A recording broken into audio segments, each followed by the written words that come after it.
Hello, and welcome to Ancient Wisdom, your place to relax and drift into a peaceful sleep.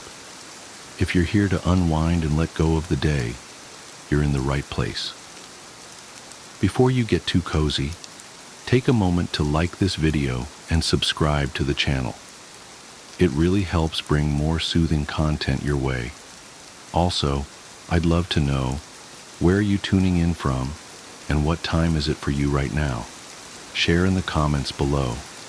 Now, settle in, get comfortable, and let the wisdom of the ages guide you into deep, restful sleep.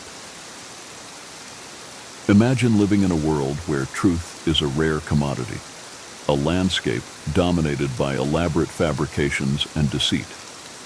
You never know when the next lie will surface, leaving you constantly on edge, questioning every word and action.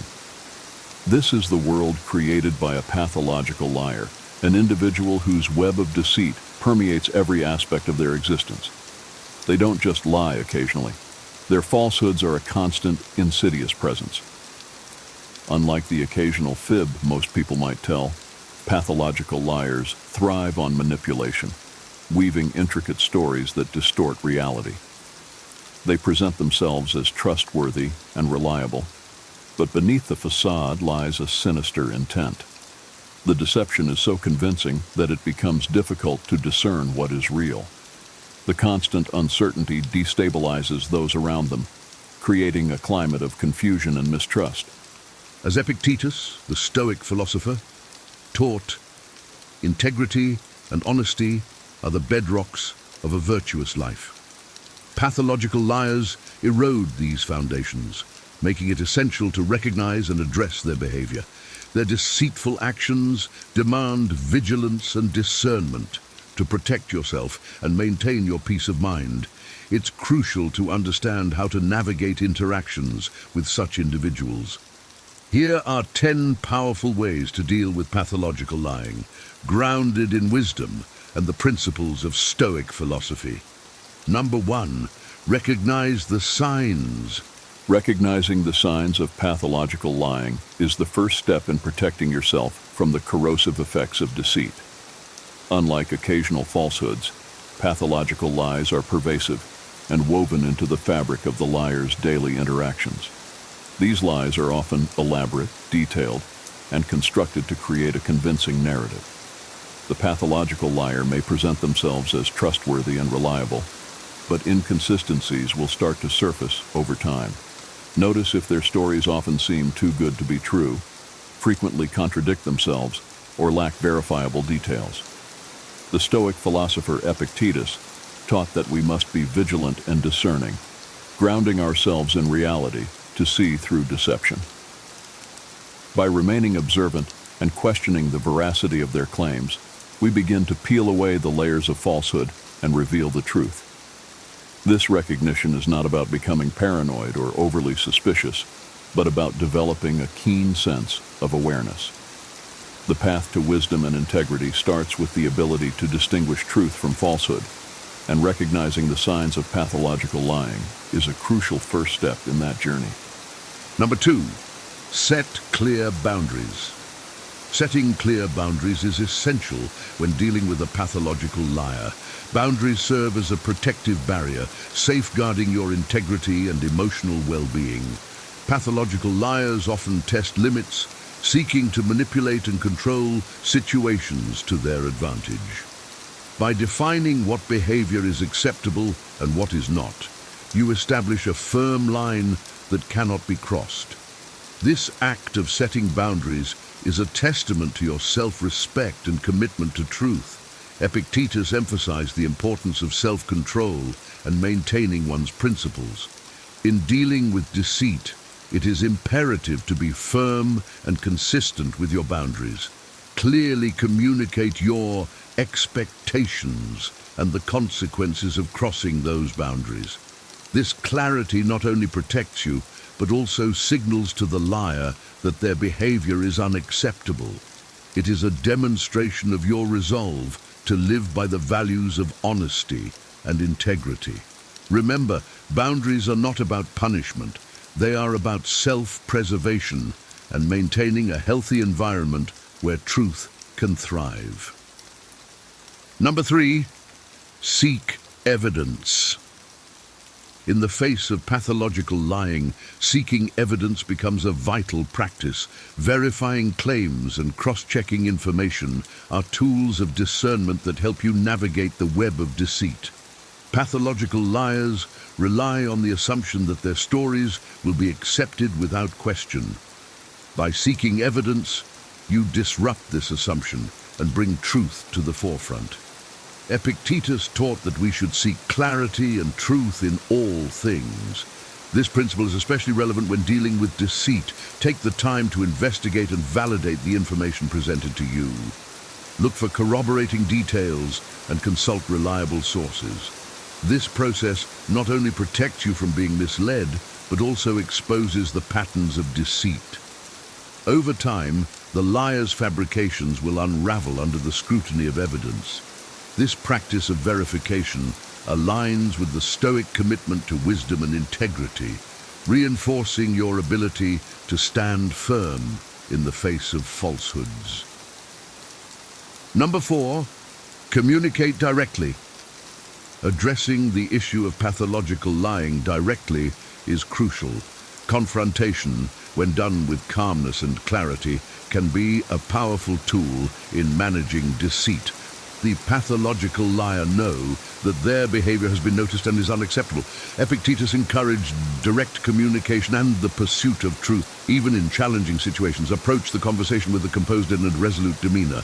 Express your observations and concerns without anger or accusation. The goal is to make a liar aware that their deceit is not going unnoticed and that it has consequences. This direct approach can sometimes prompt self-reflection and change in the liars. However, it's important to manage your expectations and understand that change may not occur immediately.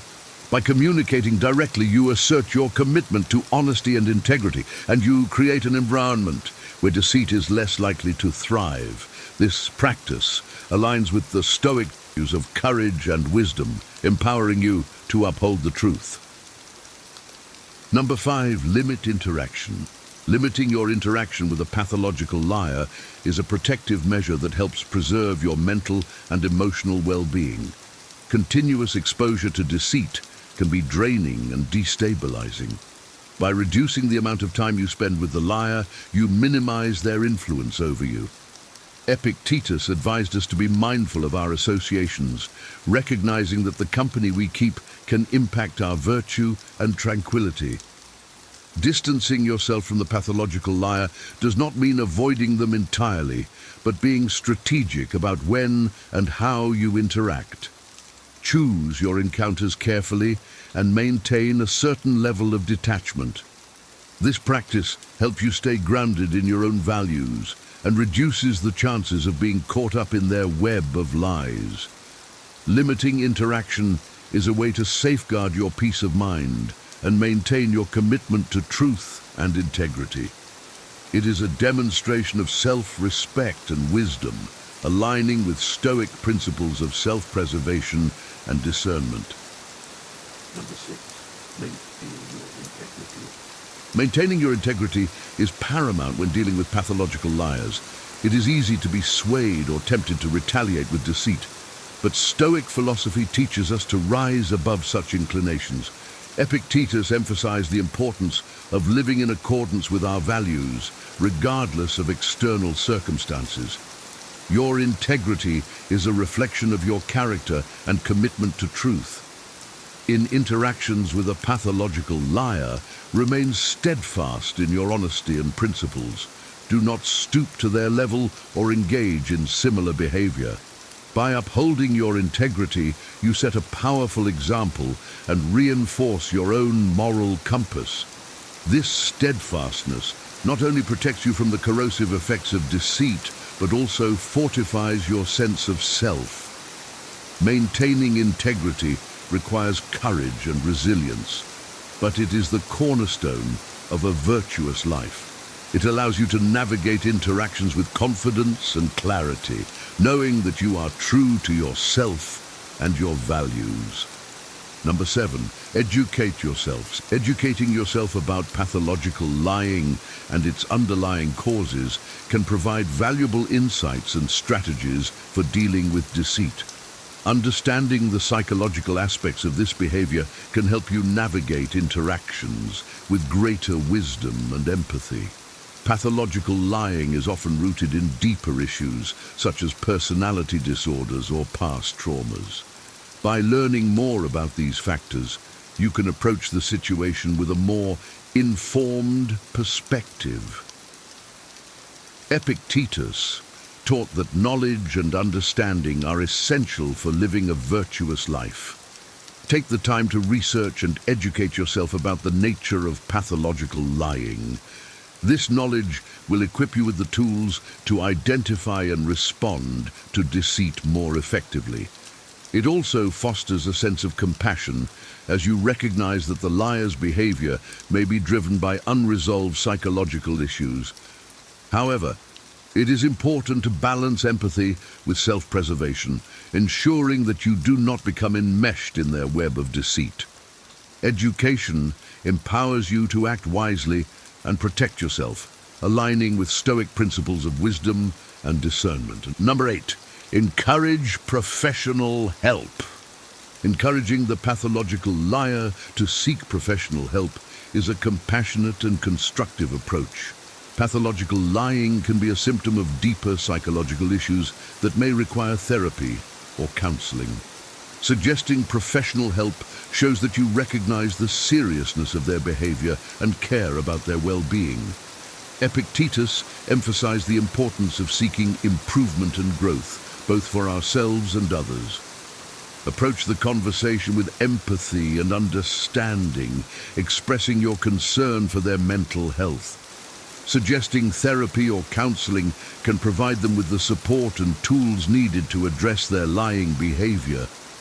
While you cannot force them to seek help, planting the seed of this idea can be a step toward positive change. Encouraging professional help demonstrates your commitment to their well-being and your own boundaries. It aligns with Stoic principles of compassion, wisdom, and the pursuit of improvement, fostering a healthier and more honest environment. Number 9, stay grounded in truth. Staying grounded in truth is essential when dealing with pathological liars. Their constant deceit can create a confusing and destabilizing environment. By reaffirming your commitment to truth, you protect yourself from being swayed by their lies. Epictetus taught that we must anchor ourselves in reality and truth, regardless of external influences. Regularly remind yourself of your values and principles and seek out reliable sources of information. Surround yourself with people who value honesty and integrity, as their support can help you stay grounded. Practice mindfulness and self-reflection to maintain clarity and discernment. Staying grounded in truth not only shields you from deceit, but also reinforces your own moral compass. It empowers you to navigate interactions with confidence and integrity, knowing that you are anchored in reality. This practice aligns with Stoic principles of wisdom, self-control, and the pursuit of virtue, fostering a life grounded in truth and honesty. Number 10, seek support. Seeking support from trusted friends, family, or professionals is crucial when dealing with a pathological liar. The constant deceit and manipulation can be mentally and emotionally exhausting. Having a support system provides you with perspective, advice, and emotional backing. Epictetus emphasized the importance of community and seeking counsel from wise individuals. Share your experiences and concerns with those you trust, and listen to their insights. They can offer valuable advice on how to navigate the situation and maintain your well-being. Professional support, such as therapy or counseling, can also provide tools and strategies for dealing with deceit. Seeking support is not a sign of weakness, but a demonstration of wisdom and self-care. It ensures that you do not face the challenges of dealing with a pathological liar alone.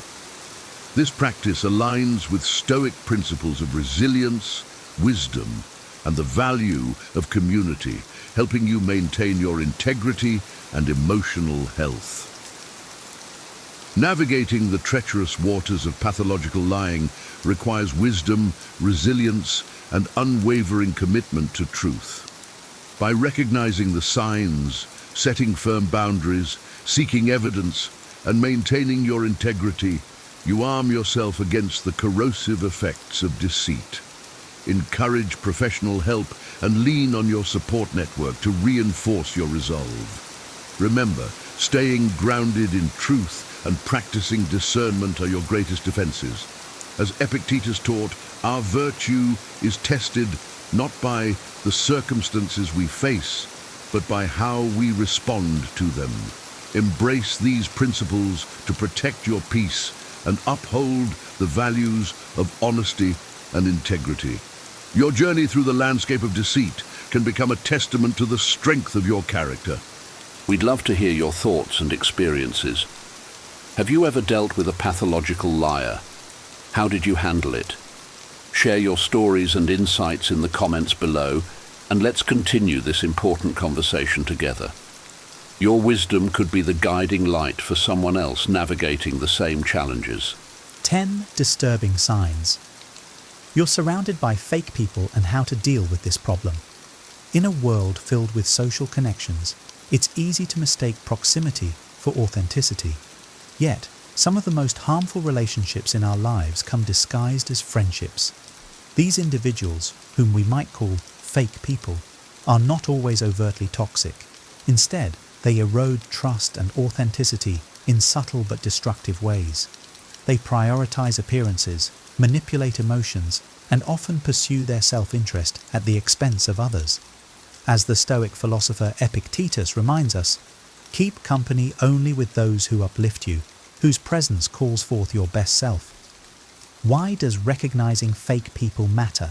It's not just about avoiding discomfort.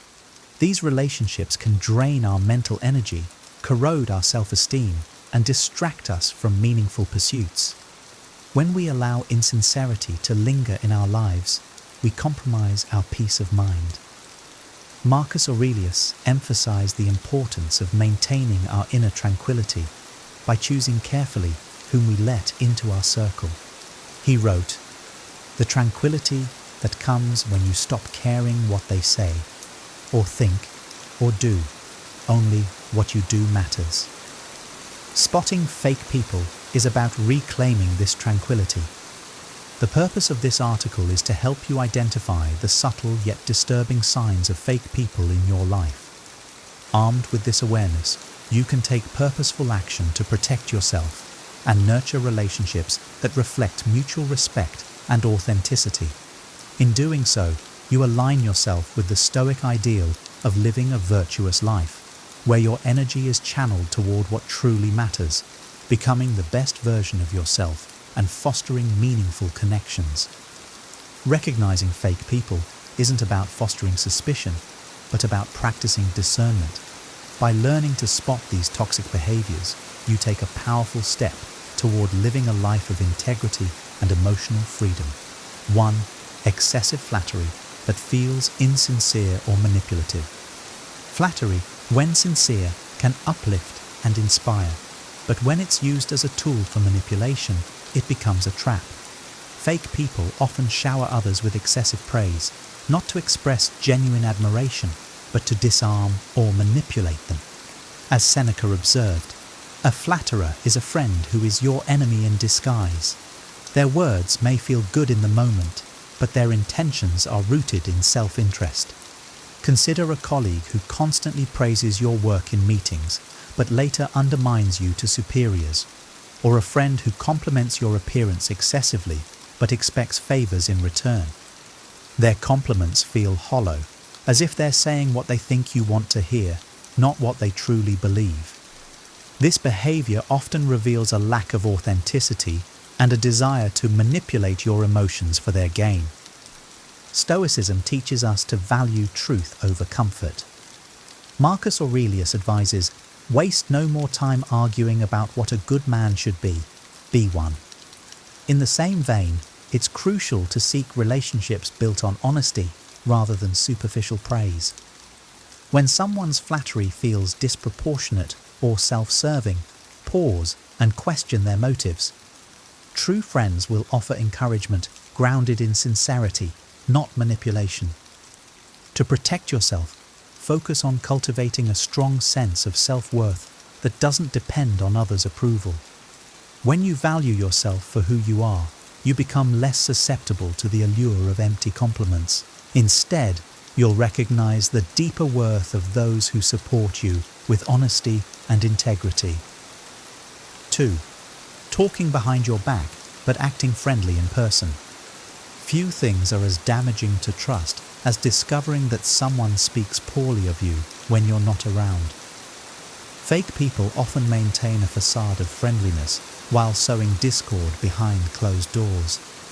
This duplicity can leave you questioning your perception and doubting the authenticity of your relationships. Picture a co-worker who greets you warmly every day but criticizes your efforts to others, undermining your reputation. Or a friend who listens to your struggles only to share them as gossip in another circle. These actions reveal a fundamental lack of respect and loyalty. As Epictetus cautioned, first, learn the meaning of what you say and then speak. Stoic wisdom reminds us to guard our peace by aligning ourselves with those whose actions match their words. Marcus Aurelius advises, "It never ceases to amaze me. We all love ourselves more than other people, but care more about their opinion than our own." This is a powerful reminder to value truth over appearances. When faced with a two-faced individual, don't internalize their behavior as a reflection of your worth. Instead, recognize it as their failure to live virtuously. To address this, cultivate direct and honest communication. If you suspect someone of speaking behind your back, confront them calmly and assertively. A genuine person will respond with accountability, while a fake one will deflect or deny. Build relationships with those who value integrity and let go of connections that lack mutual respect. 3. Disappearing. When you need support, but showing up during your successes. True friends stand by your side through both triumphs and trials. Fake people, however, have a pattern of vanishing when the going gets tough, only to reappear when there's something to gain. Their loyalty is conditional, tied to how your circumstances benefit them. As Seneca noted, adversity is the truest touchstone of friendship. Imagine reaching out to someone during a personal crisis, only to be met with silence. Later, when you achieve a milestone or success, they're the first to show up, eager to share in the spotlight. Their behavior reveals a lack of genuine care. They value what you can offer them, not who you are. Stoicism teaches us to accept hardships as part of life's natural ebb and flow. Marcus Aurelius wrote, "Don't be surprised. Everything in life is but what you make it." Similarly, the presence of fake people during difficult times shouldn't surprise you. Instead, let it sharpen your discernment. To protect yourself, pay attention to who remains during challenging moments. These are the people who value you unconditionally. Limit your emotional investment in those who disappear when you need them most. By focusing on authentic relationships, you free yourself from the disappointment of unmet expectations and align with Stoic principles of self-sufficiency and resilience. 4. Constantly competing with you or one-upping your experiences. A hallmark of fake people is their inability to celebrate your successes without feeling threatened. They often turn every conversation into a competition, diminishing your achievements to elevate their own. This behavior reflects insecurity and a need for validation at your expense. As Marcus Aurelius wisely stated, "Be content with what you are and wish not for what you are not." Imagine sharing an exciting promotion only to hear, "That's nice, but when I was promoted, it was to an even higher position," or discussing a personal milestone only for them to immediately share a bigger accomplishment. Their focus isn't on you, but on how they can outshine you. Stoicism reminds us to focus on what is within our control, our own actions and thoughts. Comparing yourself to others or allowing their comparisons to affect you only leads to unnecessary suffering. As Epictetus taught, it is not what happens to you, but how you react to it that matters. Recognize that their behavior stems from their own struggles, not your inadequacy. To deal with these individuals, disengage from the competition they create. Avoid trying to match their one-upmanship and instead redirect the conversation to topics of mutual interest or genuine connection. Surround yourself with people who celebrate your successes as much as their own. By aligning with those who uplift rather than compete, you cultivate a community rooted in mutual respect and shared joy. 5. Showing little interest in your life unless it benefits them. Fake people often display selective interest. They'll engage with you only when they have something to gain. Conversations with them feel transactional, not mutual, leaving you feeling used rather than valued. Seneca captured this dynamic perfectly. Associate with people who are likely to improve you. Picture a friend who rarely asks about your life, but becomes highly attentive when they need advice, resources, or connections. Once their needs are met, their interest in you quickly fades. This lack of reciprocity reveals their self-centered motives and undermines genuine connection. Stoicism teaches us to cultivate relationships based on shared virtue, not utility. Marcus Aurelius advises, waste no more time on arguing what a good man should be one. True friends invest in your well-being because they care, not because they expect something in return. To address this, observe how others respond when you share your joys and struggles.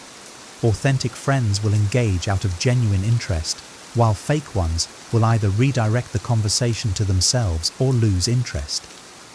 Limit your investment in relationships that lack reciprocity and focus on building connections with people who value you for who you are, not what you can provide. 6. Using gossip or lies to manipulate others' opinions about you. Fake people often rely on gossip and deceit to manipulate others' perceptions of you. They spread half-truths, twist facts, and sow seeds of doubt to undermine your reputation. This behavior reflects their insecurity and lack of integrity. As Epictetus said, the soul that is enslaved to its passions is tossed by the waves. Consider a co-worker who subtly criticizes you to your boss while maintaining a friendly demeanor toward you, or a friend who spreads personal information you shared in confidence to create drama. These actions are not only hurtful, but also indicative of someone who lacks the moral character to build trust.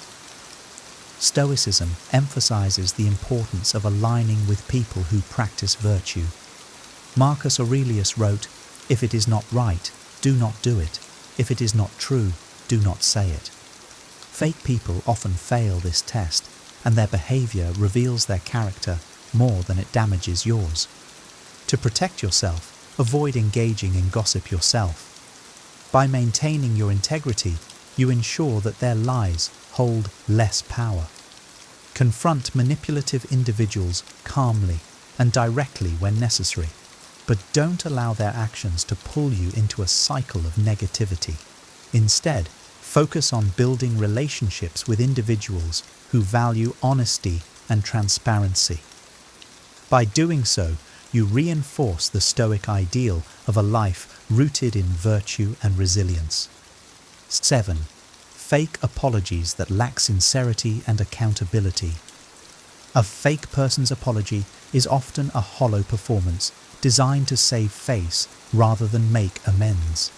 They may say, "I'm sorry you feel that way," deflecting responsibility, or apologize simply to move past the issue without addressing the root cause. As Seneca observed, what need is there to weep over parts of life? The whole of it calls for tears. A fake apology underscores the pain of insincere relationships. Consider a friend who dismisses your hurt feelings with, "I didn't mean it like that, but if it upset you, sorry." Their words lack genuine remorse or a commitment to change. Such apologies fail to repair trust or strengthen the bond. Instead, they reveal a deeper unwillingness to prioritize mutual respect and growth. Stoicism teaches us to value actions over words. As Marcus Aurelius advised, waste no more time talking about what a good man should be one. A sincere apology involves acknowledgement of harm, accountability, and a genuine effort to change. Fake apologies fail this test, revealing the person's lack of authenticity. To address this, don't let empty words pacify you. Respond by calmly expressing what you need from an apology, such as accountability and change. If the person continues offering insincerity, it may be time to reevaluate the relationship. Surround yourself with individuals who value integrity and are willing to take responsibility for their actions, as these are the foundations of meaningful connections. 8. Mimicking your behavior or interests to blend in or gain favor. Fake people often mimic your mannerisms, hobbies, or preferences to gain your trust or approval. While imitation can be flattering when rooted in admiration, it becomes unsettling when it's used manipulatively. Epictetus warned, "Know, first, who you are, and then adorn yourself accordingly." Fake people, lacking this self-awareness, adopt others' identities to mask their own insecurities. Imagine a co-worker who suddenly shares your interests, or a friend who starts dressing, talking, or behaving just like you. At first, this might seem like a coincidence, but over time, it becomes clear that their mimicry is a strategy to gain acceptance or leverage. Stoicism teaches us to value authenticity above all. Marcus Aurelius wrote, "Be yourself, the world will adjust." Genuine relationships are built on mutual respect for each other's individuality, not on forced conformity. To protect yourself, observe whether this person also mirrors others or shifts their behavior depending on who they're with. If their mimicry feels manipulative, create boundaries and focus on authentic connections. Encourage others to embrace their true selves by doing so yourself. When you align with people who value individuality, you foster a community of authenticity and mutual respect. 9. Emotionally draining interactions with little reciprocity. Fake people often engage in relationships that feel one-sided. They may lean on you for emotional support, but disappear when you need help. Interactions with them leave you feeling drained, as they take far more than they give. As Marcus Aurelius noted, the happiness of your life depends upon the quality of your thoughts. Fake people disrupt this quality by monopolizing your emotional energy. Consider a friend who constantly unloads their problems on you but dismisses your struggles or changes the subject when it's your turn to talk. Their behavior demonstrates a lack of empathy and reciprocity, hallmarks of an insincere relationship. Stoicism reminds us to guard our inner peace by avoiding unnecessary emotional burdens. Epictetus advised, "He who is not satisfied with a little is satisfied with nothing." Fake people often demand more of your time and energy than they're willing to return, leaving you perpetually unsatisfied. To address this, set clear boundaries. Limit the time and energy you devote to relationships that feel draining. Seek connections with people who offer emotional support and balance. By focusing on these authentic relationships, you can preserve your emotional well-being and create a network of mutual care. 10. Prioritizing appearances and status over genuine connection. For fake people, appearances often take precedence over authenticity. They prioritize how things look over how they feel, valuing social status and public image more than meaningful relationships. Seneca's words remind us of the folly in this. We suffer more in imagination than in reality. Fake people's obsession with appearances stems from their own insecurities. not genuine value. Imagine a friend who only spends time with you in public, ensuring they're seen with you at social events, but avoiding deeper, private conversations. Or a colleague who flatters you in meetings, but ignores you otherwise. Their actions are about optics, not connection. Stoicism teaches us to focus on substance over form. Marcus Aurelius wrote, "Be satisfied with what you have and accept the present moment." Genuine relationships thrive on mutual understanding and shared values, not superficial displays of success or popularity. To protect yourself, recognize when someone's actions are more about performance than connection. Prioritize relationships that value honesty and depth over appearances. Surround yourself with people who see your worth beyond status or social clout. By doing so, you align with the Stoic ideal of living a life grounded in authenticity and virtue. Solutions and how to protect yourself. Recognizing fake people in your life is only the first step. The real challenge lies in protecting yourself from their toxic influence while fostering authentic connections. Stoic wisdom offers practical strategies to navigate these challenges with clarity and resilience. 1. Identify and limit interactions. Epictetus reminds us, the key is to keep company only with people who uplift you, whose presence calls forth your best. Once you identify fake people, consciously limit your exposure to their negativity. This doesn't always mean cutting them off completely. Sometimes, especially with co-workers or family members, that's impractical. Instead, create emotional boundaries. For example, avoid sharing personal details with those who have betrayed your trust and engage with them only when necessary. Communicate directly and assertively.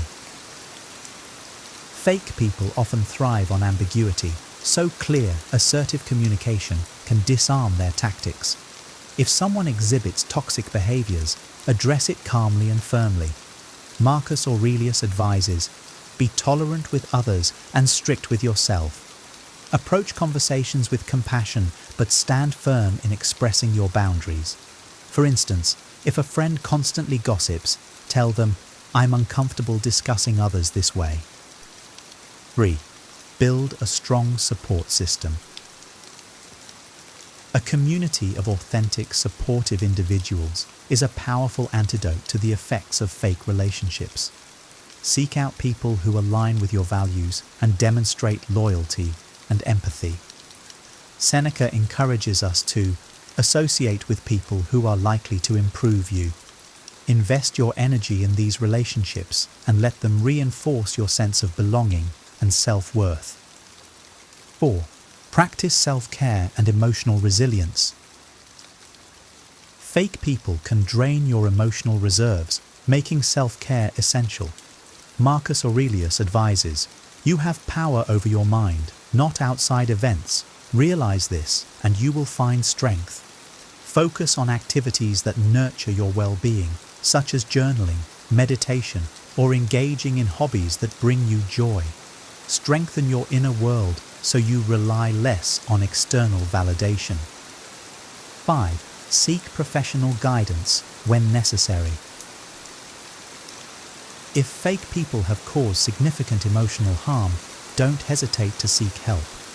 A therapist or counselor can provide tools to navigate these challenges and help you heal. Stoicism doesn't mean handling everything alone. It encourages wisdom in seeking the right resources for growth and recovery. By following these steps, you align with the Stoic principle of cultivating a life rooted in virtue and authenticity. You not only protect yourself from the influence of fake people, but also pave the way for deeper, more meaningful connections. Identifying fake people in your life is not about fostering distrust, but about practicing discernment to protect your peace and well-being. Stoicism reminds us that our inner tranquility depends on the quality of our relationships. As Marcus Aurelius wisely noted, the happiness of your life depends upon the quality of your thoughts. By removing toxic influences and nurturing genuine connections, you create space for growth, resilience, and joy. Recap the signs. Excessive flattery, duplicity, emotional one-sidedness, and a focus on appearances are just a few of the red flags to watch for. Recognizing these behaviors allows you to limit their impact and make room for relationships that truly matter. Remember, you are the guardian of your own well-being. As Seneca advised, associate with people who may improve you and welcome those whom you may improve. Surround yourself with people who uplift, challenge, and inspire you. Finally, embrace your self-worth. You deserve relationships built on trust, honesty, and mutual care. By fostering authenticity in yourself and others, you not only protect your emotional health, but also build a life of deeper meaning and connection. Take this wisdom to heart and let it guide you. Your time and energy are precious. Invest them wisely. If you found this video helpful, don't forget to like the video. It really helps spread this message to others who might need it. Subscribe to the channel for more insights on relationships, personal growth, and wisdom inspired by timeless philosophies. And of course, if you think someone in your life could benefit from this, don't hesitate to share it with them. Your support means the world and helps us continue creating content that empowers and inspires. Thank you for being part of this community, and remember, always choose authenticity and protect your peace. See you in the next video. 10. Verbal tricks to make an aggressive person. Sorry. Have you ever been caught off guard by someone's aggression, left speechless as they lash out, while you scramble for a way to defend yourself? Imagine walking away from those moments not overwhelmed or angry, but calm, collected, and leaving the aggressor rethinking their behavior. Today, I'll show you exactly how to do that. What if, instead of escalating the conflict or feeling like a victim, you had the tools to turn any confrontation into a moment of clarity and control?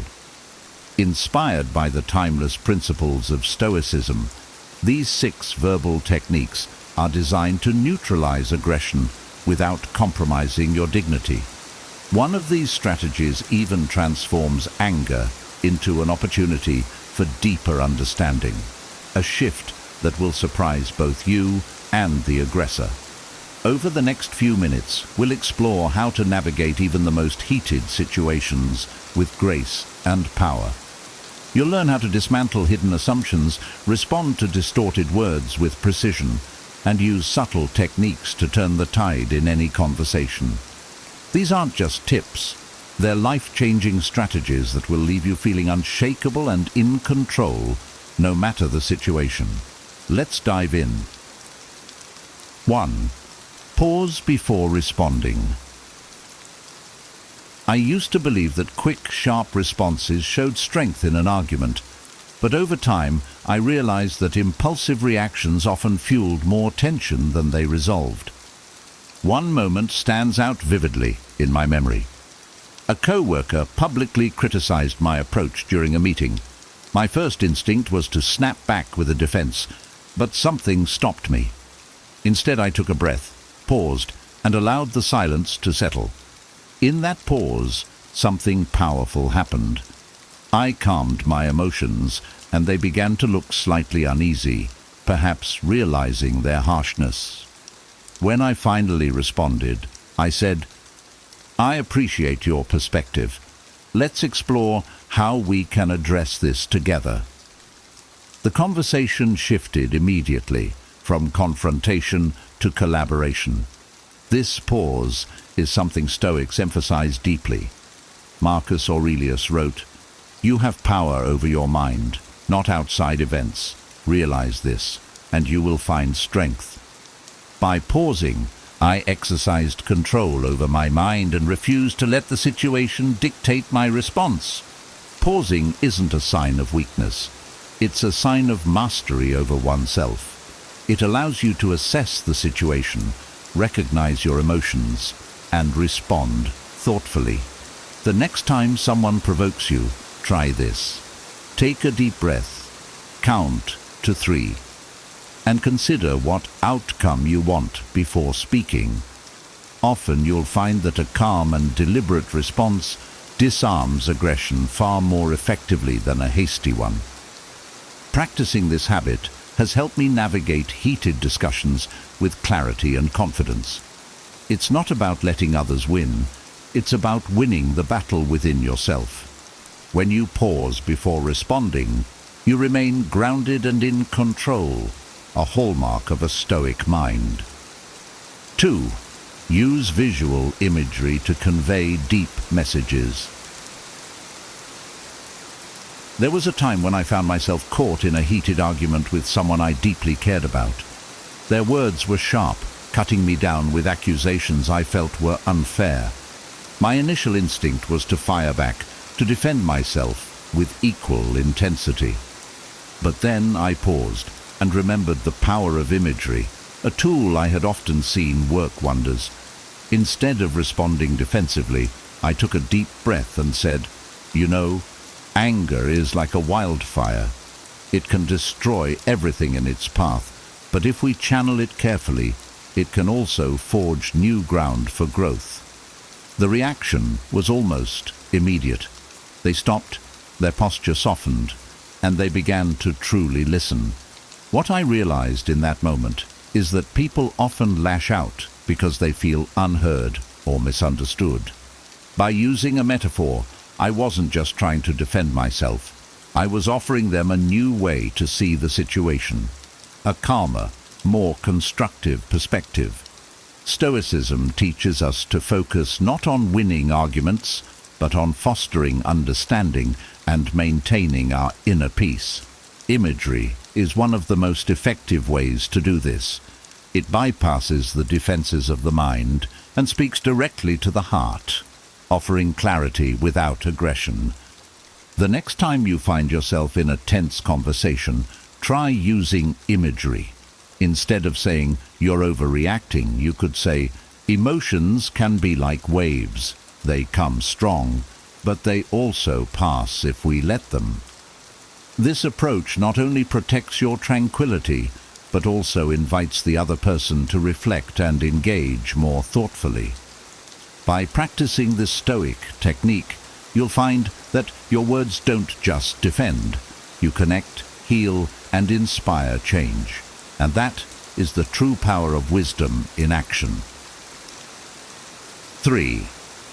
Escape the trap of distorted words. I remember a moment when my words were twisted in a way that completely misrepresented my intentions. A friend I admired accused me of saying something I never intended, claiming, "So you're saying I'm a failure," when all I had done was suggest a different approach to a problem.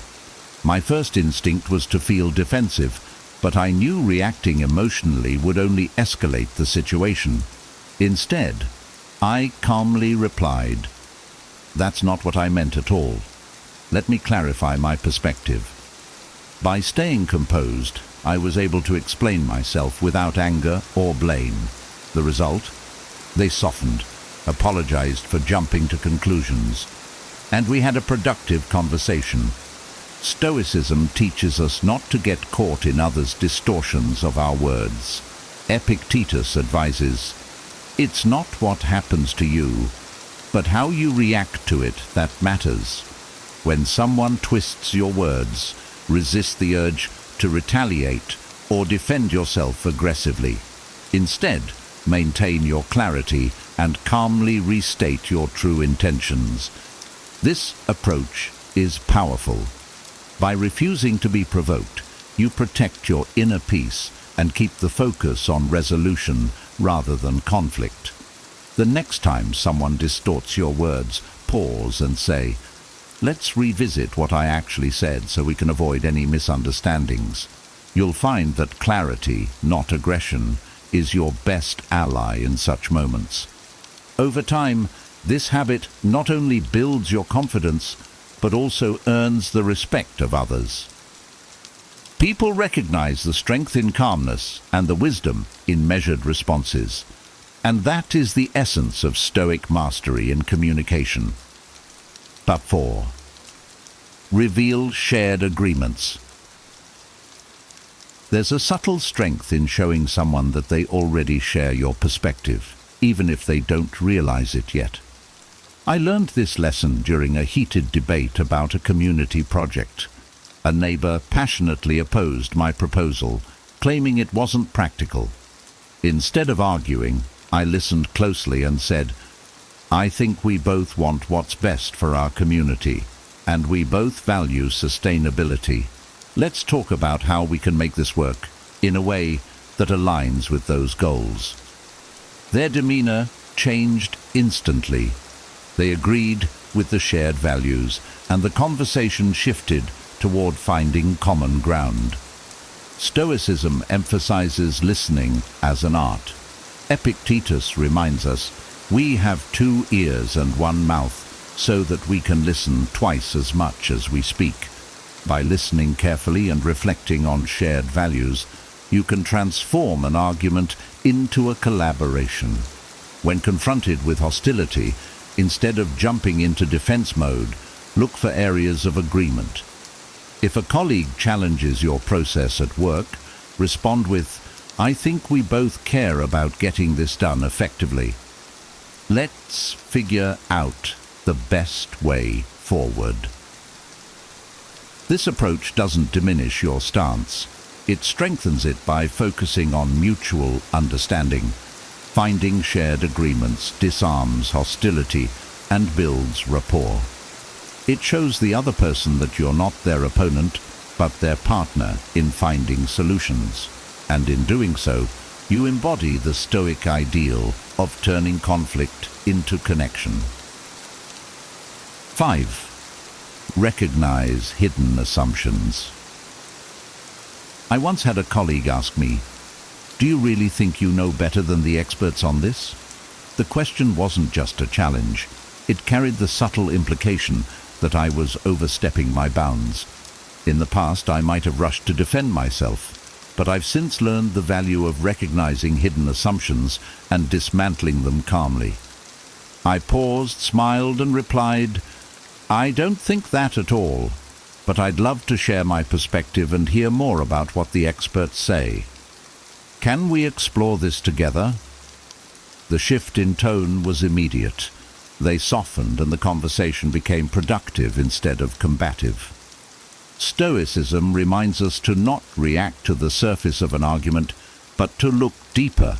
Hidden assumptions often push us toward a defensive posture, but by addressing them directly, we regain control of the dialogue.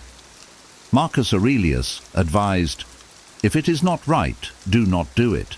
If it is not true, do not say it." This clarity applies to challenging assumptions as well. The next time someone tries to corner you with a loaded question, pause and calmly unpack the assumption. Say something like, "That's an interesting perspective. Could you clarify what you mean by that?"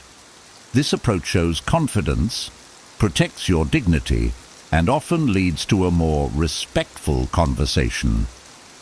6. Stay neutral and avoid personalizing. Years ago, during a family gathering, a relative said, "Why do you always think you're better than everyone else?" The words stung. My immediate reaction was to defend myself, but I realized that engaging emotionally would only escalate the tension. Instead, I stayed neutral and replied, "I don't think that at all. If I've come across that way, let's talk about it." This response caught them off guard and shifted the focus from blame to understanding. Over time, the conversation became more constructive, and I walked away feeling at peace. Stoics teach that we should focus on the issue, not take hostility personally. Epictetus reminds us, when someone criticizes you, they are speaking from their own perspective. By staying neutral, you rise above emotional traps and maintain your inner stability. When someone lashes out, remind yourself that their words are often a reflection of their emotions, not your worth. Respond calmly, with a focus on resolution rather than conflict. This not only preserves your tranquility, but also fosters respect from others. 7. Acknowledge valid points. During a heated debate about a team project, a colleague criticized my approach, saying it was too complicated. In the past, I might have brushed this off as negativity, but instead, I acknowledged their concern. You make a valid point. Simplicity is important. Let's look at ways to streamline this while keeping the key elements intact. This small acknowledgement changed the tone of the discussion entirely. Instead of feeling unheard, they became more open to my ideas. And together, we improved the proposal. Acknowledging valid points is a powerful Stoic strategy. Marcus Aurelius wrote, "If anyone can refute me, show me I'm making a mistake, or looking at things from the wrong perspective, I'll gladly change."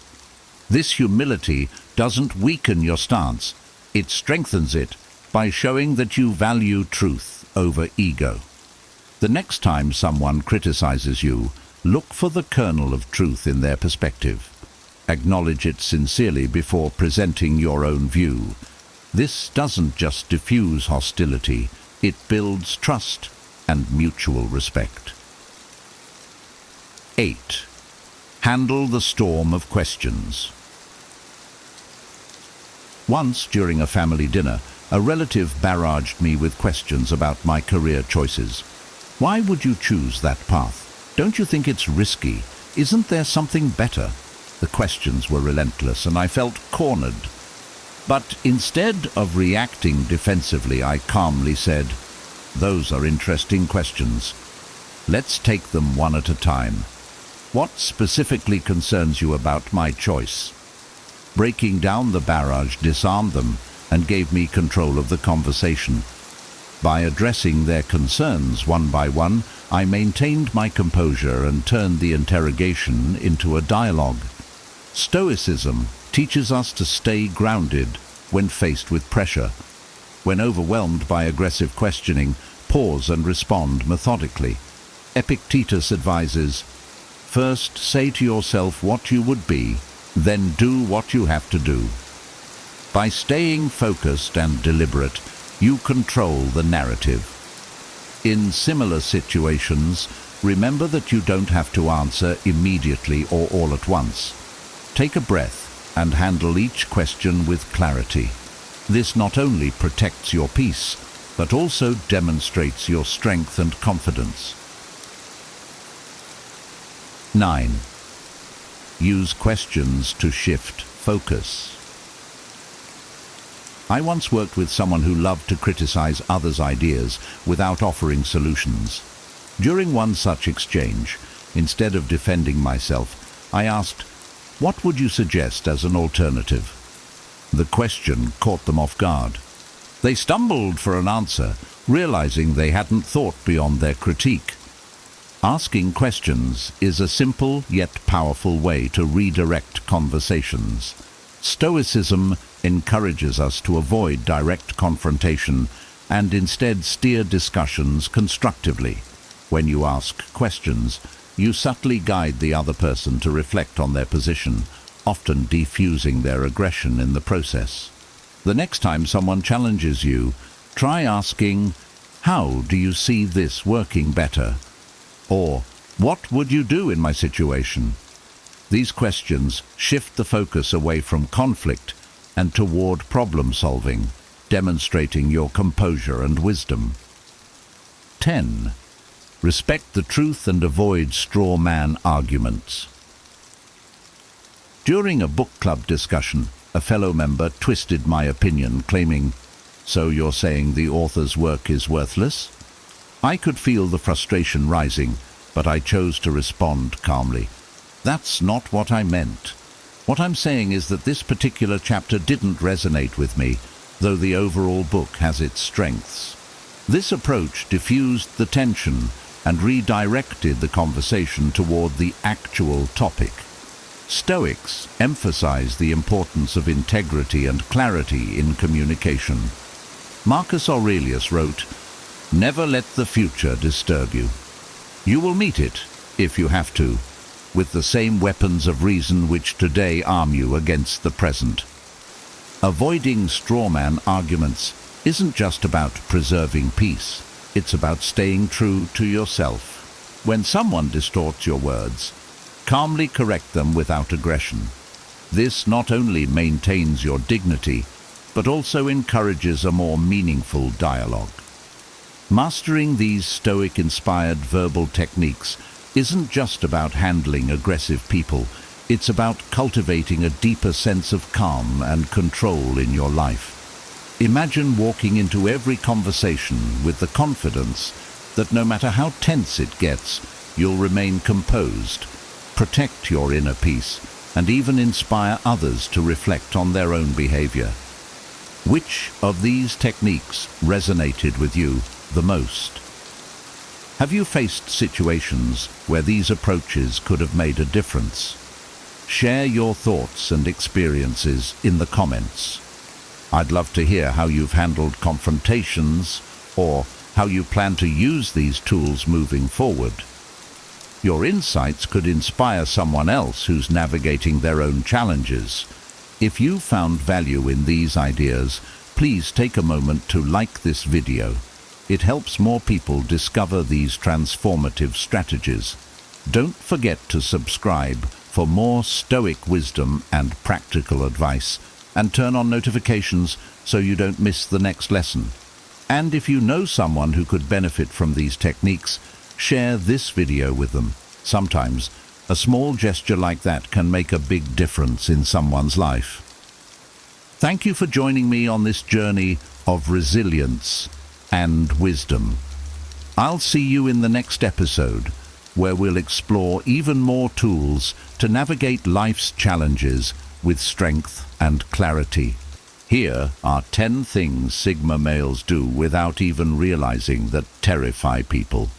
Their quiet confidence, independence, and stoic demeanor make them a mystery and sometimes a threat. But why do these traits, rooted in strength and self-mastery, leave such a powerful impression? Imagine a person who walks into a room and instantly shifts the atmosphere without saying a word, or someone who stays calm and collected while everyone else spirals into chaos. These are Sigma males, and their natural behaviors challenge societal norms in ways that intrigue and intimidate. In this video, we'll explore how their silence speaks volumes, why their independence makes others question their own, and how their emotional resilience leaves manipulators powerless. Each of these traits ties back to timeless Stoic principles that anyone can adopt to live a more confident, self-reliant life. Stay until the end, and you'll discover how embracing these traits can not only transform your life, but also command respect wherever you go. 1. They are silent observers. Sigma males possess a unique ability to silently observe their surroundings, absorbing details without the need for constant commentary. This trait often leaves others feeling uneasy, as silence can be more intimidating than words. In group settings, their quiet nature is mistaken for judgment or disinterest. However, this couldn't be further from the truth. Their observation is a form of understanding the world, a practice rooted in Stoic philosophy. By observing rather than reacting, they gain clarity and avoid unnecessary entanglements. For example, imagine a Sigma male in a team meeting.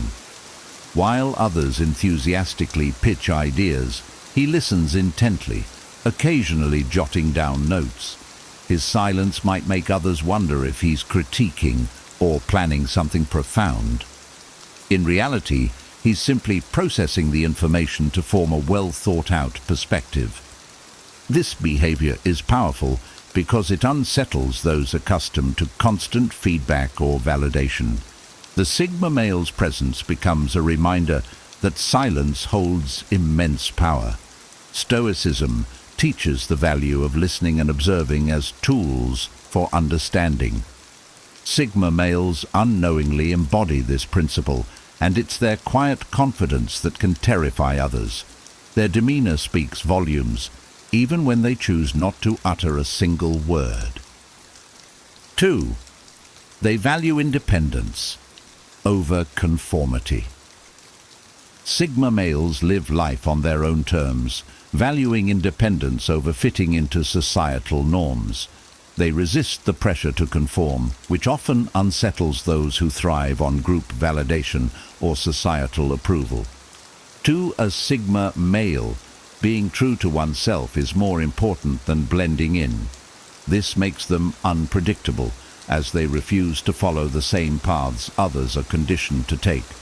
For instance, while most people may follow trends or pursue conventional career paths, a Sigma male might choose an unconventional route, such as becoming a digital nomad or pursuing a passion project.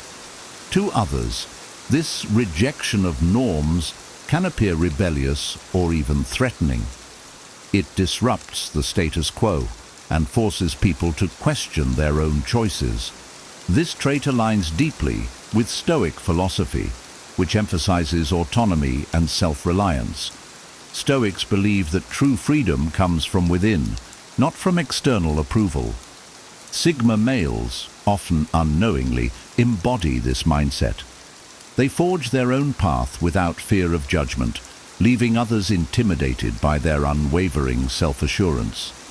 Their independence isn't just a lifestyle, it's a statement that they answer only to themselves, which can terrify those who fear stepping outside the norm.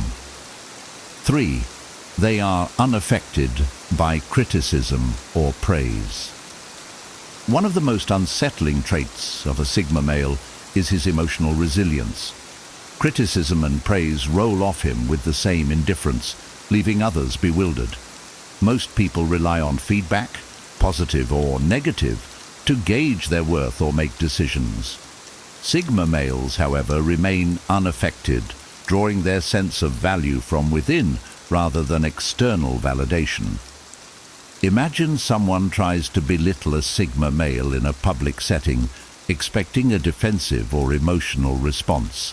Instead, the Sigma male calmly acknowledges the comment and moves on, as though it holds no weight.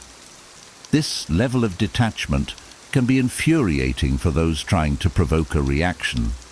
Similarly, when showered with praise, a Sigma male might offer a polite nod without allowing it to inflate his ego. This emotional control is deeply rooted in Stoicism, which teaches that external opinions are outside our control and should not dictate our inner peace. By staying grounded, Sigma males avoid being swayed by the highs and lows of external judgment. To others, this emotional invincibility is both inspiring and intimidating. It signals a strength that cannot be manipulated, leaving people unsure of how to interact with someone so self-possessed. 4. They set boundaries without explanation. Sigma males are masters at setting boundaries, and they do so without the need to explain or justify their decisions. This trait often catches people off guard, as many are used to seeking approval or offering lengthy explanations for their choices. A Sigma male's firm yet silent boundary setting can feel abrupt or even intimidating to those who don't understand the importance of protecting one's energy. For instance, if a Sigma male feels overwhelmed by social obligations, he may decline invitations without offering a reason. To others, this might come across as cold or dismissive, but for the Sigma male, it's simply a matter of prioritizing his mental and emotional well-being. His ability to say no without guilt is a hallmark of his self-respect. This behavior is in line with Stoic teachings, which emphasize the importance of guarding one's inner peace. Stoics believe that we should focus on what truly matters and not be swayed by the demands of others. Sigma males embody this by valuing their time and energy above external pressures. Their ability to set boundaries so effortlessly can leave others feeling rejected or unsettled, even though it's not their intention. 5. They focus on purpose, not popularity. Sigma males are purpose-driven individuals who prioritize meaningful goals over social approval. They're not interested in being the center of attention or conforming to social hierarchies. This focus on purpose often makes them appear detached or even unapproachable, which can unsettle those who rely on social connections to feel validated. For example, while others might spend time engaging in office gossip or attending social events to climb the corporate ladder, a Sigma male prefers to dedicate his energy to mastering a skill, completing a project, or pursuing a personal goal. This intense focus can make him seem distant, as though he operates on a different wavelength from everyone else. This trait is grounded in Stoic philosophy, which teaches individuals to prioritize what is within their control and aligned with their values. Sigma males inherently embody this mindset, focusing on their purpose without being distracted by the noise of social validation. This quiet confidence and clarity of intent can intimidate those who measure success by popularity or external recognition. By staying true to themselves, Sigma males challenge societal norms, often leaving others questioning their own priorities. 6. They are comfortable being alone. Sigma males thrive in solitude, finding peace and strength in their own company. While many people feel uneasy being alone, Sigma males embrace it as an opportunity for self-reflection and growth. Their comfort with solitude can confuse or even intimidate those who depend on constant social interaction to feel secure.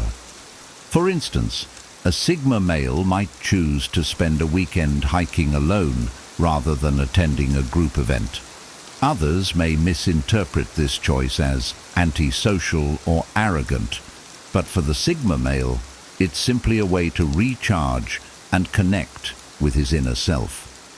His independence highlights the reliance many people have on external validation, making them uncomfortable. This trait aligns with Stoic principles, which encourage self-sufficiency and introspection. The Stoics believed that solitude is essential for cultivating inner strength and wisdom. Sigma males unknowingly embody this philosophy, demonstrating that true confidence comes from within.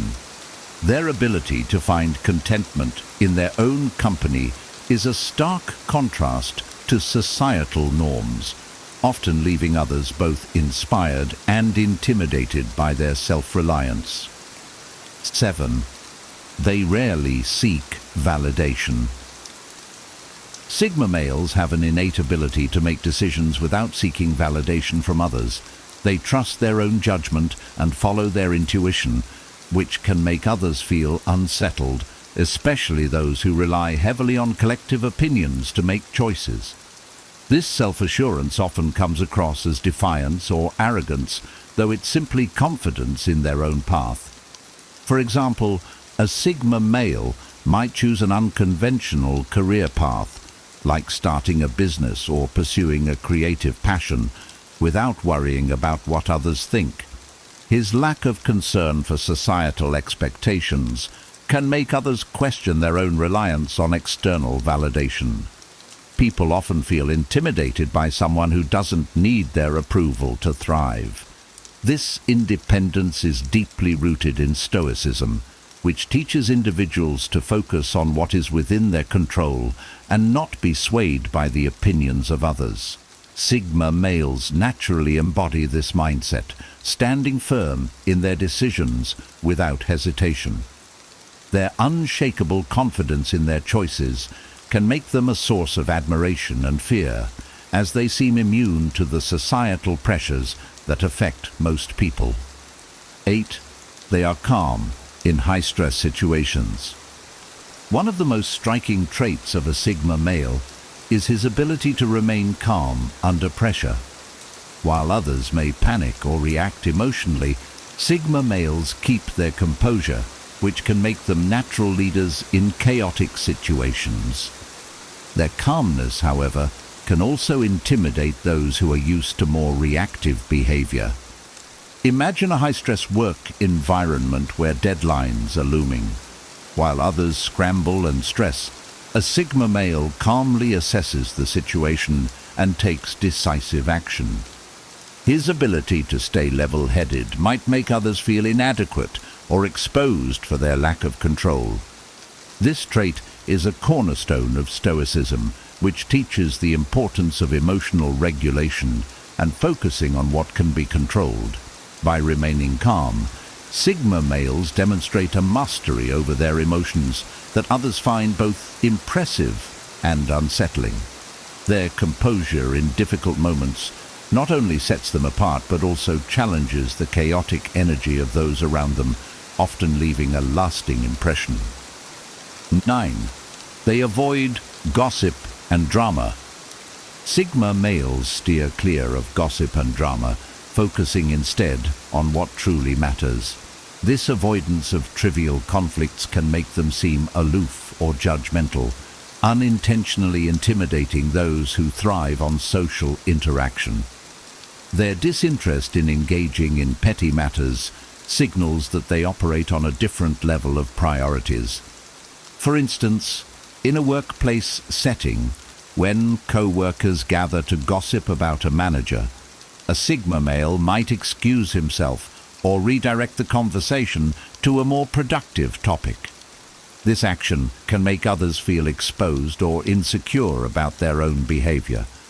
This trait is consistent with Stoic teachings, which emphasize the importance of focusing on one's own actions and avoiding unnecessary distractions. Sigma males naturally embody this principle, choosing to invest their time and energy into things that align with their values. Their refusal to engage in gossip not only protects their peace, but also serves as a silent reminder to others of the futility of drama, which can be both inspiring and unnerving. 10. They see through manipulation. Sigma males have a sharp sense of perception that allows them to see through manipulation and deceit. This ability to recognize hidden motives often leaves manipulators feeling exposed and powerless, which can be terrifying for those who rely on such tactics to control others. For example, a Sigma male in a negotiation might sense when the other party is being disingenuous and calmly call them out or redirect the conversation. His refusal to play along with manipulative games can make others feel vulnerable as they realize their usual strategies won't work. This sharp perception is closely tied to Stoic philosophy, which values clarity of thought and truth-seeking. Stoics strive to see the world as it is, free from illusion or bias. Sigma males unknowingly live by this principle, cutting through deception with ease. Their ability to identify and disarm manipulation makes them formidable and intimidating to those who attempt to control them. By staying true to their values and principles, Sigma males project an aura of unshakable confidence that leaves a lasting impression. Sigma males embody traits that naturally command respect and at times unintentionally intimidate others. From their calm under pressure to their unwavering independence, these behaviors are rooted in timeless Stoic principles that anyone can adopt. By mastering self-reliance, emotional control, and focus, you can cultivate the same quiet confidence that sets them apart. If you found this video insightful, let us know in the comments which of these traits resonated with you the most. Are there any you've experienced yourself or noticed in others? Share your thoughts and takeaways. We'd love to hear from you. Don't forget to like this video if you found it helpful and subscribe for more content on self-improvement, Stoicism, and Sigma male wisdom. Share this video with someone who might benefit from these lessons. Thank you for watching, and we'll see you in the next one. Miyamoto Musashi's technique to conquer overthinking. Miyamoto Musashi, a name that echoes through the annals of history, was a legendary Japanese swordsman, philosopher and strategist. Born in 1584 during the tumultuous Sengoku period, Musashi lived a life marked by relentless pursuit of mastery and profound wisdom. His journey from a young samurai to an undefeated warrior who won over 60 duels is not only a testament to his skill with the sword, but also to his unyielding spirit and disciplined mind. Musashi's philosophy transcended mere combat. He was a student of life, constantly seeking to understand the deeper truths that govern human existence. His teachings, compiled in his seminal work, The Book of Five Rings, offer insights that extend beyond the battlefield, touching on aspects of strategy, focus, and mental clarity that are universally applicable. In an era where life and death hung in the balance, Musashi's ability to maintain a clear and focused mind under extreme pressure sets him apart. His strategies for overcoming overthinking and achieving mental clarity are as relevant today as they were centuries ago. By studying Musashi's life and teachings, we can learn valuable lessons on how to navigate our own mental struggles and achieve a state of inner peace and resilience. Number 1. The power of practice of Miyamoto.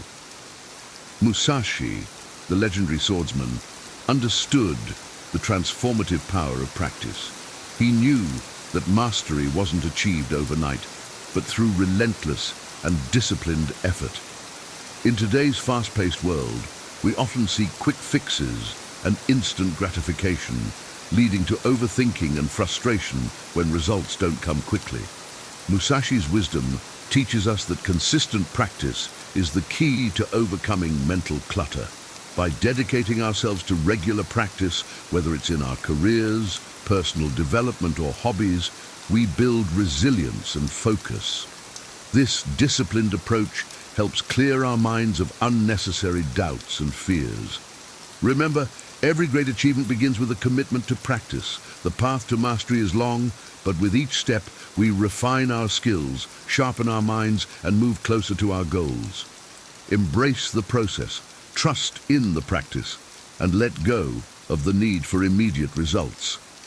In the words of Musashi, today is victory over yourself of yesterday. Tomorrow is your victory over lesser men. Let this be a guiding principle in your journey towards self-improvement and mental clarity. Number 2, focus on purposeful actions. In a world filled with distractions, Musashi's advice to do nothing that is of no use is more relevant than ever. Overthinking often stems from engaging in activities that add no value to our lives. Whether it's getting caught up in social media drama, endless scrolling, or pointless debates, these distractions clutter our minds and lead us away from our true purpose. Musashi's wisdom teaches us to focus on what truly matters. Identify what is essential in your life and eliminate the rest.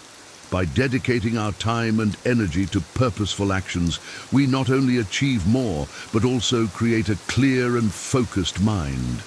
This Stoic approach encourages us to prioritize our goals and ignore the noise around us. Ask yourself, is this activity bringing me closer to my goals? If the answer is no, it's time to let it go. By simplifying our lives and concentrating on what's important, we reduce overthinking and enhance our productivity and well-being. Number 3, embracing impermanence. Musashi's teachings remind us of the impermanent nature of life. He understood that change is the only constant, and by embracing this truth, we can reduce the mental burden of overthinking. When we cling to the illusion of permanence, we create unnecessary stress and anxiety. Accepting impermanence allows us to flow with life's natural rhythms, and adapt to changing circumstances with grace. This Stoic principle encourages us to focus on the present moment, knowing that everything we experience is transient. By letting go of the need to control every outcome, we free ourselves from the chains of overthinking. Embrace the changes that come your way and understand that each moment, whether good or bad, is fleeting. This perspective not only brings peace of mind but also empowers us to live fully in the present, appreciating each experience as it comes. Number 4, identifying root causes. Musashi's wisdom teaches us to perceive that which cannot be seen with the eye. This profound insight emphasizes the importance of looking inward to identify the root causes of our overthinking. Often, our mental struggles are fueled by deep-seated fears and insecurities that lie beneath the surface. By acknowledging and addressing these underlying issues, we can find clarity and move forward. This Stoic approach encourages us to be honest with ourselves, to dive deep into our inner world, and to confront our true feelings. It's not about avoiding or suppressing our thoughts, but rather understanding their origins. By doing so, we can tackle overthinking at its source. Take time to reflect and introspect, and don't shy away from uncovering uncomfortable truths about yourself. This self-awareness is the first step towards overcoming overthinking and achieving mental peace. Number 5, flexibility and open-mindedness. Musashi's wisdom teaches us the value of flexibility and open-mindedness. Overthinking often arises from a rigid mindset, where we fixate on finding the perfect solution. This rigidity can paralyze us, preventing us from taking action and moving forward. Musashi's advice is simple yet profound.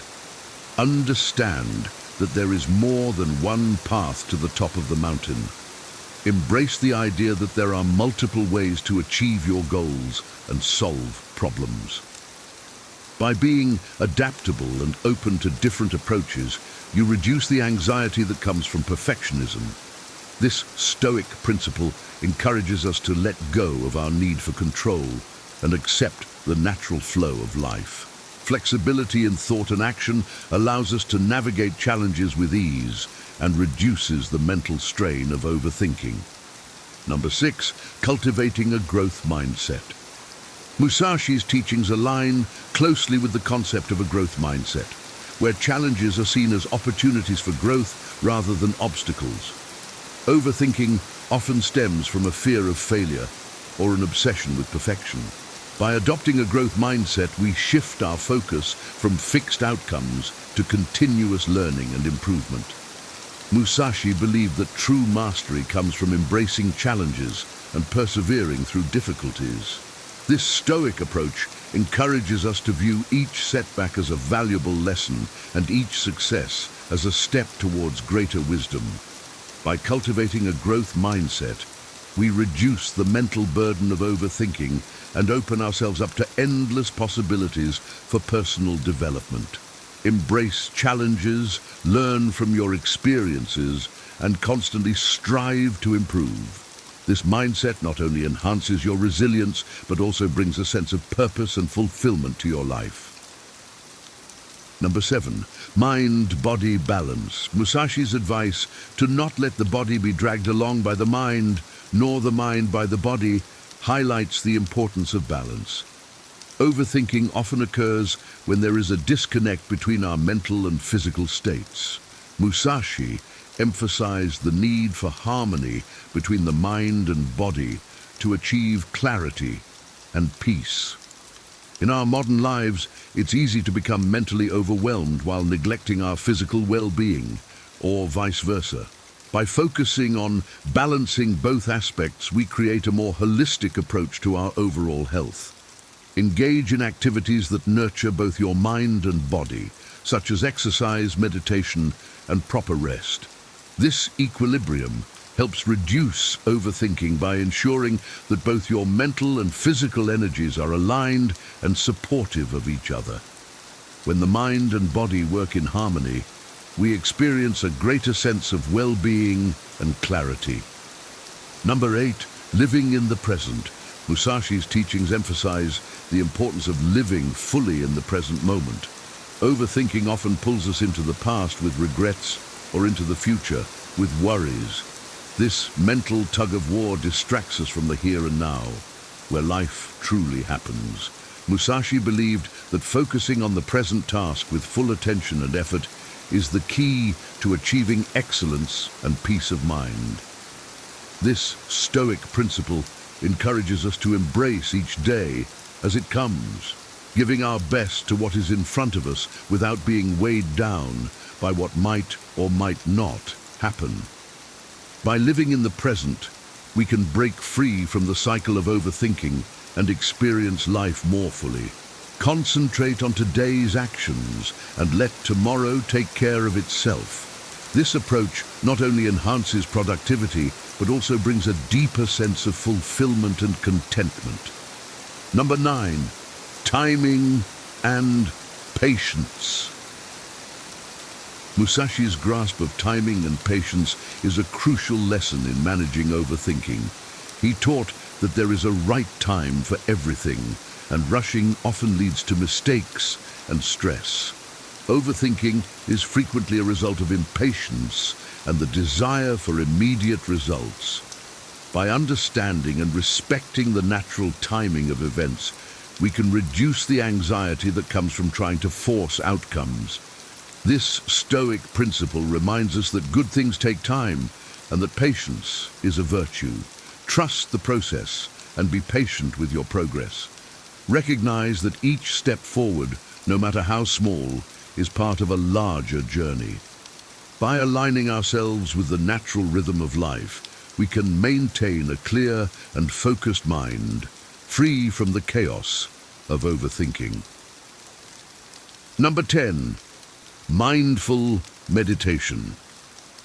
Incorporating mindful meditation into your daily routine can be a powerful antidote to overthinking. Musashi himself practiced forms of meditation to maintain a clear and focused mind. Mindfulness helps us become aware of our thought patterns and teaches us to observe them without judgment.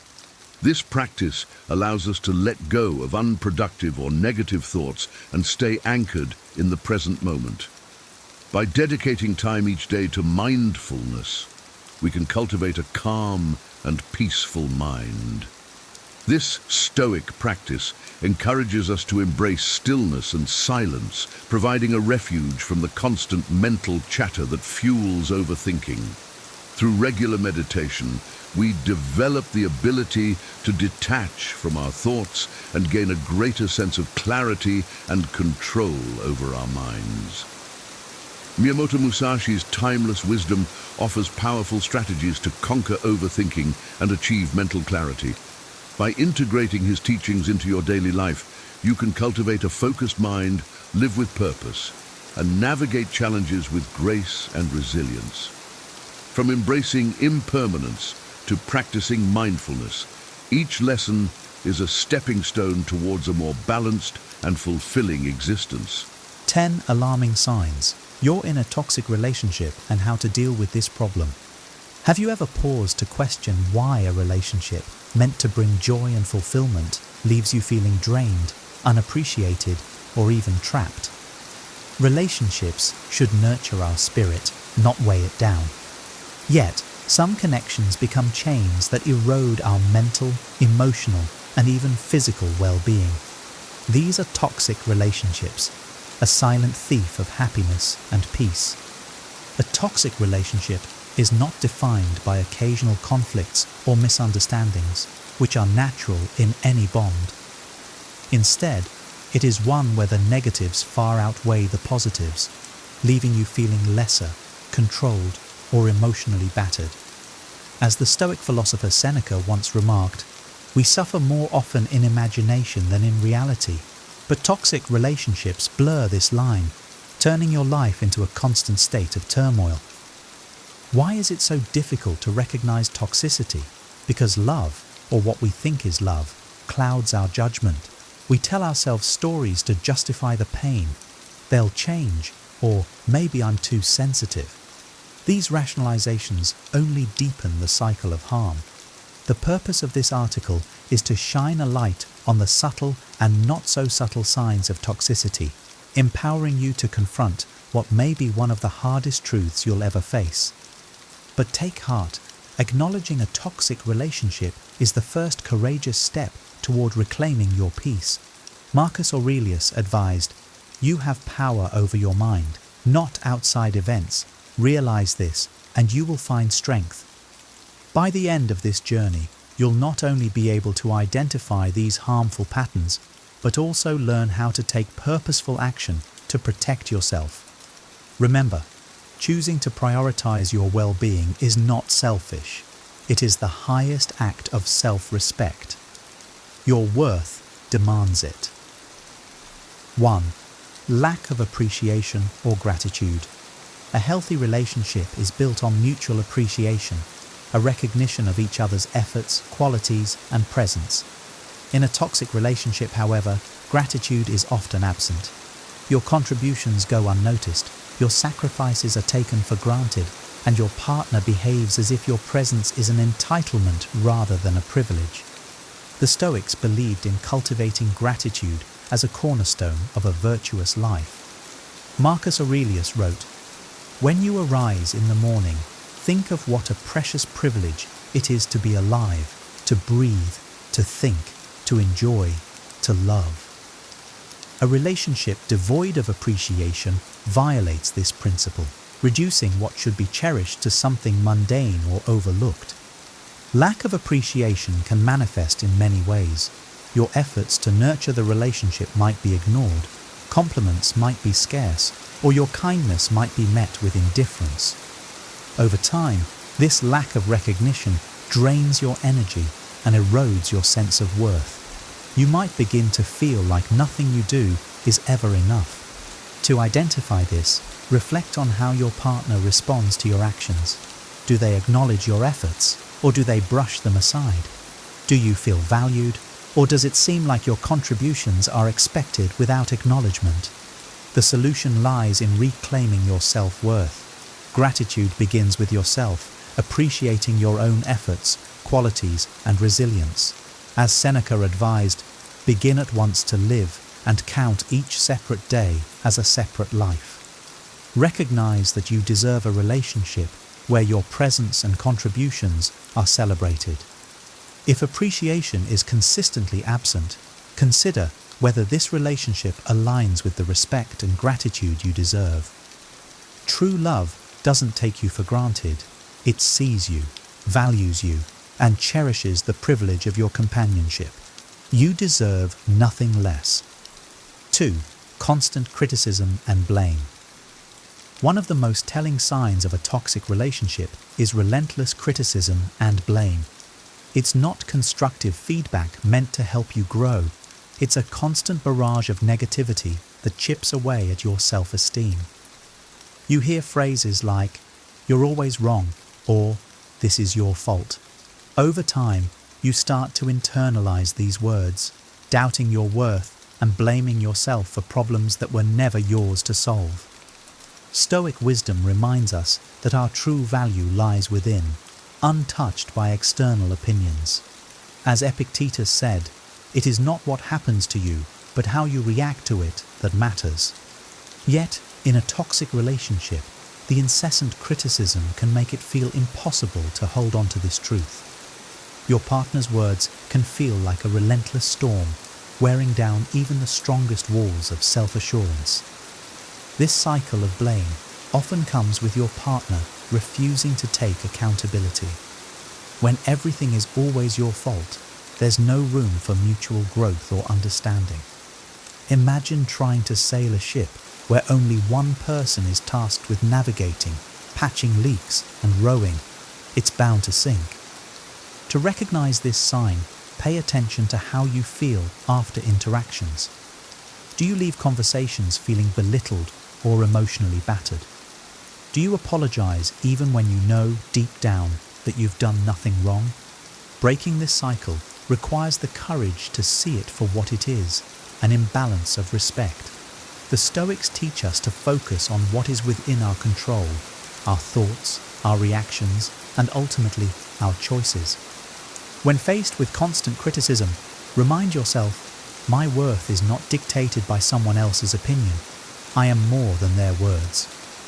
Recognizing this is the first step toward reclaiming your self-esteem and your peace. 3. Lack of trust and constant suspicion. Trust is the cornerstone of any healthy relationship. Without it, love becomes a battlefield where suspicion and accusations reign. In a toxic relationship, you may find yourself constantly under scrutiny, your texts monitored, your whereabouts questioned, your actions second-guessed. The trust you hope to build feels like sand slipping through your fingers. Seneca wisely stated, "It is the power of the mind to be unconquerable." Yet, constant suspicion can make even the strongest minds waver. When your partner treats you like a suspect instead of a confidant, it creates an atmosphere of paranoia, not love. You begin to feel like you're walking through a minefield, afraid that one wrong step might spark another accusation. This lack of trust often has nothing to do with you, and everything to do with the insecurities of the other person. But their distrust becomes your burden, a weight you carry every day. Instead of focusing on growth and connection, you're trapped in a cycle of proving your innocence. To identify this, reflect on how often you feel the need to explain yourself. Are you defending harmless actions or tiptoeing around accusations that have no basis in reality? Trust, once broken, is difficult to rebuild, especially when suspicion becomes the default state of your relationship. The Stoics teach us that we must act in alignment with our values, regardless of others' doubts. If your actions are honest and your intentions pure, then you owe no one an endless justification. Ask yourself, am I living authentically, or am I conforming to avoid conflict? If the latter, it's time to acknowledge that this lack of trust is not yours to fix. As Marcus Aurelius advised, waste no more time arguing about what a good person should be. Be one. You deserve a relationship where trust flows naturally, not one where it is endlessly questioned. 4. Emotional manipulation or gaslighting. Few things are as damaging as emotional manipulation, particularly gaslighting. This tactic distorts your reality, leaving you doubting your perceptions and even your sanity. It begins subtly. That never happened, or you're overreacting. Over time, these remarks escalate, creating a warped reality where you question your own experiences. The Stoics emphasize the importance of reason and clarity. Epictetus taught, if someone succeeds in provoking you, realize that your mind is complicit in the provocation. In the case of gaslighting, the manipulator's goal is to provoke self-doubt, robbing you of the mental clarity Stoicism values so deeply. Emotional manipulation can look like playing the victim, turning situations around to make you feel guilty for asserting your needs. It's when your partner uses your fears, vulnerabilities, or emotions against you, leaving you feeling powerless and unmoored. To recognize this sign, ask yourself, do I often feel confused or unsure about what really happened during an argument? Do I feel guilty for expressing emotions or boundaries? If so, you might be entangled in the web of manipulation. The way out begins with grounding yourself in truth. The Stoics remind us to rely on reason over emotion. Write down your experiences as they occur. Record what was said and how you felt. This journal becomes your anchor, a reminder that your reality is valid and not subject to someone else's distortion. Remember, manipulation thrives on control. By reclaiming your perception of events, you take the first step toward breaking free. As Seneca advised, no man is free who is not master of himself. Trust your reason, hold on to your truth, and recognize that no healthy relationship requires you to abandon your sense of self.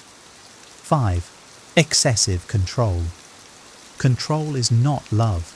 True love fosters freedom, encouraging each partner to grow as an individual while supporting the union. But in a toxic relationship, one partner often seizes control, dictating decisions about who you see, what you wear, how you spend your time, or even what you think. What may start as seemingly innocent concern, "I just want what's best for you," quickly becomes suffocating dominance. The Stoics remind us to distinguish between what is within our power and what is not. Marcus Aurelius wrote, "You have power over your mind, not outside events. Realize this, and you will find strength." Excessive control from a partner seeks to strip away that power, leaving you feeling dependent and powerless. Control can manifest in financial restrictions, emotional manipulation, or isolation. Your independence becomes a threat to their authority. You might hear things like, "Why do you need anyone else when you have me?" Or, "You can't do that, it's not safe." To identify this, reflect on how much autonomy you truly have. Are your decisions your own, or do they require approval? Do you feel compelled to act against your better judgment just to avoid conflict? Breaking free from control begins with reclaiming your autonomy. Set firm boundaries and assert them, even if it feels uncomfortable. The Stoics teach that true strength lies in self-governance. By choosing your own path, you reclaim the freedom that control seeks to suppress. As Epictetus said, "No one is free who is not master of himself." You have the right to make choices that align with your values, free from fear or coercion. A healthy relationship empowers both partners. It never seeks to dominate one. 6. Isolation from friends and family.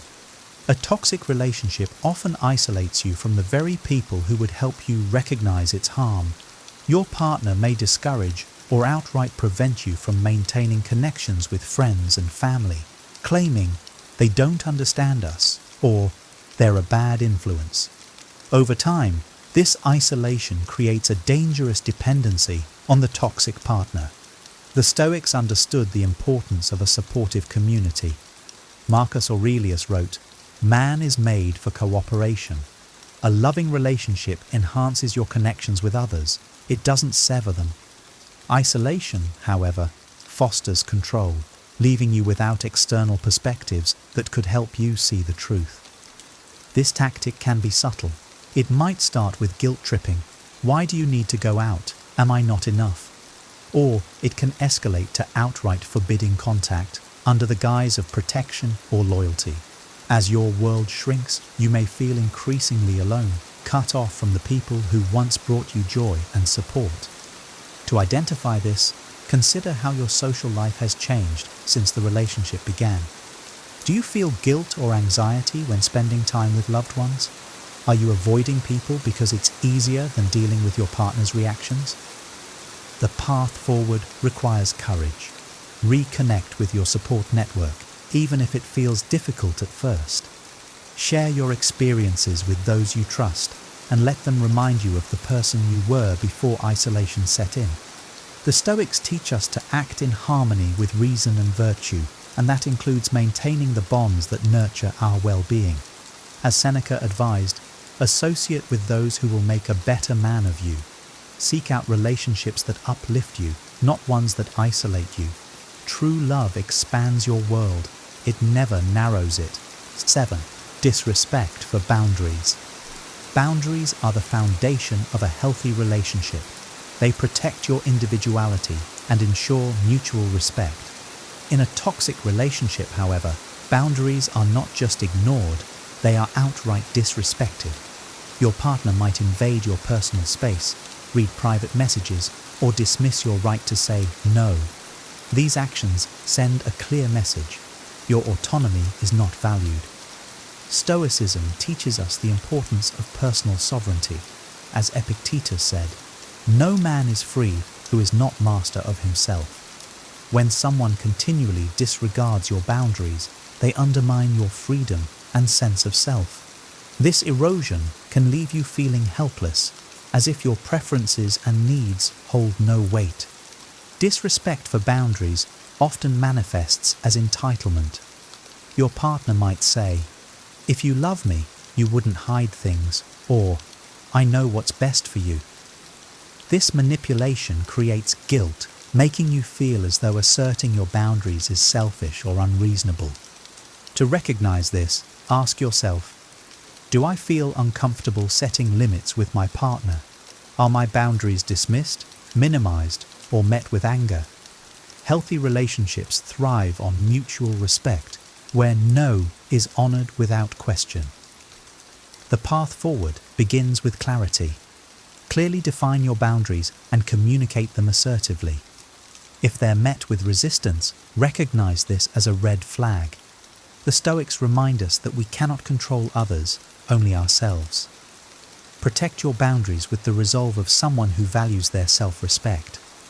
As Marcus Aurelius advised, be tolerant with others and strict with yourself. While tolerance has its place, it does not mean tolerating disrespect. Guard your boundaries fiercely. They are a reflection of your self-worth and an essential shield against toxicity. 8. Lack of support or empathy. In a thriving relationship, partners are each other's greatest supporters, celebrating victories and offering comfort during challenges. In a toxic relationship, however, empathy is absent and support feels conditional or non-existent. You may feel like your struggles are dismissed, your goals minimized, or your emotions invalidated. Stoicism emphasizes the importance of mutual understanding and compassion. Marcus Aurelius wrote, "Whenever you are about to find fault with someone, ask yourself the following question: what fault of mine most nearly resembles the one I am about to criticize?" A toxic partner, however, lacks this self-awareness and instead prioritizes their needs over yours. This lack of empathy can manifest in subtle ways. When you share your feelings, you might hear, "Why are you making such a big deal out of this?" Or, "You're always so dramatic." Over time, these dismissive responses make you feel invisible, as though your emotions are a burden rather than something to be embraced. To identify this, ask yourself, does my partner show genuine interest in my well-being? Do they listen without judgment? Or do they dismiss my feelings as unimportant? A lack of empathy creates a one-sided relationship where your needs are neglected. Rebuilding your confidence starts with acknowledging your inherent worth. The Stoics teach us to focus on what we can control, our actions and our responses. If your partner refuses to support you, redirect that energy inward. Build your resilience and seek empathy from those who truly value you.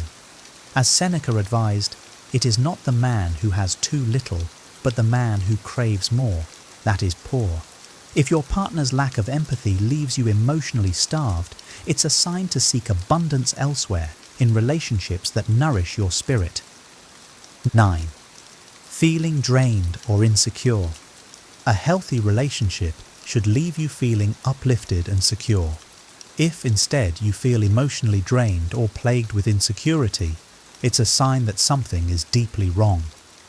Toxic relationships are exhausting because they demand constant emotional labor without offering the reassurance or support you need. Stoicism teaches us to guard our peace of mind. Epictetus said, "No great thing is created suddenly," reminding us that true contentment takes time and effort. But if a relationship consistently erodes your sense of self, it's not building greatness, it's tearing it down. Feeling drained often comes from being caught in cycles of conflict, manipulation, or neglect. You might feel like you're giving everything without receiving anything in return. Insecurity can arise when your partner's actions make you question your worth, leaving you vulnerable to doubt and fear. To recognize this, reflect on how the relationship affects your well-being. Do you feel more confident and at peace, or does it seem like the relationship takes more than it gives? Pay attention to your energy levels and your internal dialogue. Both are key indicators of your emotional state. The way forward is to prioritize your well-being. Engage in practices that restore your energy, like meditation, journaling, or spending time with supportive people. As Marcus Aurelius advised, the happiness of your life depends upon the quality of your thoughts. Redirect your thoughts towards self-care and self-worth, and consider whether the relationship aligns with your values. Remember, a relationship should be a partnership, not a source of perpetual struggle. Protect your peace as fiercely as the Stoics protected their principles. 10. Physical or verbal abuse. Physical or verbal abuse is the clearest and most alarming sign of a toxic relationship. Any form of harm, be it physical violence, threats, or demeaning language, violates the fundamental respect every person deserves. Abuse is not a mistake or a misstep. It is a deliberate act of control and harm. The Stoics teach us to value our inherent dignity. Seneca wrote, "A man is as unhappy as he has convinced himself he is." Abuse convinces you that you are unworthy of respect, trapping you in a cycle of fear and submission. But this is a lie, a distortion of your true value. Physical abuse often begins subtly, with minor incidents that escalate over time. Verbal abuse, too, can be insidious, cutting remarks, insults disguised as jokes, or yelling that leaves you shaken. Both forms of abuse are designed to undermine your confidence and instill fear. To recognize this, ask yourself, do I feel safe in this relationship? Do I flinch at their words or actions? Safety, physical, emotional, and mental, is a non-negotiable right, not a privilege. The path forward requires courage. If you're experiencing abuse, prioritize your safety above all else. Seek help from trusted friends, family, or professional organizations. As Marcus Aurelius advised, do not be ashamed of needing help. You have a duty to fulfill the demands of your nature. Your nature demands safety, respect, and love. Abuse is never your fault, and staying in such a situation is not a Stoic act of endurance, it is self-harm. Choose your well-being. Choose to step away. Because, as the Stoics remind us, you cannot live a virtuous life if you are not free. Solutions and steps to take. Recognizing the signs of a toxic relationship is a brave and essential first step. However, awareness alone isn't enough. Purposeful action is required to reclaim your peace and happiness. As the Stoics teach, we must focus on what is within our control, our thoughts, choices, and responses. Here are practical steps to guide you toward liberation and healing. 1. Self-reflection. Start by taking an honest inventory of your relationship. Are you sacrificing your well-being for the sake of maintaining the bond? Write down your experiences, emotions, and patterns of behavior in the relationship. Seneca reminds us, you must know for which harbor you are headed if you are to catch the right wind. Clarity is the first step toward transformation. 2. Open communication. If it feels safe, express your concerns to your partner calmly and assertively. Use I statements to focus on your feelings without triggering defensiveness.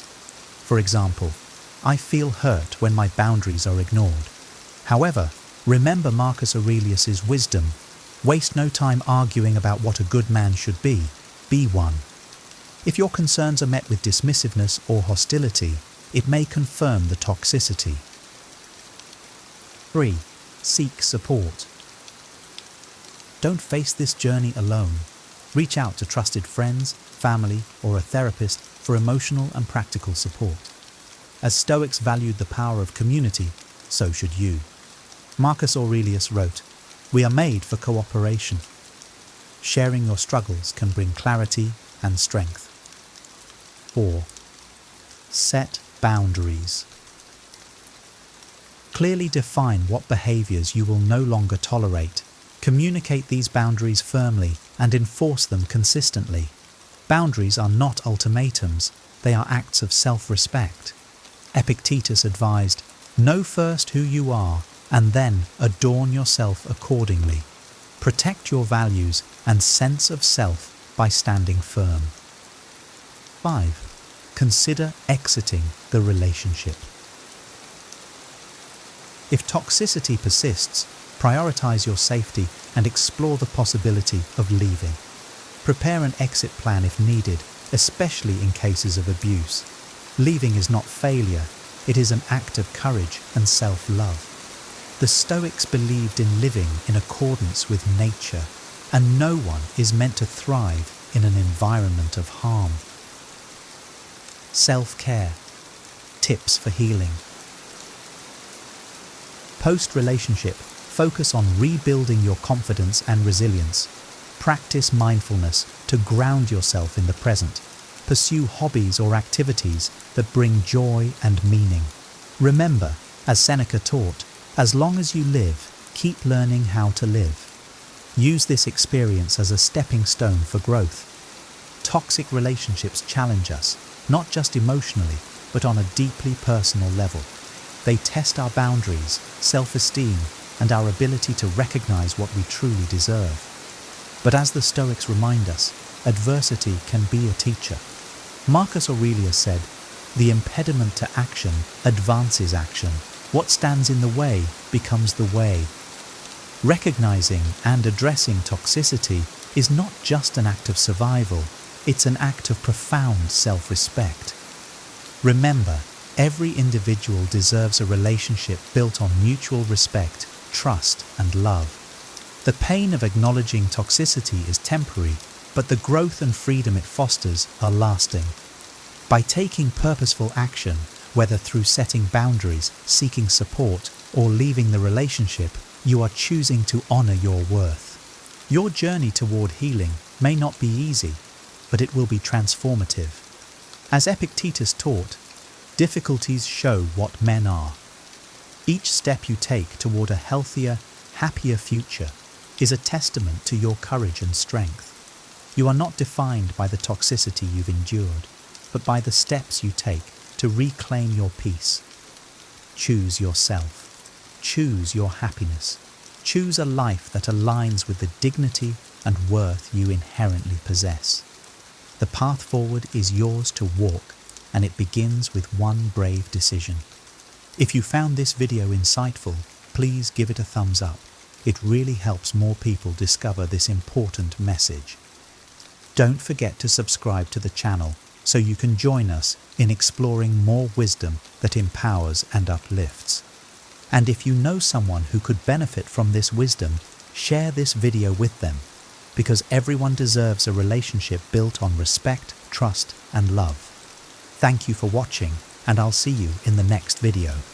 Here are the 10 spaces that shape a life of wisdom and purpose, especially for older people. From the sanctuary of a peaceful home to the awe of travel, these places nurture the soul and reflect the art of intentional living. They inspire connection, offer solace, and provide the perspective to navigate life's challenges with grace. Which of these spaces resonates with you? Share your thoughts in the comments, and if you found this video meaningful, don't forget to like, subscribe, and share it with someone who might need this wisdom. Together, let's keep the conversation going. 1. The comfort of a peaceful home. A peaceful home isn't just a luxury, it's a sanctuary. It's the place where chaos finds its boundary and where order reigns supreme. For older people, this isn't merely about having nice furniture or spotless floors. It's about creating an environment that nurtures the soul. Stoicism teaches us that we cannot control the outside world, but we can control how we arrange our immediate surroundings. This principle resonates deeply when you walk into a home that feels like a gentle embrace, a space carefully curated to support a calm and reflective mind.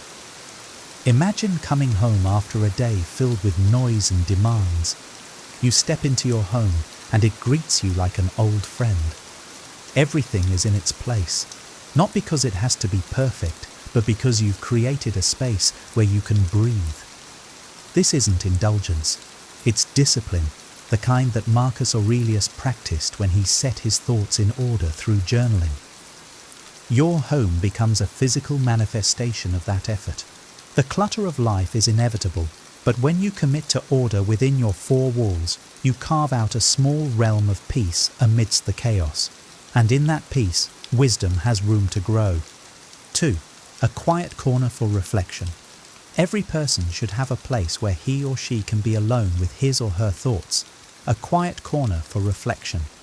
Life is filled with distractions, but without moments of stillness, we lose sight of who we are and what truly matters. The Stoics knew this well. Marcus Aurelius, a man burdened with the weight of an empire, carved out time to reflect each day. If he could manage that, surely we can too. Picture a small sunlit nook in your home, perhaps with a comfortable chair and a journal. This isn't just a physical space, it's a mental sanctuary. Here, you can ask yourself the hard questions. What did I do well today? Where did I fall short? How can I improve tomorrow? It's not about judgment, it's about growth. Reflection helps you navigate life's complexities with grace and purpose. When you regularly pause to reflect, you cultivate resilience. You're less likely to be swept away by the turbulence of emotions or the chaos of the world. Instead, you become anchored in your values, guided by a clear sense of direction. In your quiet corner, you create not only peace, but the foundation for a wiser, more intentional life. 3. Nature's embrace. There's something profoundly healing about nature. The Stoics taught us to align ourselves with it, to see it as both a teacher and a source of solace.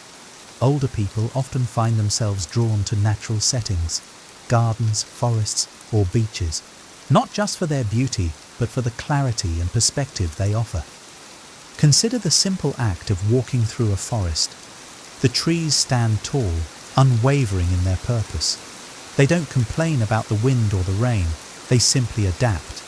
As you walk among them, you're reminded that life's challenges are not obstacles, but opportunities for growth. This is Stoic wisdom in action. Accept what you cannot change and focus on what you can. Nature also teaches impermanence. The seasons change, flowers bloom and fade, and yet life continues. This can be a comfort as we age, a reminder that while time passes, there is beauty and meaning in every stage. Whether you're tending a garden or simply sitting by a river, nature has a way of quieting the mind and restoring the spirit. It reconnects you to something greater, reminding you of your place in the grand tapestry of existence. 4.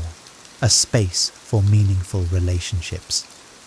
As we grow older, we begin to value quality over quantity in our relationships. Stoicism emphasizes this as well. It's not about how many people you know, but about the depth and virtue of those connections. Older people often crave spaces where they can nurture these relationships, places to share a meal, a laugh, or a heartfelt conversation. Think about a warm kitchen table, the kind where stories are told and bonds are strengthened. These moments don't happen by accident. They require effort and intention. Seneca once said, "Associate with people who are likely to improve you." This doesn't mean cutting ties with everyone who challenges you, but rather surrounding yourself with those who inspire you to be better. Meaningful relationships are reciprocal. They require kindness, patience, and a willingness to listen. And when these relationships are nurtured in a thoughtful space, be it a cozy living room or a park bench, they become a source of joy and resilience. Such connections remind us that, even in solitude, we're never truly alone. The love and wisdom we share with others become a legacy that outlives us. 5. Libraries or places of learning. Wisdom is a lifelong pursuit. Older people often find themselves drawn to libraries or other places of learning, not because they lack knowledge, but because they've discovered the joy of continuous growth. This echoes the Stoic belief that education never ends. Epictetus taught that we should always be students, open to new ideas and perspectives. Imagine the quiet hum of a library. He or shelves filled with books hold the insights of generations, waiting to be uncovered. For some, this is a space to revisit old classics. For others, it's a chance to explore new fields. It's not just about acquiring knowledge, it's about feeding the mind and nourishing the soul. Learning also helps us navigate the uncertainties of life. When you immerse yourself in philosophy, history, or science, you gain tools to approach challenges with wisdom and calm. A person who commits to learning not only enriches his or her own life, but also sets an example for those around his or her. He or she shows that it's never too late to grow, adapt, and find meaning in the pursuit of knowledge. 6. A nurturing sanctuary for the body. Our bodies are vessels through which we experience the world, and as we age, nurturing them becomes not just a necessity, but a mindful practice. Older people often gravitate to spaces like yoga studios, gyms, or even quiet rooms for stretching and meditation. The Stoics, though often associated with the mind, understood the importance of caring for the body as well. After all, physical health supports mental clarity and resilience. Think about how a simple yoga session can shift your entire mood. The act of stretching and breathing not only strengthens the body, but also calms the mind. Stoic philosopher Epictetus emphasized the importance of discipline in daily habits, including how we treat our physical selves. This isn't about vanity, it's about maintaining strength and energy to engage with life fully. Creating a sanctuary for your body doesn't require luxury. It can be as simple as a small mat in your home or a favorite walking path. What matters is the intention behind it. Caring for your body is an act of gratitude. It's a recognition of the gift it is and a commitment to keep it well tuned for the challenges and joys of life. 7. A sacred place of legacy. As the years pass, many people begin to reflect on their legacy, what they will leave behind for those they love and the world they've touched. Stoicism reminds us that true immortality lies in the impact of our actions and the lives we've influenced. Cemeteries, family homes, or even gardens planted for future generations become sacred places for older people, where they connect with the idea of permanence through legacy. Imagine standing in a garden you've nurtured for years. Each flower, tree, and blade of grass represents the care and patience you've poured into it. This is a metaphor for the relationships, values, and lessons you've cultivated over your life. The Stoics often spoke of planting seeds, both literally and metaphorically, that will grow long after we're gone.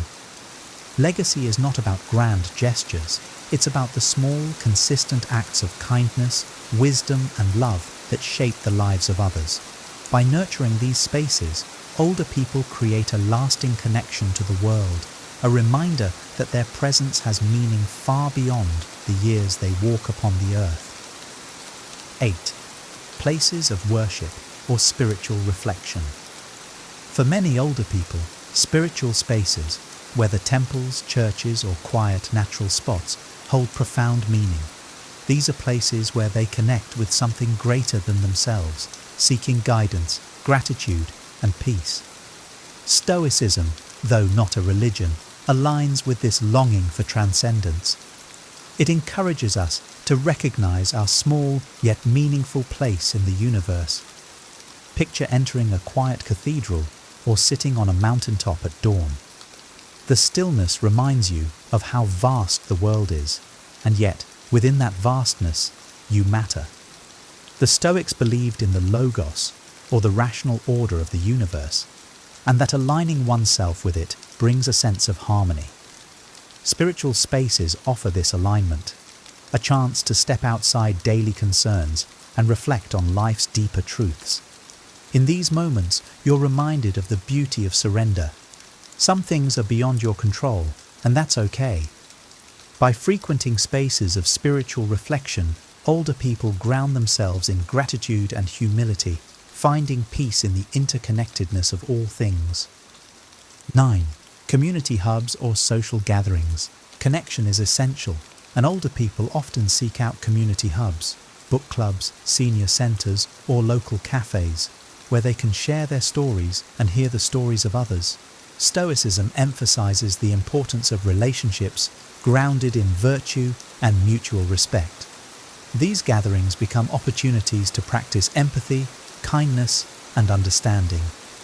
Think of a lively book club discussion or a quiet coffee shared with a friend. These moments are not trivial, they're profound. They remind us that we're part of something larger, that our experiences, joys, and struggles are mirrored in others. As Seneca wrote, "One hand while he or she's the other." Community enriches our lives, offering support and shared wisdom. Older people find immense joy in these spaces, not just as participants, but as contributors.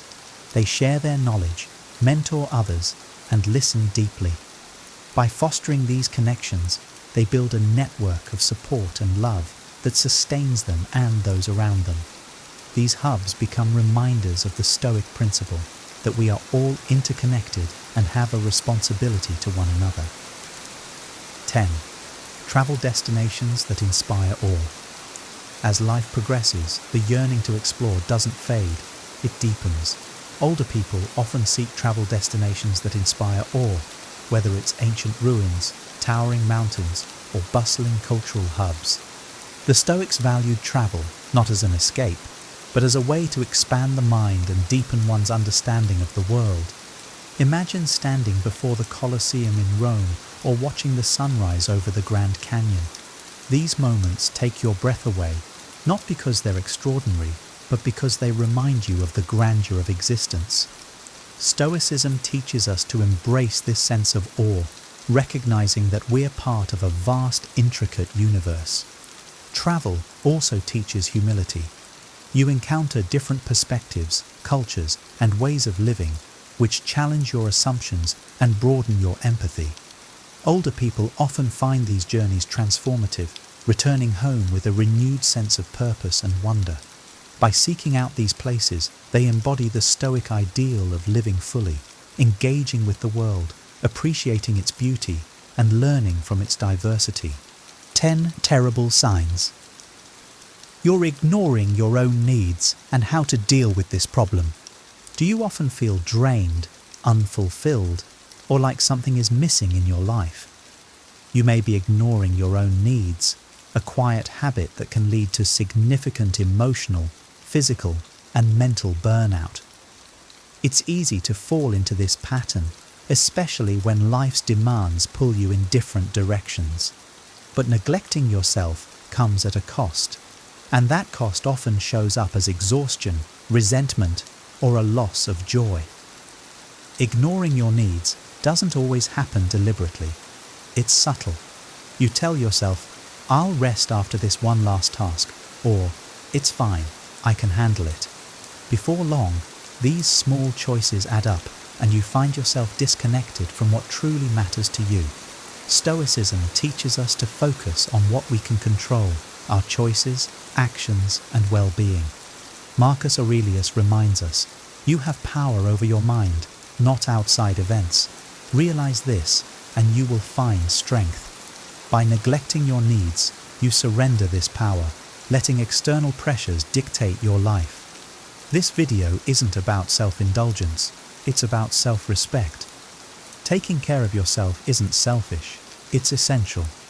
As Seneca said, "A man is as unhappy as he has convinced himself he is." Recognizing the signs of neglect and reclaiming your sense of self can lead to a more balanced, fulfilling life. In the next sections, we'll explore 10 terrible signs that you might be ignoring your own needs and how to address them. With each point, we'll draw on Stoic wisdom to guide you toward a life of harmony and self-awareness. Let's dive in with the calm and clarity the Stoics cherished, ready to face the truth with courage and wisdom. 1. Constantly prioritizing others over yourself. Do you find yourself always putting others' needs ahead of your own? Whether it's family, friends, or co-workers, you might be giving so much that you leave little time or energy for yourself. This behavior often stems from a desire to help or avoid disappointing others, but over time, it can drain you emotionally and physically. Imagine this: a colleague asks for help on a project, and you say yes, even though your own workload is already overwhelming. Or a friend constantly calls on you for support, yet you rarely share your own struggles. While generosity is virtuous, an unbalanced approach leaves you depleted and unfulfilled. Stoicism emphasizes the importance of balance and self-control. Marcus Aurelius wrote, "Waste no more time arguing about what a good man should be. Be one." Being good includes honoring your own limits. If you give endlessly to others at the expense of your well-being, you risk becoming resentful and ineffective in your relationships. The key is to prioritize without guilt. Ask yourself, am I saying yes out of obligation or because I truly want to help? Recognize that you cannot pour from an empty cup. Set boundaries by politely declining when necessary. I'd love to help, but I need to focus on my own responsibilities right now. By respecting your needs, you ensure that the energy you give to others comes from a place of abundance, not depletion. A wise person understands that tending to their well-being is not selfish. It's the foundation for meaningful and balanced relationships. Prioritize yourself as part of your commitment to living a virtuous, harmonious life. 2. Feeling drained without knowing why.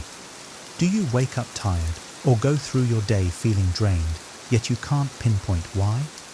This exhaustion often stems from neglecting your own needs.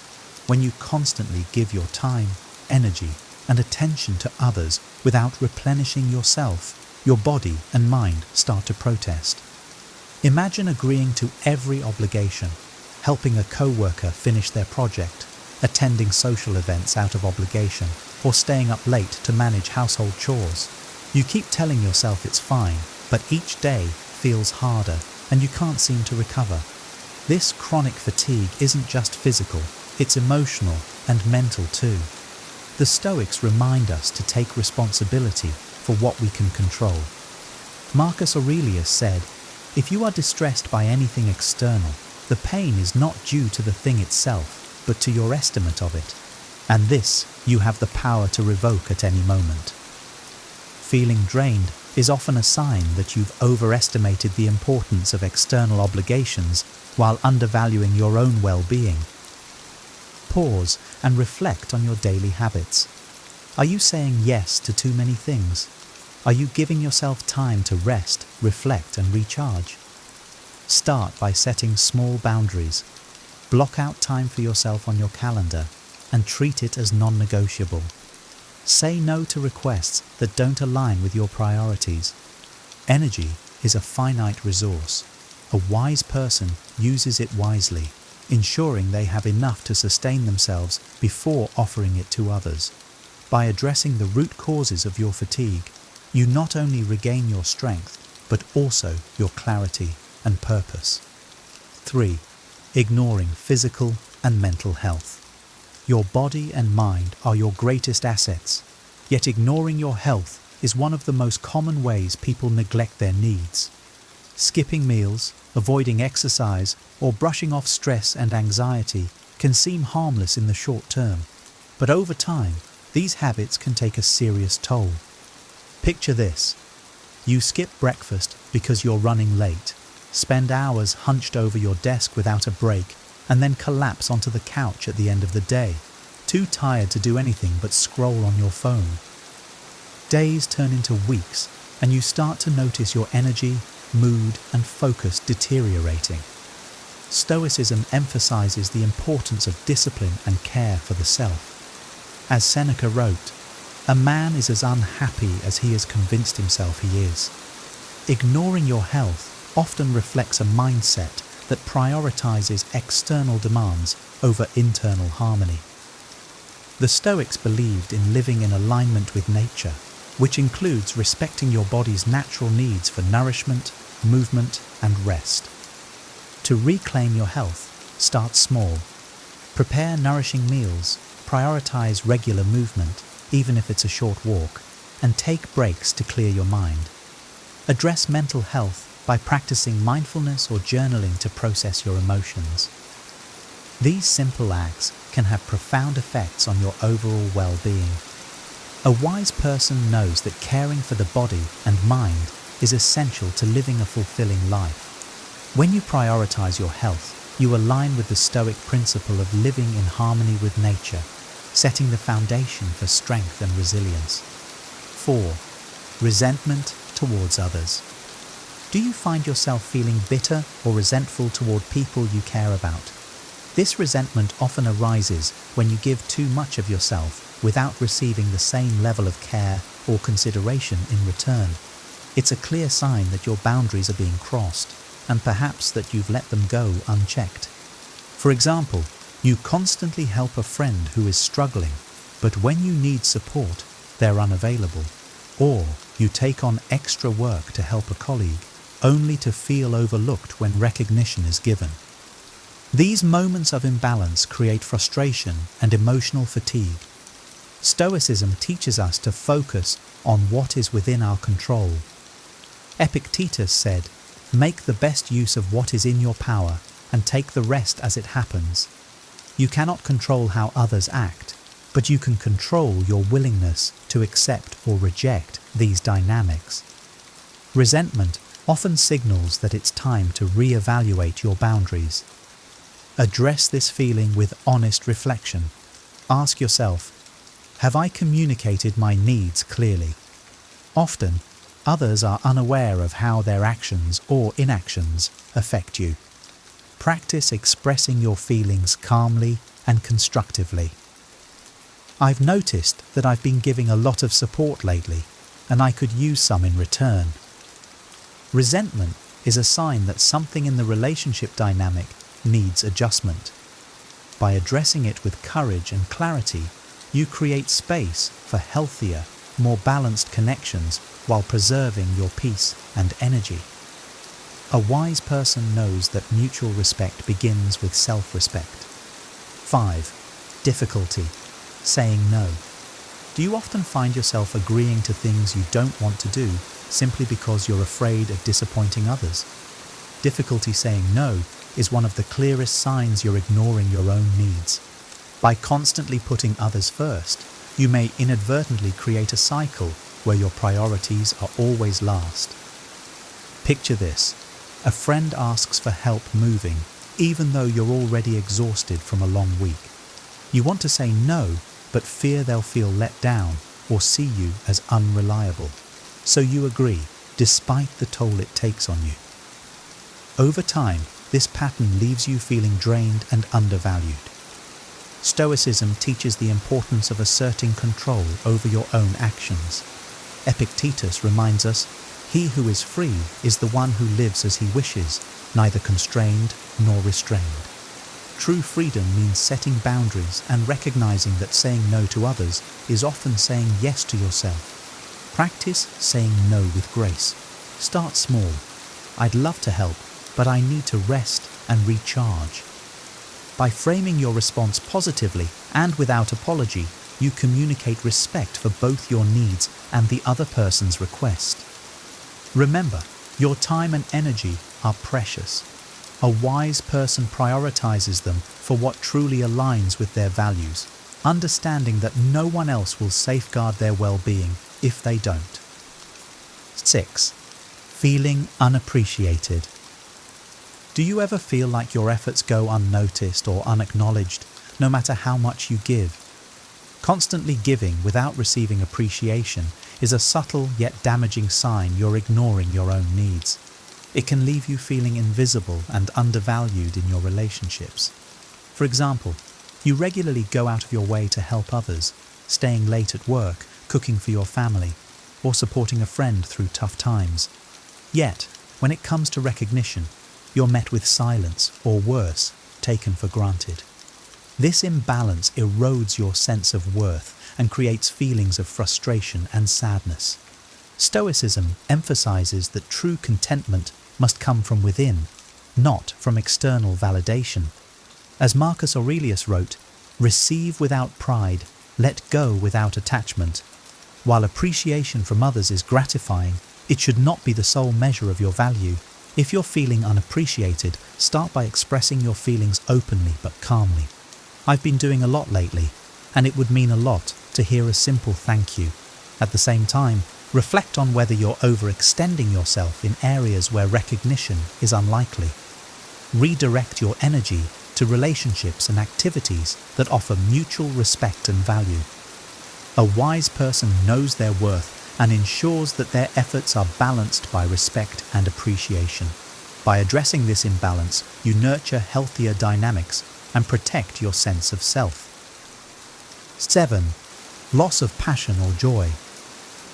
When was the last time you felt excited or joyful about something? If you've lost interest in activities that once brought you happiness, it may be a sign that you're neglecting your own needs. Overcommitting to responsibilities often leaves no room for the things that ignite your passion and feed your soul. Think of the hobbies or activities you once loved: painting, hiking, reading, or spending time with friends. Now, these pursuits feel like distant memories because your time is consumed by obligations. Even when you have a free moment, you might feel too tired or disconnected to engage in what you love. Stoicism teaches us to align our actions with our values. Seneca said, "True happiness is to enjoy the present without anxious dependence upon the future." When you lose touch with what brings you joy, you lose a part of yourself. Rekindle your passions by intentionally carving out time for them. Start small. Spend 15 minutes doing something that used to excite you. Protect this time as you would a commitment to someone else. Gradually, you'll reconnect with the things that make life meaningful. Joy and passion are essential for a fulfilling life. A wise person recognizes that tending to their inner fire isn't a luxury. It's a necessity for living with purpose and harmony. 8. Difficulty expressing your needs. Do you often hesitate to ask for what you need, fearing you'll seem selfish or burdensome? Struggling to express your needs is a clear sign you're neglecting yourself. It leaves you feeling unsupported and reinforces the idea that your feelings and desires are less important than others. Imagine needing a break after a long day, but staying silent while your partner or family continues to demand your attention. Or perhaps you're overwhelmed at work, but avoid telling your manager because you don't want to appear incapable. These small moments of silence accumulate, leading to frustration and burnout. Stoicism teaches us the importance of self-respect and clear communication. Marcus Aurelius wrote, "Don't be overheard complaining. We are masters of enduring." But enduring doesn't mean suffering in silence.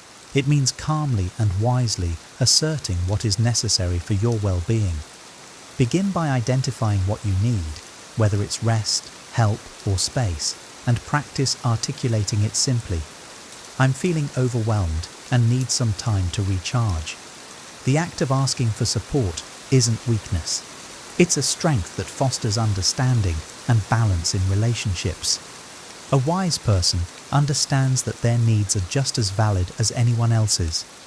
By expressing them openly and confidently, you create a life that honors your well-being and encourages mutual respect in your relationships. 9. Over-reliance on external validation. Do you find yourself seeking approval from others rather than trusting your own judgment? Depending on external validation is a subtle way of ignoring your needs because it prioritizes others' opinions over your own inner compass. Picture this: you achieve something significant but don't feel satisfied until others acknowledge it. Or you constantly adjust your choices to match what others expect, even if it conflicts with your true desires. This reliance on external approval can make you feel unsteady and disconnected from your authentic self. Epictetus taught that true contentment comes from within. Seek not the good in external things, seek it in yourselves. When you rely on validation from others, you give away the power to determine your own happiness and worth. Start by practicing self-affirmation. Before seeking approval from others, ask yourself, Am I proud of this decision? Does it align with my values? Over time, cultivate the confidence to stand by your choices without needing outside reassurance. A wise person measures their worth by their own principles, not the fleeting opinions of others. By trusting yourself, you strengthen your foundation and free yourself from the constant need for external validation. 10. Feeling disconnected from yourself. Do you ever feel like you've lost touch with who you are? When life becomes a series of obligations and external demands, it's easy to forget what makes you feel fulfilled, joyful, or at peace. This disconnection from yourself is often the result of prolonged neglect of your needs. Imagine struggling to answer a simple question: what makes you happy? You've spent so much time meeting others' expectations that your own desires feel unfamiliar. You might notice a vague sense of emptiness or a longing for something undefined. Stoicism emphasizes self-awareness as a cornerstone of a meaningful life. Seneca said, "No man is more unhappy than he who never faces adversity, for he is not permitted to prove himself." Adversity in this sense includes the inner challenges of self-discovery. Facing these truths, though uncomfortable, is necessary to reconnect with your essence. Reclaim your connection to yourself by creating space for introspection. Spend time alone, journal your thoughts, or meditate to explore what truly matters to you. Ask questions like, what brings me joy? And what do I want from life? These moments of reflection help you rediscover your inner compass. A wise person nurtures their relationship with themselves, understanding that self-connection is the foundation for a purposeful and fulfilling life. By listening to your inner voice, you realign with what truly matters and take the first step toward living authentically. Solutions: how to start meeting your needs. Ignoring your own needs can feel like a deeply ingrained habit, but it's never too late to reclaim your well-being. The Stoics teach us that self-mastery begins with awareness and deliberate action. Here are practical steps to help you prioritize your needs and create a more balanced, fulfilling life. 1. Practice self-awareness. The first step to change is recognizing the problem. Reflect on areas where you've been neglecting yourself. Ask, what do I truly need, and where have I been falling short? Journaling can be a powerful tool for uncovering patterns and reconnecting with your inner self. As Marcus Aurelius said, "Look within. Within is the fountain of good, and it will ever bubble up if thou wilt ever dig." 2. Set and maintain boundaries. Learn to say no without guilt. Recognize that by protecting your time and energy, you are honoring your own value. For example, if a request doesn't align with your priorities or capacity, respond with, "I can't commit to this right now, but I hope it works out for you." Boundaries are not selfish. They are essential for self-respect and sustainable relationships. 3. Schedule time for yourself. Treat self-care as a priority, not an afterthought. Block out time for rest, hobbies, or simple pleasures, and guard it as you would an important meeting. For instance, dedicate a morning each week to an activity that recharges you, like reading, walking, or meditating. This practice reinforces the Stoic ideal of living in harmony with nature and your inner self. 4. Communicate your needs. Expressing your needs isn't selfish, it's an act of self-respect. Practice clear, direct communication. "I'm feeling overwhelmed and need a moment to regroup." This clarity not only helps others understand you, but also strengthens your confidence in prioritizing yourself. 5. Reconnect with your passions. Rediscover the activities and pursuits that bring you joy. Whether it's painting, dancing, or spending time in nature, make space for what energizes and fulfills you. As Seneca advised, True happiness is to enjoy the present without anxious dependence upon the future. Embrace what makes you feel alive in the here and now. Your needs are not secondary, they are fundamental. Ignoring them might seem like a small sacrifice for the sake of others, but over time, it erodes your happiness, health, and sense of self. The good news is that you have the power to change this dynamic. As the Stoics teach, living a virtuous life requires balance, self-awareness, and intention. By recognizing the signs of neglect and taking deliberate steps to prioritize your well-being, you honor your value and reclaim your peace. You become not only a better friend, partner, and colleague, but also a stronger, more resilient individual. Take a moment today to reflect on your own needs. Commit to treating yourself with the same kindness and care you extend to others. True strength lies in living with harmony, and that harmony begins with you. Remember, as Marcus Aurelius said, dwell on the beauty of life. Watch the stars and see yourself running with them. Reconnect with your own light and let it guide you to a life of balance and fulfillment. If you found this video helpful, please give it a thumbs up and subscribe to the channel for more wisdom and actionable insights to help you live a balanced and fulfilling life. Your support means everything and helps us continue creating meaningful content. We'd also love to hear from you. What resonated with you the most? Have you noticed any of these signs in your own life? Share your thoughts, experiences, or takeaways in the comments below. Let's start a conversation and support each other in prioritizing our well-being. Here are 10 types of people you should never trust or respect, and understanding why will transform the way you approach relationships. Some individuals may seem harmless at first glance, but their behaviors can create chaos, drain your energy, or lead you astray from your own growth. It's not just about avoiding negativity, it's about protecting your peace and staying aligned with your values. Each of these personality types challenges your ability to live a balanced, virtuous life. Think about how much time and energy are wasted dealing with people who lie, manipulate, or disrupt your focus. Imagine the relief of knowing exactly who to steer clear of and why. By identifying these toxic traits, you can set boundaries that safeguard your mental clarity and personal integrity. What's more, Stoicism, the ancient philosophy of resilience and rational living, offers timeless wisdom to navigate these challenges. As we explore each type of person, you'll discover actionable insights rooted in Stoic principles that will empower you to reclaim control and focus on what truly matters. 1.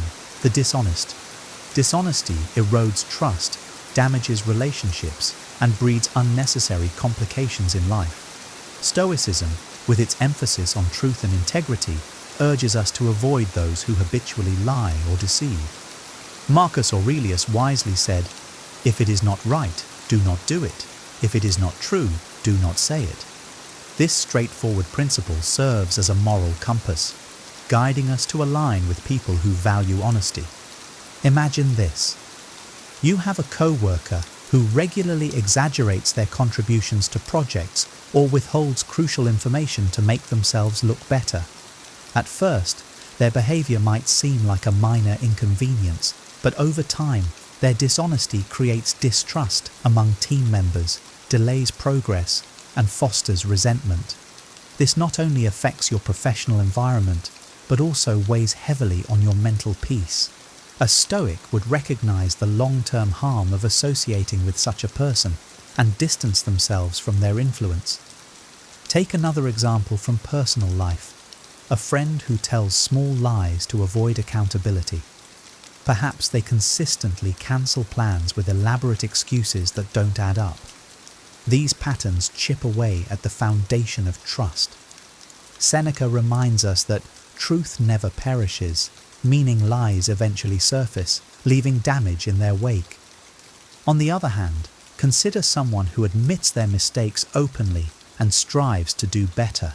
Their honesty not only strengthens your relationship, but also inspires you to uphold the same virtue. Surrounding yourself with truthful individuals reinforces your commitment to live in alignment with reason and morality. Dishonest people disrupt the harmony Stoicism aims to cultivate. Their presence complicates what should be simple and straightforward. To protect your integrity and peace of mind, heed the Stoic advice. Trust those who walk in truth, and never grant respect to those who habitually betray it. The manipulative. Manipulators distort reality to serve their own needs, often at the expense of others. Stoicism teaches us to guard against such influences by maintaining control over our thoughts and emotions. Epictetus warned, "Whoever is going to make you angry is your master." This advice reminds us that manipulators thrive by exploiting our emotions, anger, guilt, fear, or even love, to bend us to their will.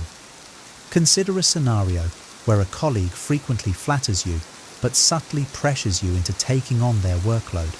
At first, their charm may feel genuine, but as time passes, you realize their compliments come with hidden motives. They appeal to your sense of responsibility or guilt, leaving you overburdened while they shirk their duties. A Stoic would recognize this behavior and set clear boundaries, refusing to let manipulation dictate their actions. In personal relationships, manipulation can be even more insidious. Imagine a partner who constantly plays the victim, using emotional guilt to control your decisions. They might say things like, "If you really loved me, you'd do this for me." Over time, their tactics erode your sense of autonomy and self-respect. Stoic wisdom teaches us to evaluate such behavior objectively, separating emotion from reason. Marcus Aurelius urged, "You have power over your mind, not outside events. Realize this, and you will find strength." To counter manipulation, a Stoic practices discernment and self-awareness. They remain anchored in their values and avoid reacting impulsively to emotional appeals. By focusing on what they can control, their thoughts, choices, and actions, they neutralize the manipulator's power. Manipulative individuals compromise your peace and autonomy. Trust and respect should only be extended to those who communicate openly and act with integrity. As a Stoic, hold firm to your principles and never let the manipulative govern your path. 3. The envious. Envy is a corrosive emotion, often disguised as passive-aggressive behavior or subtle undermining. Envious people may resent your success, happiness, or achievements, even if they don't openly admit it. Stoicism teaches us to recognize envy as a sign of discontentment and insecurity. As Seneca observed, "It is the mark of a great soul to scorn great things and prefer that which is ordinary." The envious, by contrast, are consumed by comparison and lack gratitude for their own lives. Imagine you've earned a promotion at work, and a colleague's congratulations feel forced or insincere. Soon after, they begin to nitpick your decisions or spread rumors about how you lucked into your new role. Their envy not only poisons their own happiness, but also introduces negativity into your life. A Stoic approach would involve acknowledging their behavior without taking it personally. Epictetus reminds us, "It is not what happens to you, but how you react to it that matters." Focus on your goals and let their resentment roll off your back. In friendships, envy can manifest as a lack of support or even sabotage. Picture a friend who criticizes your choices or downplays your achievements. For instance, when you share news about buying your first home, they respond with, "Must be nice, but I wouldn't want the stress." Their envy clouds their ability to celebrate your success. Seneca's teachings encourage us to surround ourselves with those who uplift us, not drag us down with their own insecurities.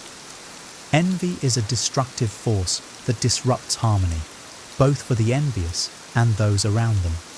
Stoics choose gratitude over jealousy, focusing on their own path instead of comparing themselves to others. Respect and trust those who celebrate your successes genuinely, and distance yourself from those whose envy dims your light. 4. The irresponsible.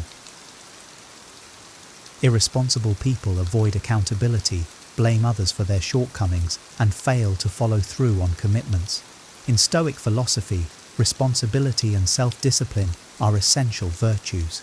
Epictetus reminds us, freedom is the only worthy goal in life. It is won by disregarding things that lie beyond our control. Irresponsible individuals, however, relinquish their freedom by neglecting their own duties, often pulling others into the chaos they create. Consider a teammate who consistently misses deadlines, leaving you scrambling to compensate for their lack of effort. At first, you might excuse their behavior, thinking they're simply overwhelmed. But over time, their pattern of neglect becomes clear. Their irresponsibility creates unnecessary stress for you, undermining your peace and productivity. A Stoic would recognize the importance of setting boundaries, ensuring their own efforts aren't wasted by someone else's failure to act responsibly. In personal relationships, irresponsibility can take a heavy toll. Imagine a friend who borrows money repeatedly but never repays it, always making excuses or promising to get it back to you soon. Their behavior reflects a lack of respect for your resources and trust. Marcus Aurelius advised us to focus on what is within our control, and part of that involves choosing relationships with those who honor their obligations. Stoics understand that responsibility is the foundation of progress. As Seneca noted, luck is what happens when preparation meets opportunity. Those who are irresponsible rarely seize opportunities because they fail to prepare, instead relying on others to clean up their messes.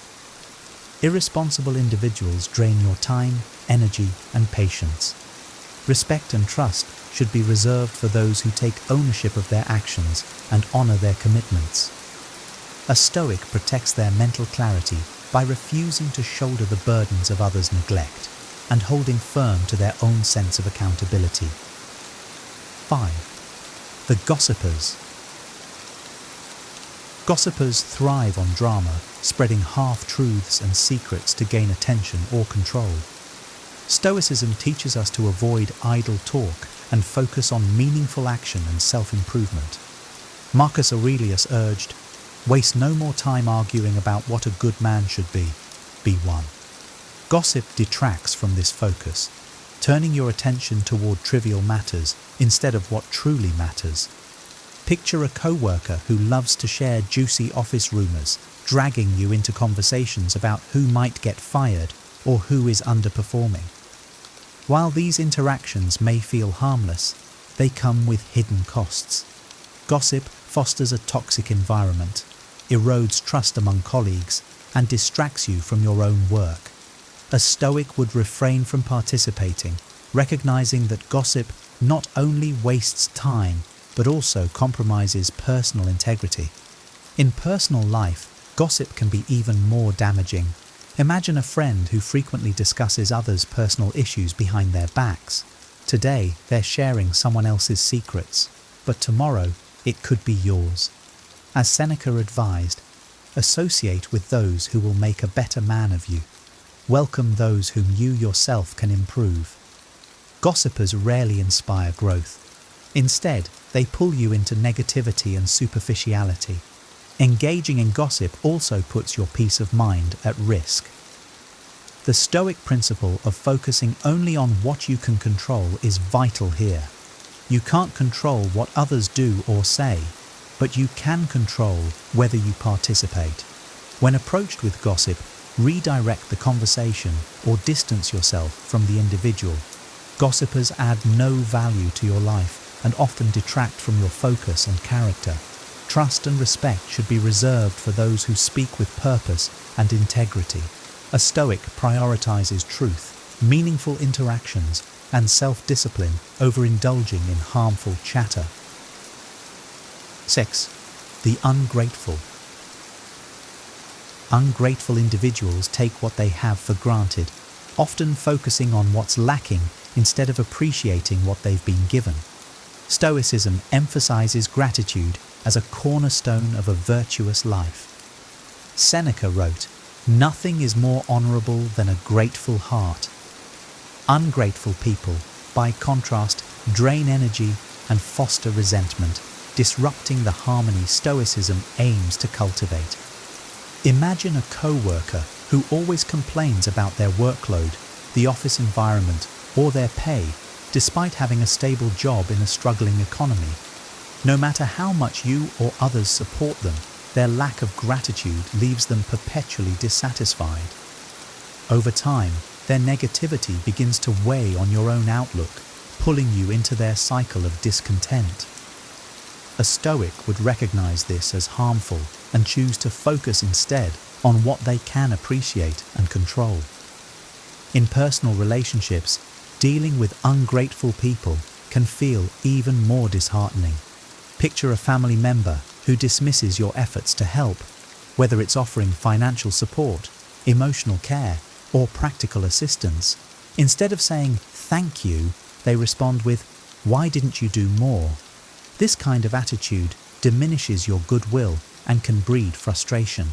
Stoic wisdom reminds us that the act of giving or helping should stem from virtue, not expectation. But that doesn't mean tolerating chronic ingratitude. Practicing gratitude, on the other hand, fosters resilience and joy. Marcus Aurelius often reflected on the blessings in his life, writing, "When you arise in the morning, think of what a privilege it is to be alive, to think, to enjoy, to love." Surrounding yourself with people who share this perspective strengthens your ability to live a fulfilled life. Ungrateful individuals detract from your sense of purpose and positivity. A Stoic extends trust and respect to those who acknowledge and value the good in life, leaving behind those who only see what's missing. 7. The overly cynical. Cynicism, when unchecked, becomes a destructive force. While skepticism can be healthy, overly cynical people view the world through a lens of distrust and negativity, dismissing hope and possibility.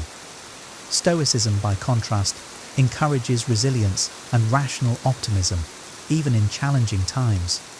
Marcus Aurelius wrote, "You have power over your mind, not outside events. Realize this, and you will find strength." Cynics fail to exercise this power, choosing despair instead of constructive action. Imagine a co-worker who constantly predicts the failure of new initiatives or belittles efforts to improve the workplace. Their constant refrain of "it'll never work" or "why bother" not only dampens morale, but also discourages innovation. Over time, their negativity creates a toxic atmosphere that stifles progress. A Stoic would recognize the futility of entertaining such pessimism, focusing instead on their own efforts and how they can contribute meaningfully, regardless of others' attitudes. In personal relationships, overly cynical individuals often dismiss your dreams and aspirations. Picture a friend who rolls their eyes when you share plans to start a business, saying, "Most startups fail. Why risk it?" Their cynicism projects their own fears and limitations onto you, eroding your confidence. Epictetus reminds us, "It is impossible for a man to learn what he thinks he already knows." Cynics are often trapped by their unwillingness to see new possibilities or embrace growth. While life is unpredictable and challenges are inevitable, Stoics choose to confront difficulties with reason and optimism. They understand that while outcomes are uncertain, the effort to act virtuously and purposefully is always worthwhile. Overly cynical people can drag you down, obscuring opportunities for growth and joy. A Stoic surrounds themselves with those who inspire and uplift, leaving behind those who cling to negativity and doubt. Respect and trust those who see potential, not just problems. 8. The arrogant. Arrogance blinds individuals to reason and humility, two essential virtues in Stoic philosophy. The arrogant inflate their own self-importance, often dismissing the value or contributions of others. Stoicism teaches that wisdom lies in recognizing how much we don't know. As Marcus Aurelius observed, it is impossible for a man to learn what he thinks he already knows. Imagine a manager who refuses to listen to feedback, assuming their position makes them infallible. They ignore valuable input from their team, leading to poor decisions and workplace tension. Their arrogance not only damages morale, but also stifles growth for themselves and everyone around them. A Stoic would recognize this behavior as a failure of humility and reason, qualities essential for leadership and collaboration. In friendships or family dynamics, arrogance manifests as dismissiveness or condescension. Picture a relative who constantly belittles your choices, presenting their opinions as superior without considering your perspective.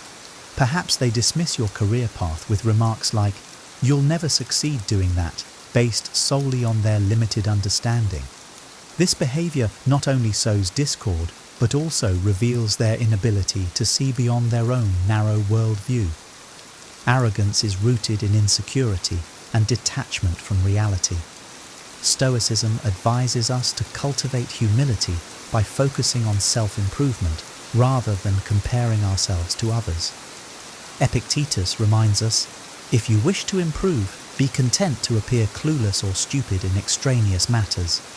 True strength lies in seeking knowledge and understanding, not in pretending to have all the answers.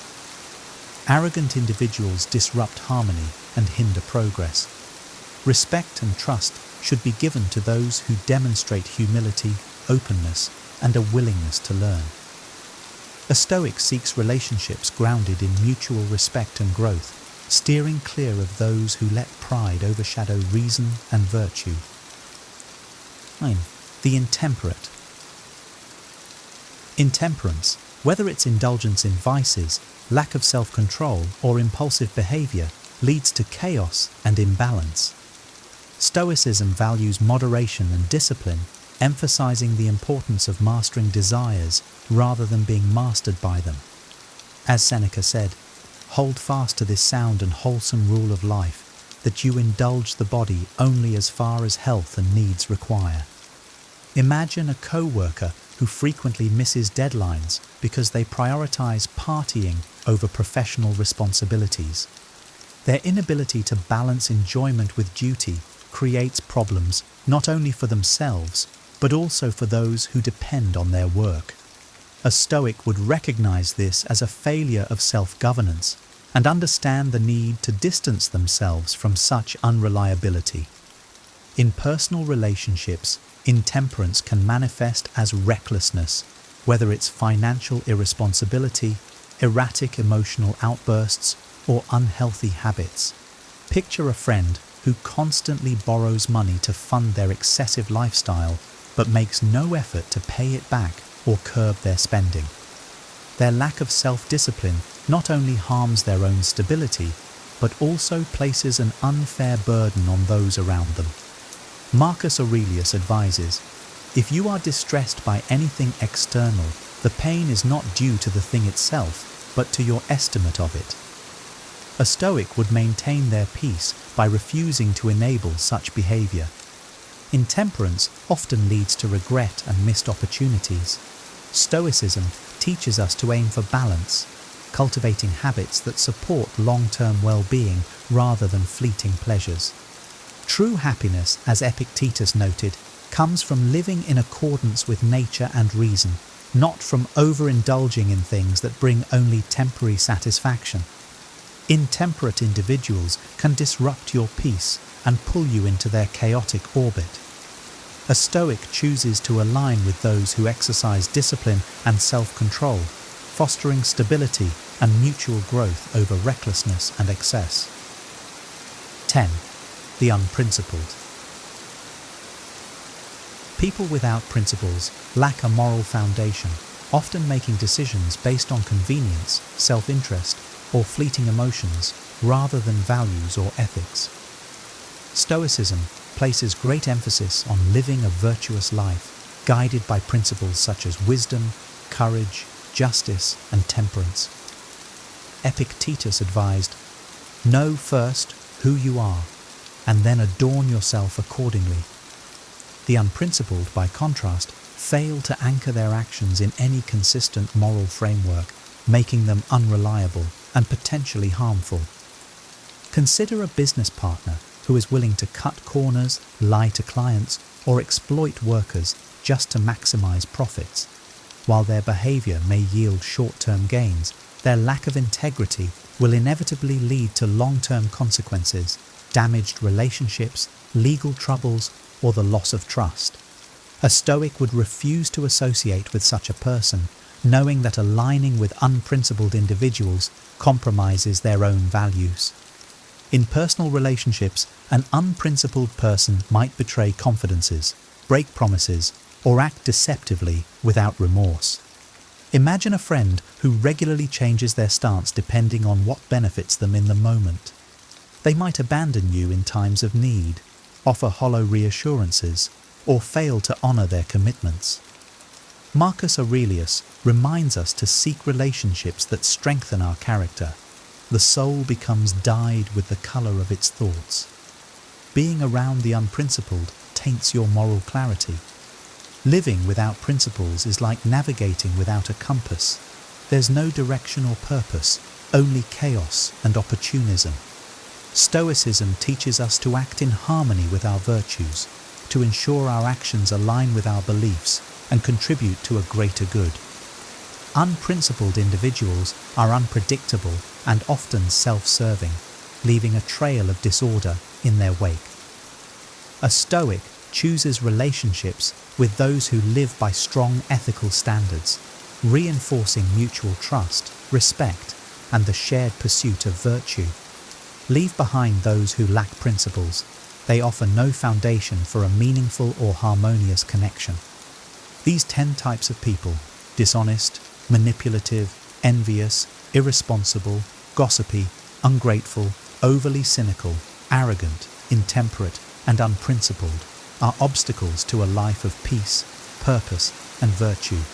By recognizing their traits and applying Stoic wisdom, you can protect your energy, focus on what you can control, and cultivate relationships that align with your values. If you found this video insightful, make sure to give it a thumbs up and subscribe for more content on Stoicism and personal growth. We'd also love to hear from you. Share your thoughts and takeaways in the comments below. Have you encountered any of these personality types? How did you handle them? Let's keep the conversation going and learn from each other's experiences. Have you ever felt trapped in the shadows of your own mind, struggling to find a way out of the darkness of depression? What if you could draw strength and wisdom from one of history's greatest philosophers to overcome this battle? Welcome to Wiser, your source of timeless insights for modern challenges. Today, we're diving deep into the teachings of Marcus Aurelius, the Stoic emperor, to uncover how his profound wisdom can help you navigate and overcome depression. In this video, we'll explore the practical and powerful strategies Marcus Aurelius used to maintain his mental resilience amidst the pressures of ruling an empire. We'll show you how to apply these timeless principles to your own life, helping you find clarity, inner peace, and the strength to rise above your struggles. Join us on this transformative journey, and let's discover how the ancient wisdom of Marcus Aurelius can illuminate your path to overcoming depression. Are you ready to harness the power of Stoic philosophy to regain control of your mental well-being? Let's dive in. 1. Seeking help. Asking for help when needed. Recognizing the need for assistance and actively seeking it out is not a sign of weakness, but rather a demonstration of wisdom and strength. Even the Stoic philosopher Marcus Aurelius, despite his immense wisdom and power, believed in the importance of seeking help. In his meditations, he often reflected on the guidance he received from others and how it shaped his thoughts and actions. Consider a modern example. Jane, a successful professional, found herself overwhelmed by the demands of her job and personal life. Despite her achievements, she felt isolated and stressed. Recognizing her limits, she decided to consult a mentor and a therapist. These professionals provided her with strategies to manage her workload and emotional well-being. Jane's willingness to seek help transformed her approach to challenges, enabling her to maintain her performance while achieving a healthier work-life balance. By asking for help, we tap into a wealth of knowledge and experience beyond our own. It allows us to gain new perspectives and solutions that we might not have considered. This approach fosters resilience and growth as we learn from the insights and support of those around us. Embracing the act of seeking help can thus lead to profound personal development and improved mental health. 2. Self-improvement and growth, continuous learning and adaptation. Continuous self-improvement and growth are essential for transforming adversity into opportunities for development. This principle aligns with the teachings of Stoic philosophers who emphasize the importance of learning from every experience. For instance, Seneca advised his readers to welcome challenges as opportunities to practice virtue. Take John, an entrepreneur who faced numerous setbacks in his career. Instead of viewing these obstacles as failures, John saw them as lessons. When his first startup failed, he analyzed what went wrong and enrolled in business management courses to enhance his skills. This dedication to learning and growth helped him launch a successful second venture. By viewing adversity as a catalyst for self-improvement, John turned potential setbacks into stepping stones for success. Self-improvement isn't limited to professional skills. Personal growth, such as developing better communication or emotional intelligence, can also enrich one's life. For example, learning to manage stress through mindfulness or improving relationships through empathetic communication can lead to a more fulfilling and balanced life. Embracing continuous learning ensures that we are always evolving, better equipped to face life's challenges with confidence and resilience. 3. Service and compassion. Shifting focus from self to others. Helping others not only benefits those in need, but also significantly alleviates our own struggles. Shifting our focus from self-centered concerns to acts of service and compassion can provide a sense of purpose and connection. Marcus Aurelius often reflected on the importance of contributing to the common good as a fundamental duty. Consider Emma, who struggled with feelings of loneliness and depression.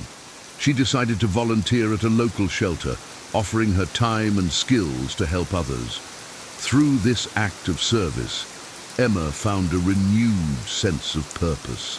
The gratitude and connections she formed with the people she helped brought her joy and significantly improved her mental health. By focusing on the needs of others, Emma alleviated her own emotional burdens and found fulfillment. Service can take many forms, from volunteering to simply being there for a friend in need. Acts of kindness, no matter how small, can create ripples of positivity that enhance both our lives and the lives of those we touch. By cultivating a mindset of compassion and service, we can overcome personal challenges and contribute to a more connected and supportive community. 4. Acceptance and perspective. Embracing life's imperfections. Recognizing and accepting life's challenges and imperfections is crucial for preventing disappointment and fostering resilience. Stoic philosophy teaches us to focus on what we can control and accept what we cannot. Epictetus, a prominent Stoic philosopher, emphasized that our perceptions shape our experiences. Imagine Sarah, who faced an unexpected job loss. Instead of succumbing to despair, she chose to view the situation as an opportunity to pursue a new career path she was passionate about. By accepting the reality of her circumstances and shifting her perspective, Sarah was able to navigate this difficult period with resilience and optimism. This acceptance allowed her to transform a seemingly negative experience into a positive turning point in her life. Acceptance doesn't mean passive resignation. It's about acknowledging reality and taking proactive steps within our control. For instance, if we encounter a traffic jam, instead of getting frustrated, we can use the time to listen to an informative podcast or practice deep breathing. This shift in perspective can turn a potentially stressful situation into a productive or relaxing one. 5. Duty and purpose. Finding fulfillment in contributions. Fulfilling one's duties and contributing to the common good helps shift focus from personal woes to a larger purpose. This Stoic principle underscores the importance of aligning our actions with our values and responsibilities. Marcus Aurelius often wrote about the fulfillment derived from performing one's role in society with integrity and dedication. Consider David, a teacher who found meaning in his work by focusing on the impact he had on his students' lives. Despite facing numerous challenges, such as long hours and limited resources, David's sense of duty and purpose motivated him to persevere. By dedicating himself to his students' growth and success, he found profound satisfaction and resilience in his role. When we align our actions with a sense of duty and purpose, we cultivate a deeper connection to our work and community. This perspective helps us navigate personal struggles by reminding us that our contributions matter. Whether through professional responsibilities, family roles, or community involvement, finding purpose in our duties can provide a powerful source of motivation and fulfillment. 6. Practical exercises, tools for maintaining perspective.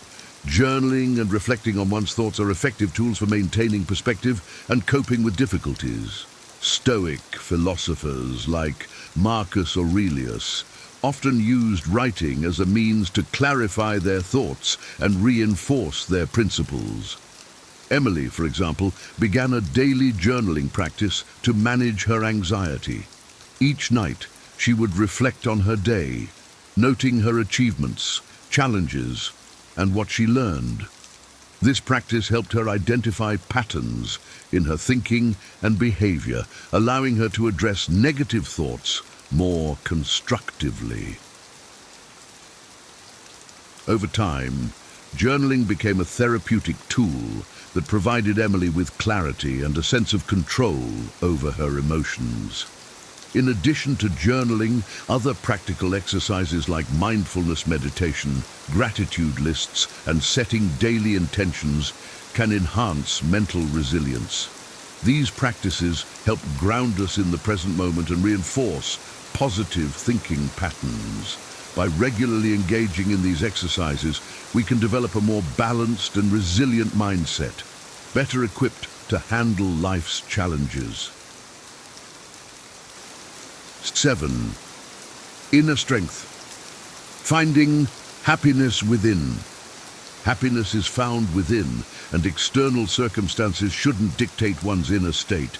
This Stoic belief emphasizes that true contentment comes from within, rather than from external achievements or possessions. Take Anna, who initially sought happiness through material success. Despite achieving her career goals and acquiring wealth, she felt unfulfilled. Realizing this, Anna began exploring mindfulness and self-reflection. She discovered that true happiness stemmed from inner peace and self-acceptance. By focusing on her inner state rather than external validation, Anna cultivated a lasting sense of contentment. Developing inner strength involves recognizing that we have control over our attitudes and reactions. By practicing self-awareness and self-compassion, we can find happiness regardless of our external circumstances. This inner resilience allows us to navigate life's ups and downs with a stable and positive outlook. 8. Emotional regulation, maintaining a stable mental state. Regulating emotions through rational thinking and self-control is key to maintaining a stable and positive mental state. Stoic philosophy teaches that our thoughts, not external events, shape our emotions. By managing our thoughts, we can maintain emotional equilibrium. For instance, Alex faced a stressful situation at work when a major project went wrong. Instead of reacting impulsively, he took a step back to analyze the situation rationally. He identified the aspects he could control and developed a plan to address them. By focusing on rational solutions rather than succumbing to panic, Alex managed to resolve the issue effectively and maintain his composure. Practicing emotional regulation involves techniques such as cognitive reframing, deep breathing, and mindfulness. These methods help us pause and assess our reactions, allowing us to respond calmly and constructively. By developing these skills, we can enhance our emotional resilience and handle stress more effectively. 9. Gratitude and contentment, embracing simple pleasures. Cultivating gratitude for what one has and finding contentment in simple pleasures combats feelings of inadequacy and dissatisfaction. Stoic philosophers like Epictetus emphasize the importance of appreciating what we have rather than constantly seeking more. Maria, for example, found herself constantly comparing her life to others on social media, which led to feelings of inadequacy. To counter this, she started a gratitude journal, listing 3 things she was thankful for each day. This practice shifted her focus from what she lacked to what she already had. Over time, Maria developed a deeper appreciation for the simple pleasures in her life, such as spending time with loved ones and enjoying nature. Gratitude practices can significantly improve our mental well-being by fostering a sense of contentment and reducing negative comparisons. By regularly reflecting on the positive aspects of our lives, we can cultivate a more positive and fulfilling outlook. 10. Resilience and endurance, overcoming life's challenges. Building mental and emotional resilience helps endure and overcome life's challenges with strength and dignity. Stoic philosophy teaches that resilience is developed through facing adversity and learning from it. Consider Jack, who experienced a significant personal loss. Instead of allowing grief to overwhelm him, he sought ways to honor his loved one's memory and find meaning in his experience. He joined a support group, which provided him with a community and coping strategies. Through this process, Jack developed a profound resilience that enabled him to navigate his grief with strength and grace. Developing resilience involves embracing challenges as opportunities for growth.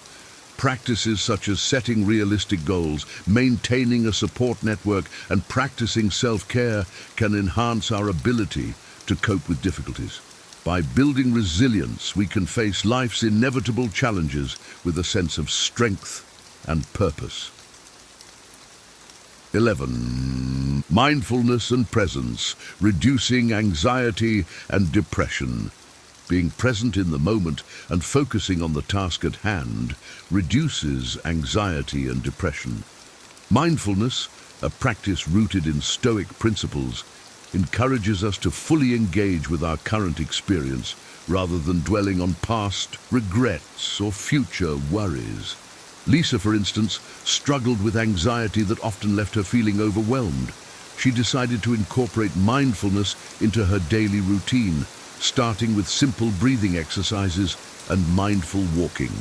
By paying attention to her breath and the sensations around her, Lisa found that her anxiety levels decreased.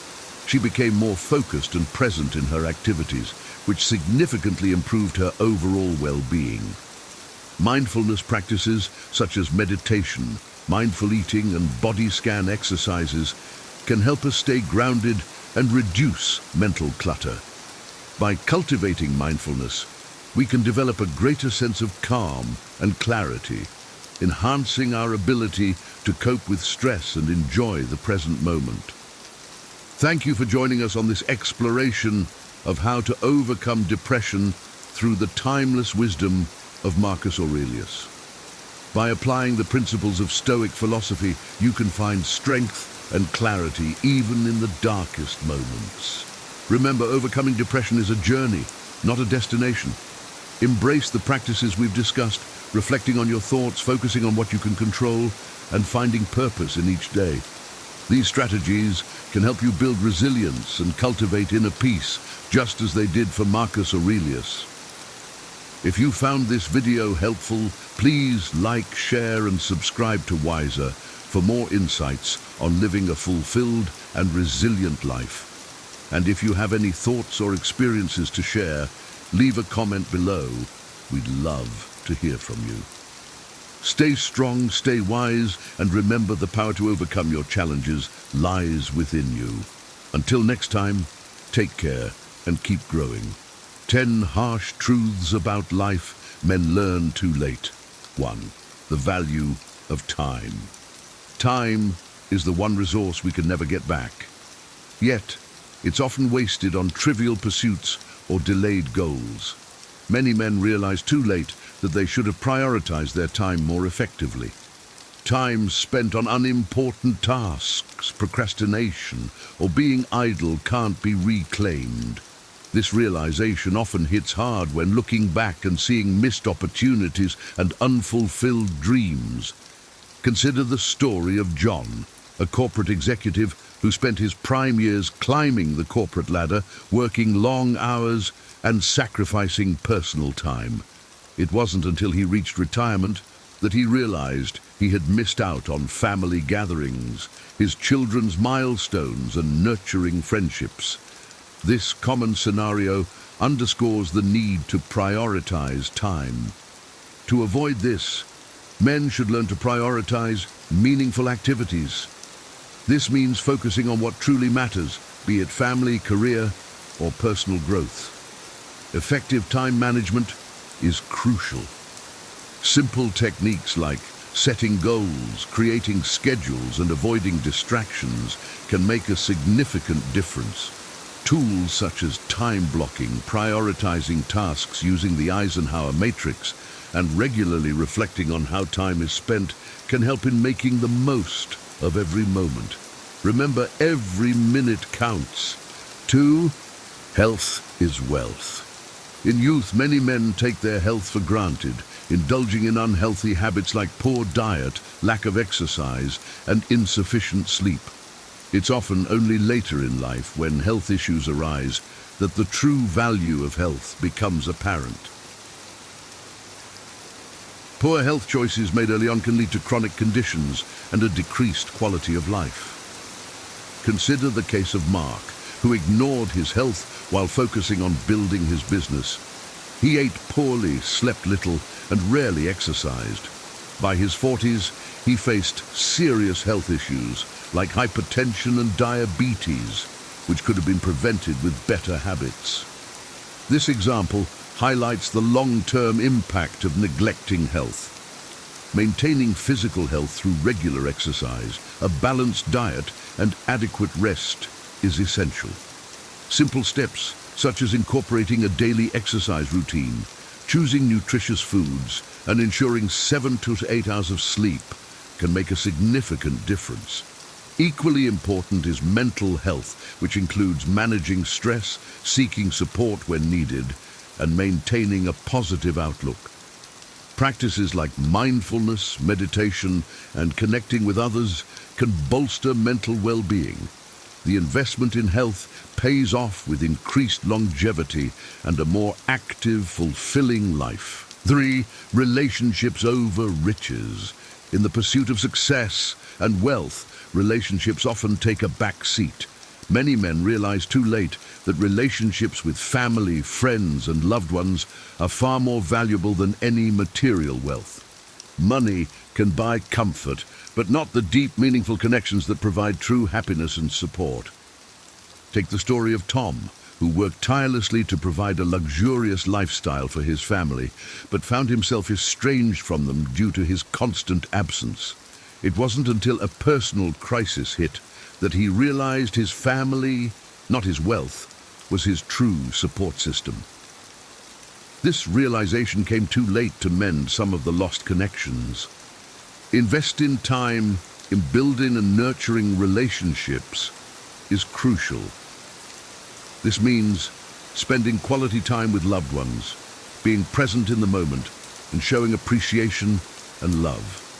Simple gestures like regular family dinners, participating in activities together, and expressing gratitude can strengthen bonds. A strong support network can provide emotional stability and joy, far outweighing any financial gains. Studies consistently show that strong social connections improve overall well-being and longevity. 4. Career is not your identity. Men often define themselves by their careers, equating job success with personal worth. This can lead to an identity crisis, especially if career goals aren't met or if they face job loss. It's important to recognize that a career is just one aspect of life and does not define a person's entire identity. Consider the example of Alex, a successful lawyer who faced an identity crisis when he lost his job due to company downsizing. His sense of self-worth plummeted because he had tied his identity entirely to his career. It was only through exploring hobbies and other interests that he rediscovered his self-worth and built a more balanced life. Balancing work with personal life is key. Pursuing hobbies, interests, and passions outside of work can provide fulfillment and a sense of self-worth. Engaging in activities like sports, arts, volunteering, or learning new skills can enrich life beyond the professional sphere.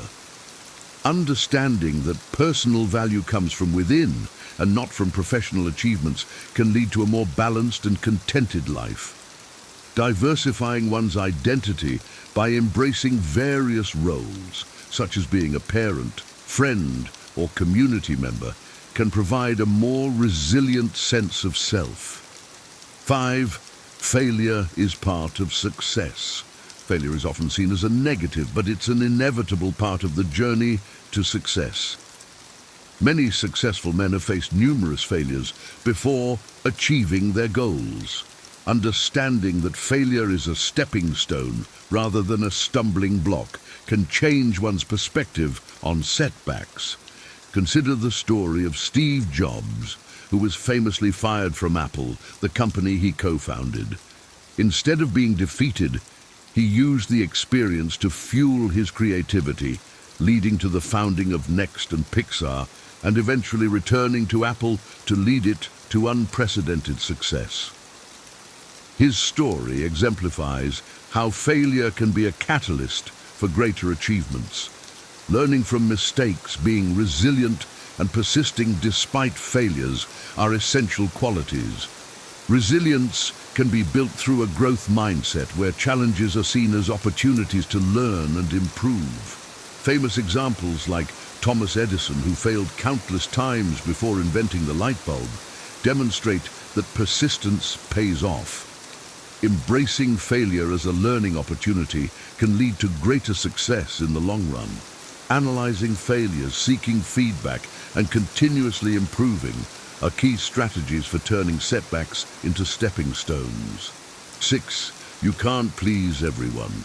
Trying to please everyone is a futile effort that can lead to stress and dissatisfaction. It's impossible to meet everyone's expectations, and attempting to do so often means compromising one's own needs and values. Many men learn too late the importance of setting boundaries and prioritizing their own well-being. Consider the case of David, who always tried to meet everyone's expectations at work and in his personal life. This led to burnout and a loss of his sense of self. It wasn't until he learned to set boundaries and prioritize his own needs that he found true satisfaction and balance. Personal satisfaction and happiness should be the primary goals. This means making decisions based on one's own values and desires rather than seeking external approval. Learning to say no, understanding one's limits, and prioritizing self-care are essential skills. Dealing with criticism and standing up for oneself are necessary skills for maintaining integrity and personal fulfillment. Building assertiveness can help in communicating needs and setting boundaries effectively. 7. The importance of financial literacy. Financial literacy is often overlooked until financial problems arise. Understanding how to manage money, invest wisely, and plan for the future is crucial for financial stability and freedom. Many men realize too late the importance of budgeting, avoiding debt, and saving for retirement. Take the story of Jim, who lived paycheck to paycheck despite earning a good salary. It wasn't until he faced a financial crisis that he learned the importance of financial literacy. By then, he had accrued significant debt and had no savings, making recovery difficult. Basic financial literacy includes creating and sticking to a budget, understanding investment options, and knowing the risks and benefits of different financial products. Financial education can start with simple steps like tracking expenses, understanding interest rates, and building an emergency fund. Avoiding high-interest debt and planning for long-term financial goals can prevent financial crises and ensure a secure future. Resources like financial advisors, online courses, and financial literacy programs can provide valuable knowledge and tools for managing finances effectively. Order to this 8. Change is inevitable. Life is constantly changing, and the ability to adapt is crucial. Many men resist change, preferring the comfort of familiarity. However, change is inevitable and often brings new opportunities.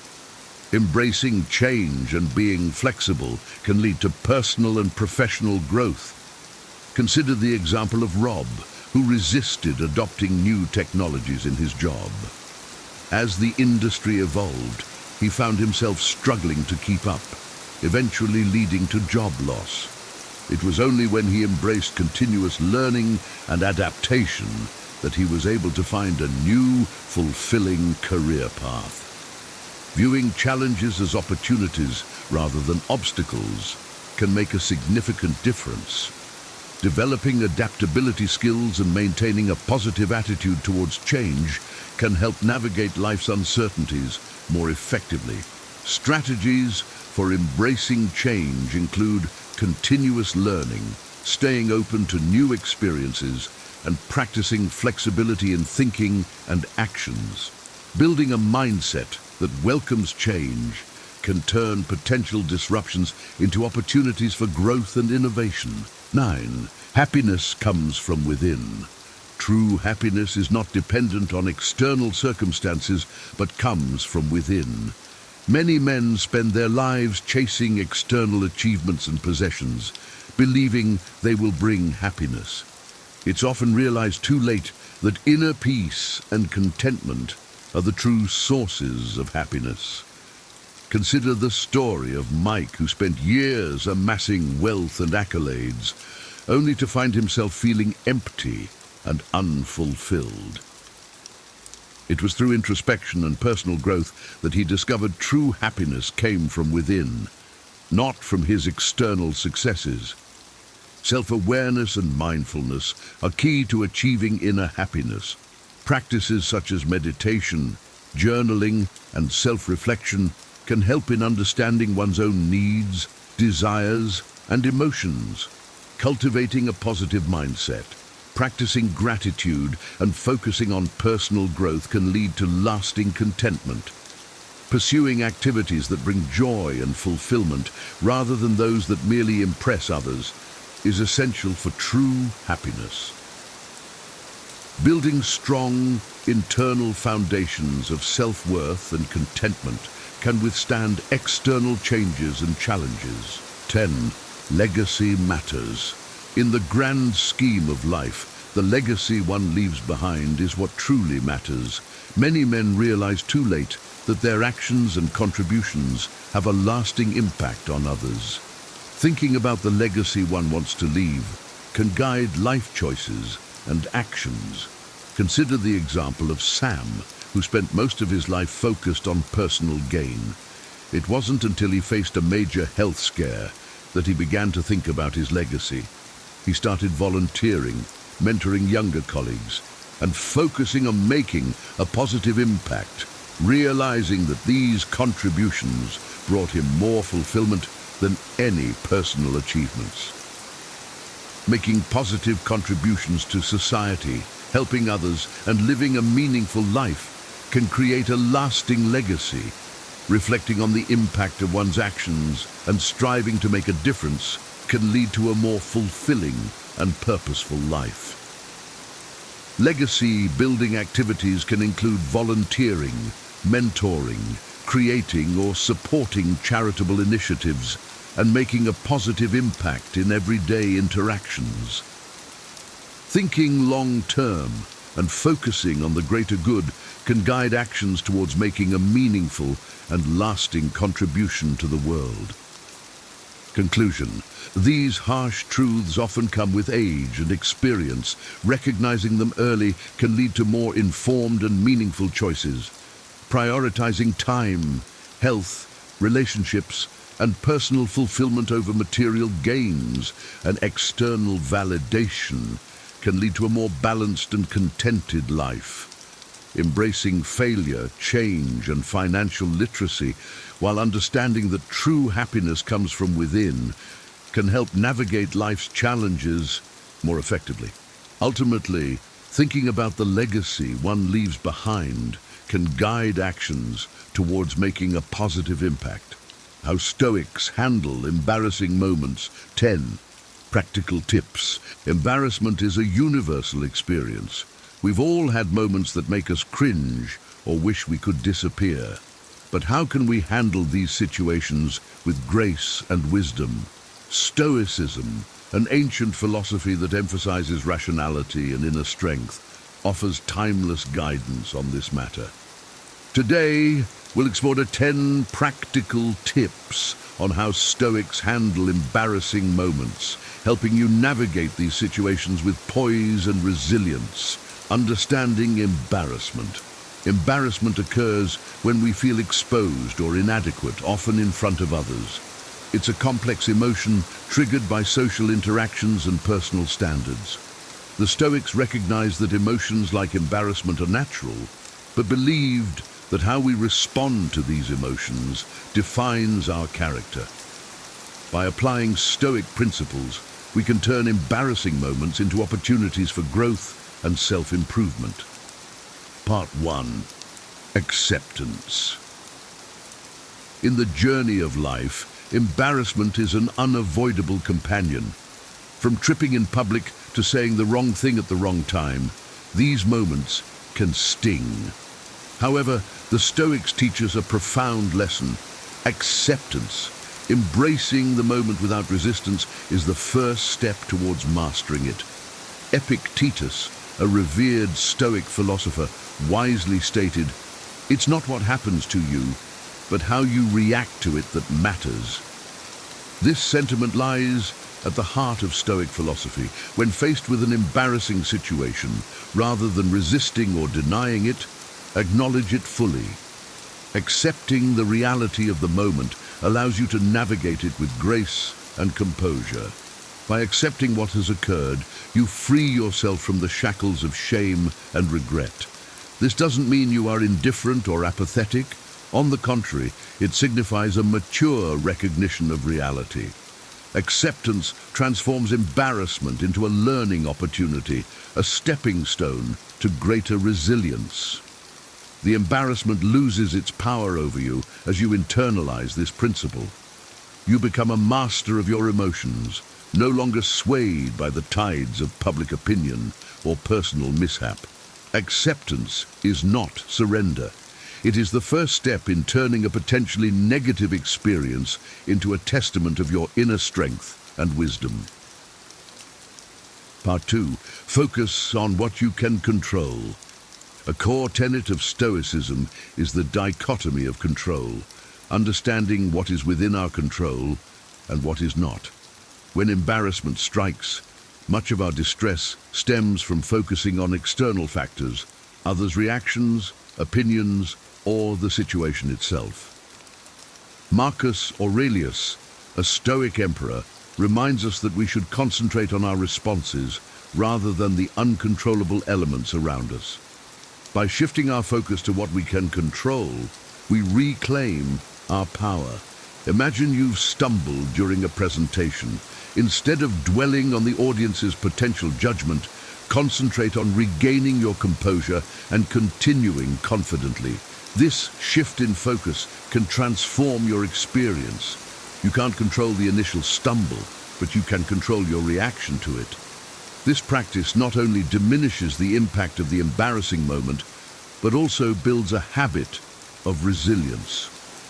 Over time, this mindset fosters a calm, collected demeanor that others respect and admire. Part 3.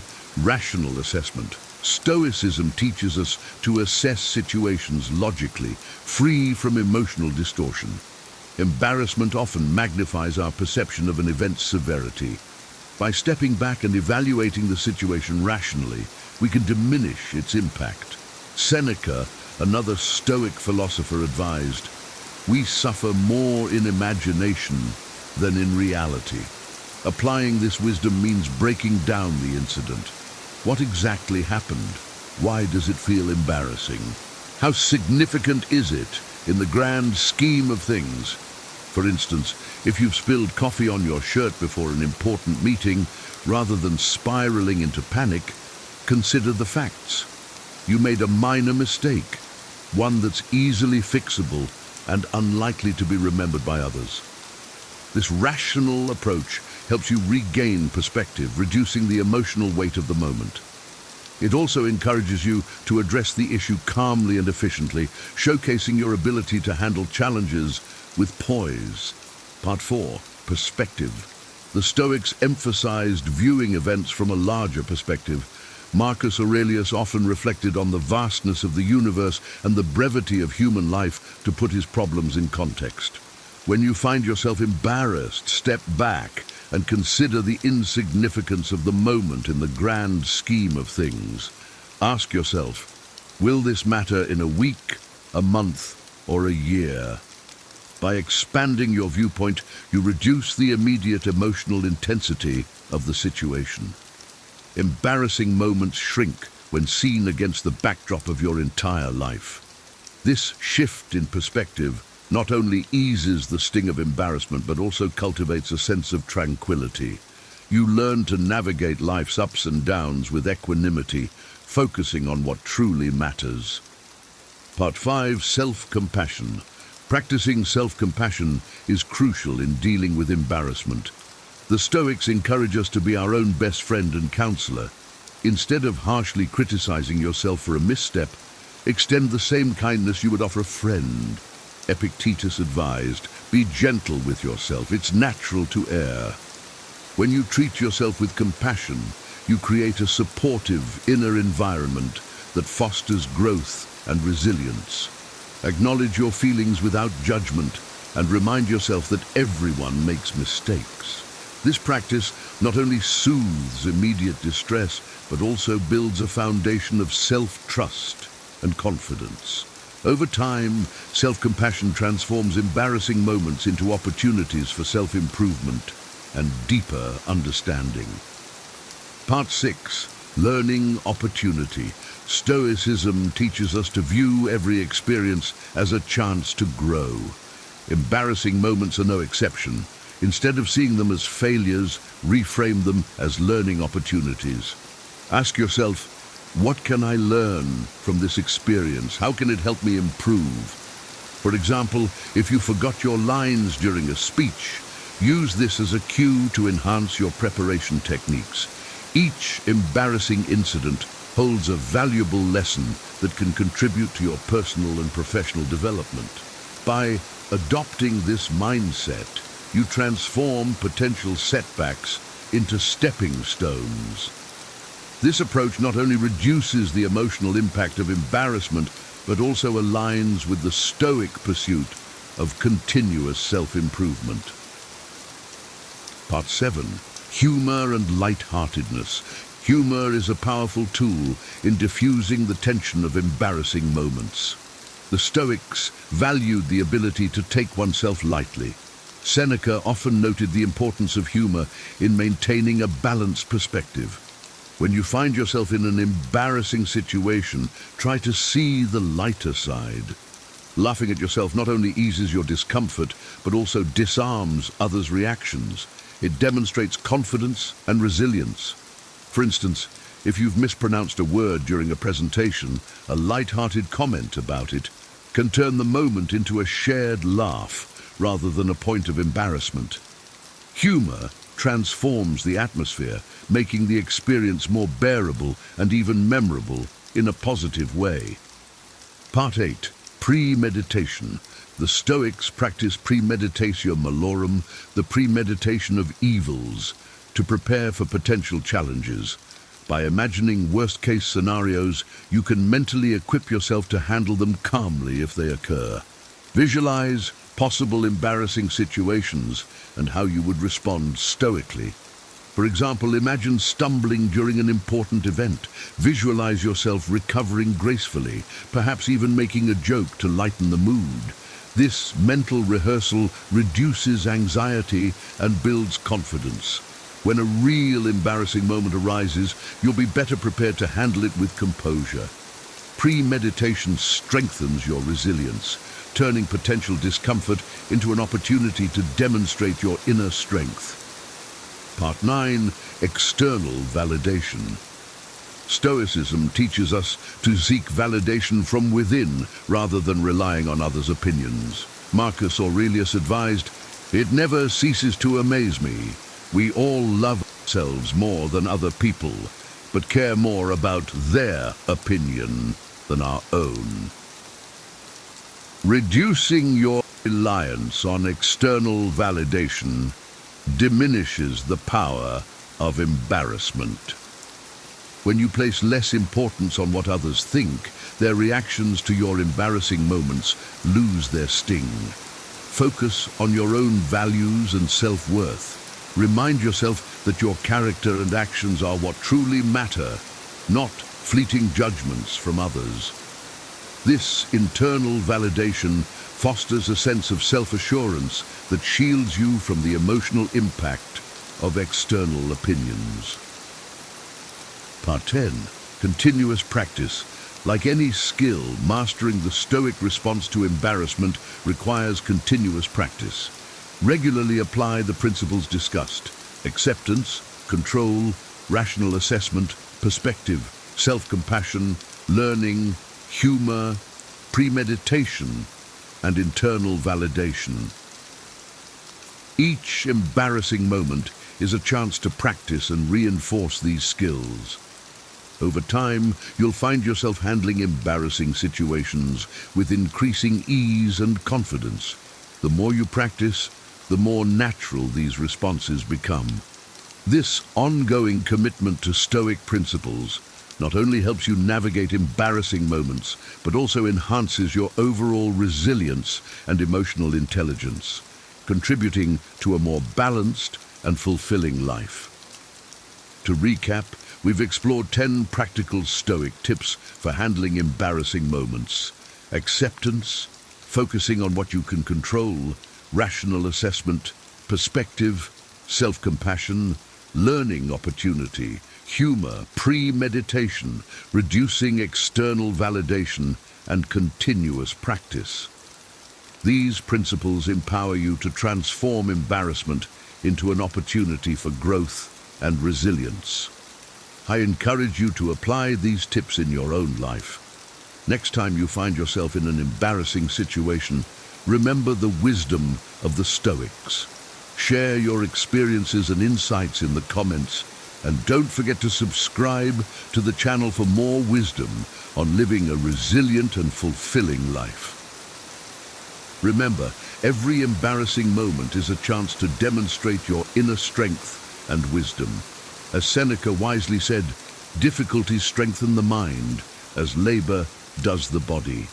Thank you for watching, and stay tuned for our next video on harnessing the power of Stoicism in everyday life. Here are 12 reasons you must know why people secretly hate you. Ignoring these could cost you relationships, opportunities, and even your peace of mind. What if their resentment isn't random but stems from subtle actions you never realized you were making? Or worse, what if their dislike has nothing to do with you at all, yet still poisons the way they treat you? These hidden reasons are more common than you think, and failing to recognize them could leave you blindsided when it matters most. But it doesn't have to be this way. In this video, we'll explore 12 surprising reasons why people secretly hate you, backed by timeless Stoic wisdom. Each one will not only open your eyes to these invisible dynamics, but also empower you with practical tools to navigate them. By the end, you'll be armed with the clarity and confidence to protect your peace and rise above negativity. Let's begin. 1. Rumors and gossip. I remember the first time I realized how damaging gossip could be. It was during a tough period in my life when I worked hard to establish my reputation in a new job. Things were going well until I overheard whispers that painted me in a completely different light. Someone had shared a rumor, twisting my words and intentions, and suddenly I felt like I was walking on eggshells around everyone. People avoided me, and I could see the change in their expressions. It hurt deeply because the story wasn't true, but I had no way to stop it. At first, I wanted to confront the person who started it, to set the record straight, but something inside me held back. I realized that no matter how hard I tried, I couldn't control what others said or believed. That's when I turned to a piece of Stoic wisdom from Marcus Aurelius. If it is not right, do not do it. If it is not true, do not say it. I decided to focus on living in a way that proved the rumors wrong, letting my actions speak louder than any gossip. It wasn't easy. There were days when I wanted to scream, "That's not who I am," but instead, I kept showing up with integrity, doing my best and staying kind, even to the person who had wronged me. Over time, people began to see the truth for themselves. The rumor lost its power, and the respect I gained by staying composed outweighed the temporary damage. I learned something valuable through that experience. Gossip is like a wildfire, quick to spread, but easily extinguished by the steady rain of truth. People may talk, but their words don't define who you are. Your actions do. Now, when I hear rumors about myself or others, I remind myself of that lesson. I stay calm, focus on my values, and refuse to let the negativity of others dictate my self-worth. If anything, the experience taught me to be more mindful of how I speak about others. Words are powerful, and I choose to use mine to build others up, not tear them down. And when I focus on my truth, gossip becomes just noise in the background of a meaningful life. 94.2. Fear of change and resistance to growth.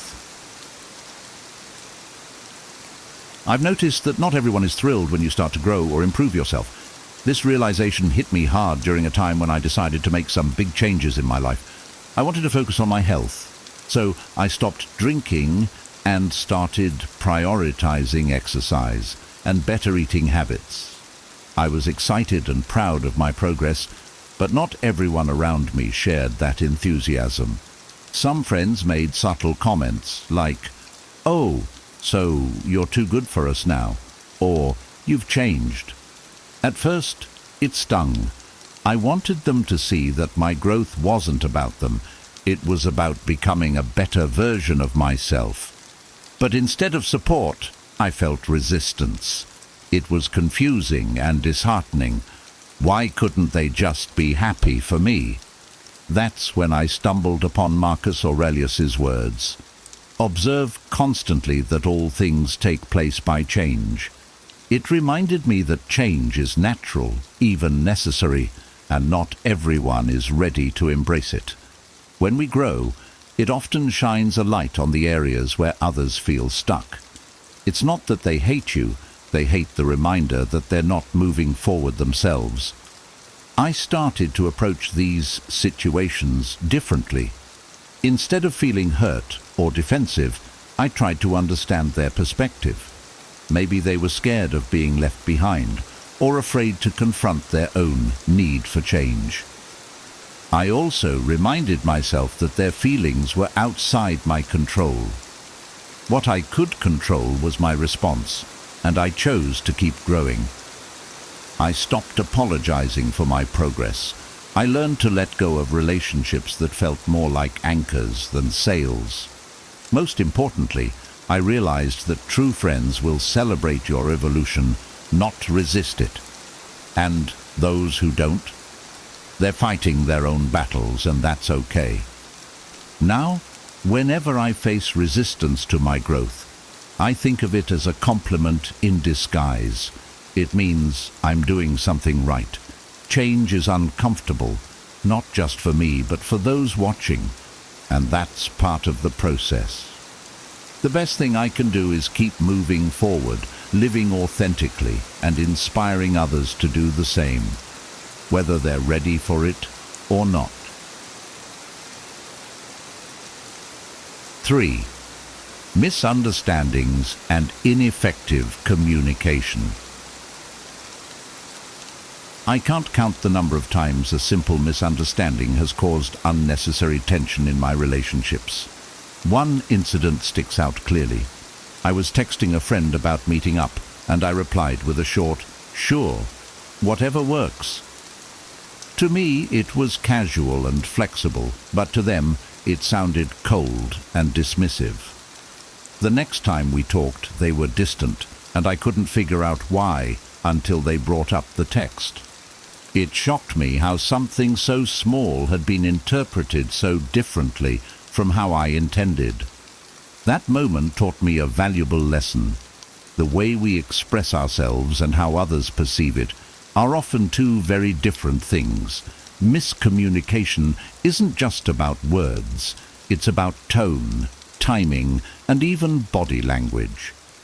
A misplaced word or a misunderstood look can create walls of resentment before we even realize it. Stoic wisdom has been a guide here. Epictetus once said, "We have 2 ears and 1 mouth so that we can listen twice as much as we speak." That advice has helped me approach communication more thoughtfully. When conflicts arise, I try to step back and consider, what did they hear versus what I meant to say? This mindset has been a game changer in resolving misunderstandings before they escalate. Now, I make a conscious effort to clarify my intentions, especially in sensitive situations. I've also learned the value of asking questions rather than making assumptions.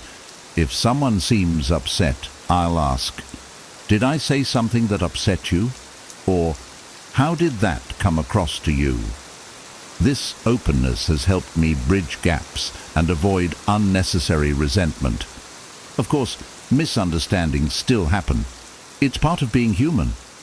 But I've found that practicing active listening and showing empathy can make all the difference. When I take the time to hear someone out, even when I disagree, it shows that I value their perspective. Most conflicts rooted in miscommunication can be resolved with patience and a willingness to understand. Looking back, I realize that many of my past conflicts could have been avoided with better communication. It's not always easy, but striving for clarity and compassion in my interactions has strengthened my relationships, and brought more peace into my life. 4. Envy and jealousy. I used to think that if I worked hard and treated people with kindness, I'd naturally earn their support and goodwill. But life has a funny way of proving otherwise. I'll never forget when I received a promotion at work that I had worked tirelessly for. Instead of celebrating with me, one of my closest colleagues became distant and cold. At first, I thought I'd done something wrong, but over time, it became clear. It wasn't about me at all. It was about them. Envy and jealousy are strange emotions. They can turn admiration into contempt and respect into resentment. Stoicism gave me a new lens to view this. Marcus Aurelius said, "Don't worry about things outside your control." And the truth is, someone else's envy is entirely outside my control. I didn't create their feelings. Their dissatisfaction with their own life did. My success simply held up a mirror to their insecurities. It's not easy to deal with envy, especially when it comes from people you care about. At first, I tried to shrink myself, downplaying my achievements to avoid making them uncomfortable, but that only made me feel small and diminished my hard-earned success. Over time, I realized that hiding my light wasn't the answer. Instead, I began to focus on staying grounded in my values, working hard, being kind, and supporting others in their journeys. When I encounter envy now, I remind myself that it's not a reflection of who I am, but of what the other person is struggling with. I also try to respond with compassion. Instead of taking their behavior personally, I look for ways to encourage and uplift them, showing them that my success doesn't take away from theirs. Envy is a powerful emotion, but it's one that people must deal with on their own terms. My role is to keep moving forward, staying true to my path, and not letting others' insecurities hold me back. In the end, I've learned that my achievements don't just belong to me. They're also opportunities to inspire others, even if they don't see it that way right away. And that perspective keeps me focused on the bigger picture. 5. Lack of recognition. One of the most painful experiences I've had was feeling invisible in a group where I worked so hard to contribute. I poured hours of effort into a project, ensuring every detail was perfect, only to watch someone else get all the credit. I smiled politely, but inside I felt a sharp sting of bitterness. Why didn't anyone notice what I had done? Why was my effort so easily overlooked? It's a natural human desire to want recognition for our hard work. When that acknowledgement doesn't come, it can breed resentment and even anger, not just toward those who overlooked us, but also toward anyone who seems to receive the recognition we crave. But the more I've studied Stoic philosophy, the more I've realized that seeking validation from others is a fragile foundation for happiness. Epictetus reminds us, don't allow your happiness to depend on something you may lose. Recognition from others is fleeting and often influenced by factors beyond our control. I've learned that the key to overcoming this sense of invisibility lies in shifting my focus inward. Instead of seeking external validation, I now strive to find fulfillment in the work itself. Did I do my best? Did I act with integrity? If the answer is yes, then I know my effort has value, even if no one else acknowledges it. That's not to say I don't still feel the pang of being overlooked sometimes. It's human. But I've also learned the importance of speaking up for myself when appropriate. Sometimes people simply aren't aware of what you've contributed, and a gentle reminder can make all the difference. Other times, I've had to accept that not everyone will notice or appreciate my work, and that's okay too. Now, when I feel underappreciated, I remind myself why I do what I do. Recognition is nice, but it's not the goal. The goal is to grow, to learn, and to contribute meaningfully to whatever I'm part of. By focusing on those internal rewards, I found a deeper sense of peace and purpose, and that's something no one can take away from me. 6. Competition and rivalry. I used to think of competition as purely motivational, something that pushed everyone to do better. But I've learned that competition can easily shift from a healthy drive to a toxic rivalry, especially when emotions like insecurity and jealousy get involved. One experience stands out vividly. A colleague and I were both working toward the same promotion. At first, it felt like friendly competition, but as the deadline approached, the dynamic changed. They started undermining me subtly, questioning my ideas in meetings, and even spreading rumors about my work ethic. I was shocked and hurt. I had always seen competition as a way for both parties to improve, not as a reason to tear each other down. For a while, I let their actions consume me. I started doubting myself, wondering if I should retaliate or try to outplay them. But then I stumbled upon Marcus Aurelius's wisdom. What stands in the way becomes the way. That quote shifted my mindset completely. I realized that the rivalry wasn't just an obstacle, it was an opportunity to focus on my own values and growth. Instead of engaging in their negativity, I decided to concentrate on what I could control, doing my best work with integrity. I stopped comparing myself to them and redirected my energy into proving my worth through my actions. When I took my focus off the competition and put it back on self-improvement, I found clarity and peace. I couldn't control their behavior, but I could control how I responded. The promotion eventually went to me, but by the time it did, my perspective had shifted. Winning wasn't about beating them. It was about staying true to my principles. Looking back, I'm grateful for that experience.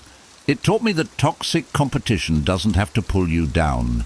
It can be a chance to rise above and reaffirm your values. Now, I approach rivalry differently. I see it as a tool for growth rather than a battle to win. When competition arises, I remind myself that another person's success doesn't diminish mine, and there's room for everyone to thrive. That mindset has not only made me more resilient, but also helped me build healthier, more respectful relationships, even with those I once considered rivals. 7. Personal insecurities and projection. I didn't fully understand the power of personal insecurities until I found myself on the receiving end of someone's misplaced hostility. A co-worker, who always seemed friendly enough, suddenly started acting cold and dismissive toward me. They would roll their eyes during meetings when I spoke or dismiss my ideas without much consideration. It baffled me. What had I done to deserve this? After weeks of frustration, a mutual friend confided in me. The co-worker felt threatened by my recent success in a project they had wanted to lead. At first, I took their behavior personally. I questioned myself. Was I being too assertive? Did I unintentionally overshadow them? But the more I thought about it, the more I realized their hostility wasn't about me. It was about their own insecurities.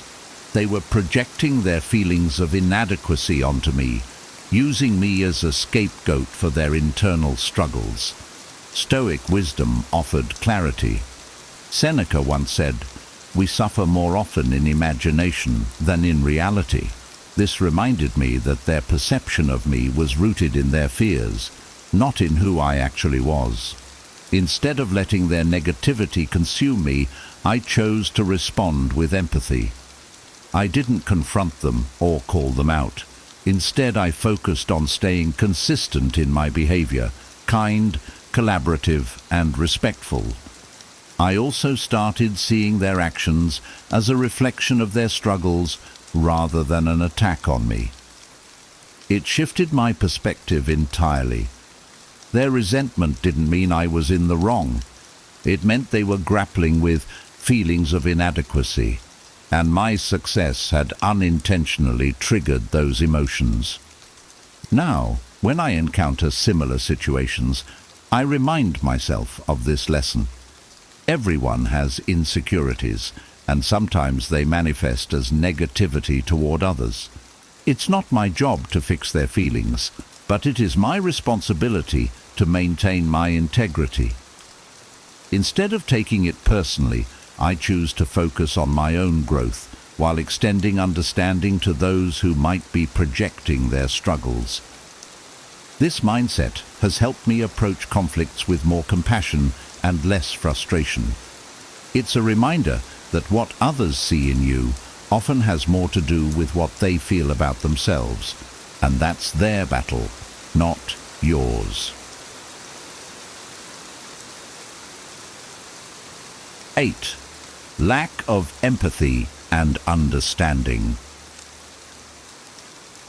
I used to believe that if I treated people with kindness and fairness, they'd naturally do the same in return. But over time, I realized that not everyone sees the world through the same lens. One particular experience drove this home for me. I had a disagreement with a teammate on a project. I thought I had been clear and reasonable, but they took my comments as a personal attack.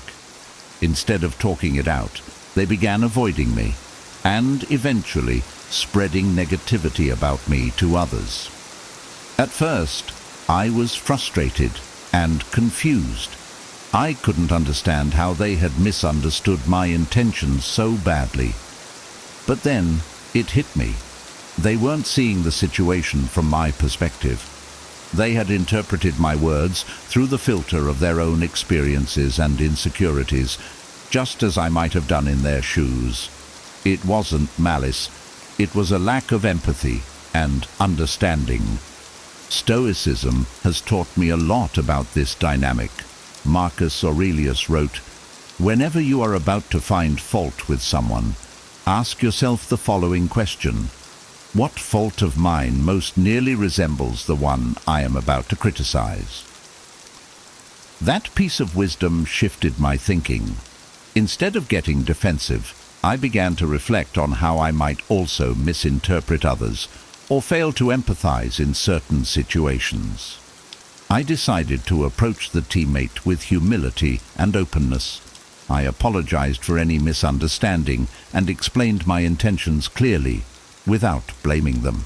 It wasn't an instant fix, but over time, the relationship improved.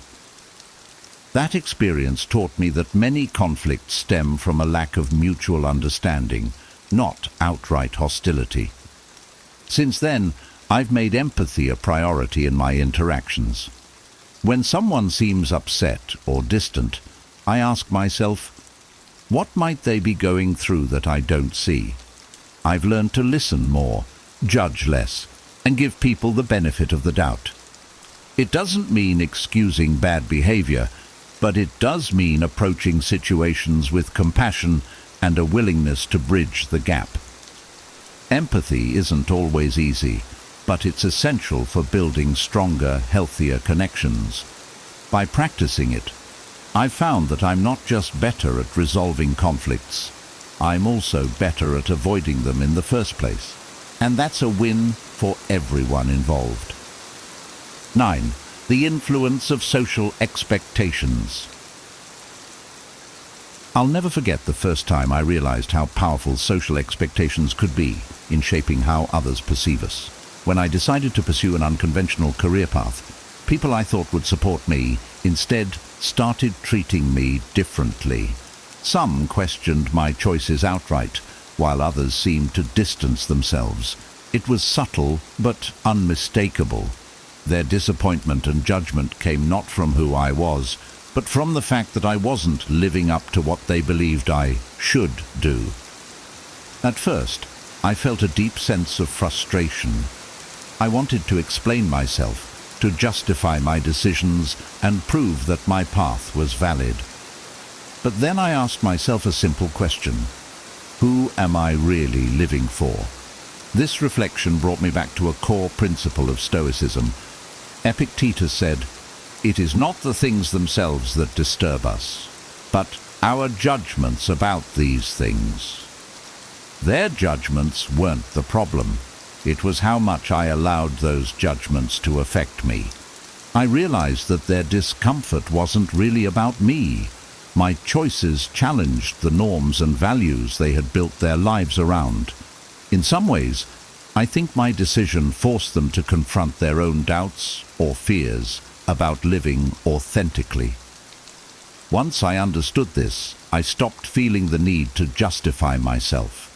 I let go of trying to win their approval and focused instead on staying true to my own values and goals. Over time, I also learned to embrace the idea that not everyone will understand or accept your path. And that's okay. Some people will come around once they see your conviction, while others may never fully understand. What matters is that you stay aligned with your purpose and don't let societal pressures dictate your life.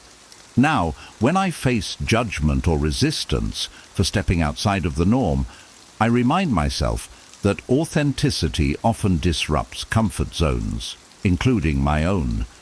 Living true to myself isn't just freeing, it's necessary for my happiness and growth. By embracing this mindset, I've found greater peace and fulfillment, and I've learned to navigate others' expectations with grace and confidence. 10. The lack of recognition. I've always believed that hard work would speak for itself, but life has taught me that's not always the case. I remember pouring my heart and soul into organizing a major event at work. I stayed late, coordinated every detail, and made sure everything went smoothly. The event was a success, but when it came time for acknowledgements, my name wasn't mentioned. Instead, someone else, who had only played a minor role, received all the praise. I felt crushed.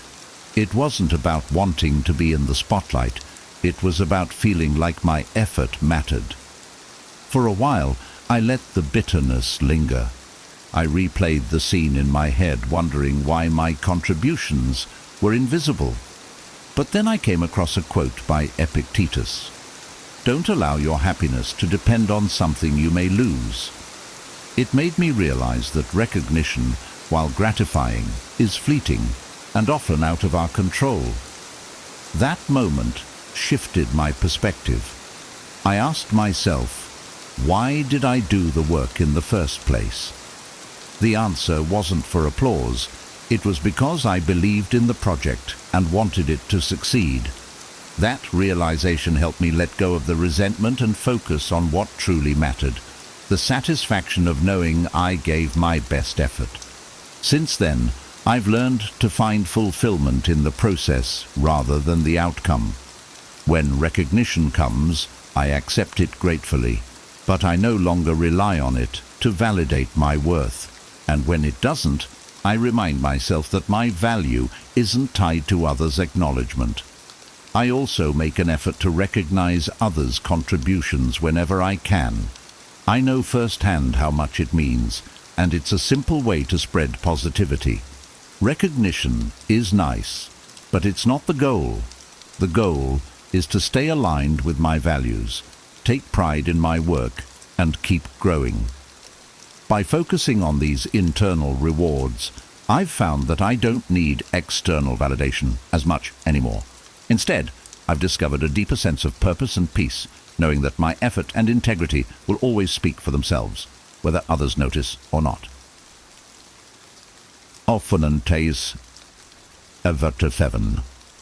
Rumors and gossip. I've experienced firsthand how damaging rumors and gossip can be. A few years ago, I was part of a team where one co-worker started spreading a false story about me. I had no idea it was happening until people started acting differently around me. more guarded, less friendly.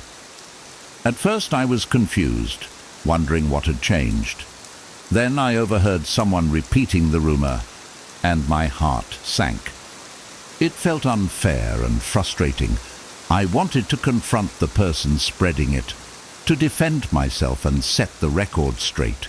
But the more I thought about it, the more I realized how futile that would be. Gossip has a life of its own. Trying to chase it down and correct every misstep would only drain my energy and likely make me seem defensive or guilty. Instead, I turned to Stoic wisdom. Marcus Aurelius advises, "If it is not right, do not do it. If it is not true, do not say it." This reminded me that the only thing within my control was my own integrity and actions. If I stayed consistent in living my values, the truth would eventually become clear to those who mattered. I focused on being authentic and kind, even to the person who had started the rumor.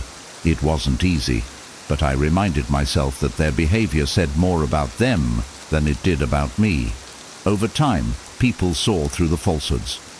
My relationships at work improved, and my reputation healed, not because I fought the rumor, but because I lived in a way that proved it wrong. That experience taught me to rise above gossip and avoid letting it define my self-worth. It also made me more mindful about how I talk about others. Words carry weight, and I now choose to use mine to uplift rather than tear down. When I hear rumors about others, I refuse to participate, knowing how much harm they can cause. In the end, I've learned that authenticity is the best defense against gossip. By staying true to who I am and letting my actions speak louder than others' words, I've found peace in knowing that the truth always has a way of shining through. 12. Inability to accept criticism or truth. I've learned that honesty can be a double-edged sword. There was a time when I offered constructive feedback to a close friend about a project they were working on. I approached the conversation with care, pointing out areas for improvement while also praising their efforts. I thought I was helping them grow, but instead they became defensive and distant. Over time, our friendship grew strained, and I couldn't figure out why until they admitted they had taken my feedback as a personal attack. It was a tough pill to swallow. My intentions had been good, but they weren't received that way. I realized that not everyone is ready to confront uncomfortable truths or accept criticism, no matter how gently it's delivered. Sometimes, people's inability to hear the truth stems from their own fears and insecurities. Stoicism helped me navigate this. Epictetus advises, if you want to improve, be content to be thought foolish and stupid. This reminded me that being honest, even when it's uncomfortable, is more important than being liked. I've since learned to balance honesty with empathy. Instead of assuming that everyone is ready for the truth, I now gauge whether they're open to feedback. If they are, I try to frame it in a way that feels constructive and supportive rather than critical. And if they're not, I've learned to step back and respect their journey. It's not my place to force growth on someone who isn't ready. On the flip side, I've also reflected on how I handle criticism. It's not always easy to hear, but I remind myself that feedback is an opportunity to learn and improve. When I approach criticism with curiosity instead of defensiveness, I grow stronger and more resilient. Not everyone will react positively to honesty, and that's okay. What matters is that I stay true to my values while remaining compassionate. Whether it's offering or receiving feedback, I've learned that growth takes courage, and not everyone is ready to face it. By focusing on my integrity and practicing patience, I've found a way to navigate these situations without letting them harm my relationships or my sense of self.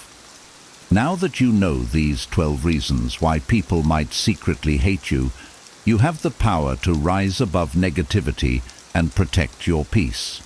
Remember, these feelings often reflect others' inner struggles more than they do your actions. By applying the insights and Stoic wisdom we've explored today, you can navigate these challenges with clarity, confidence, and resilience. If you found this video valuable, make sure to hit the like button. It really helps more people discover this content. Don't forget to subscribe and turn on the notification bell so you never miss an opportunity to grow wiser with us. I'd love to hear from you in the comments. What resonated most with you? Have you ever experienced situations like these, and how did you handle them?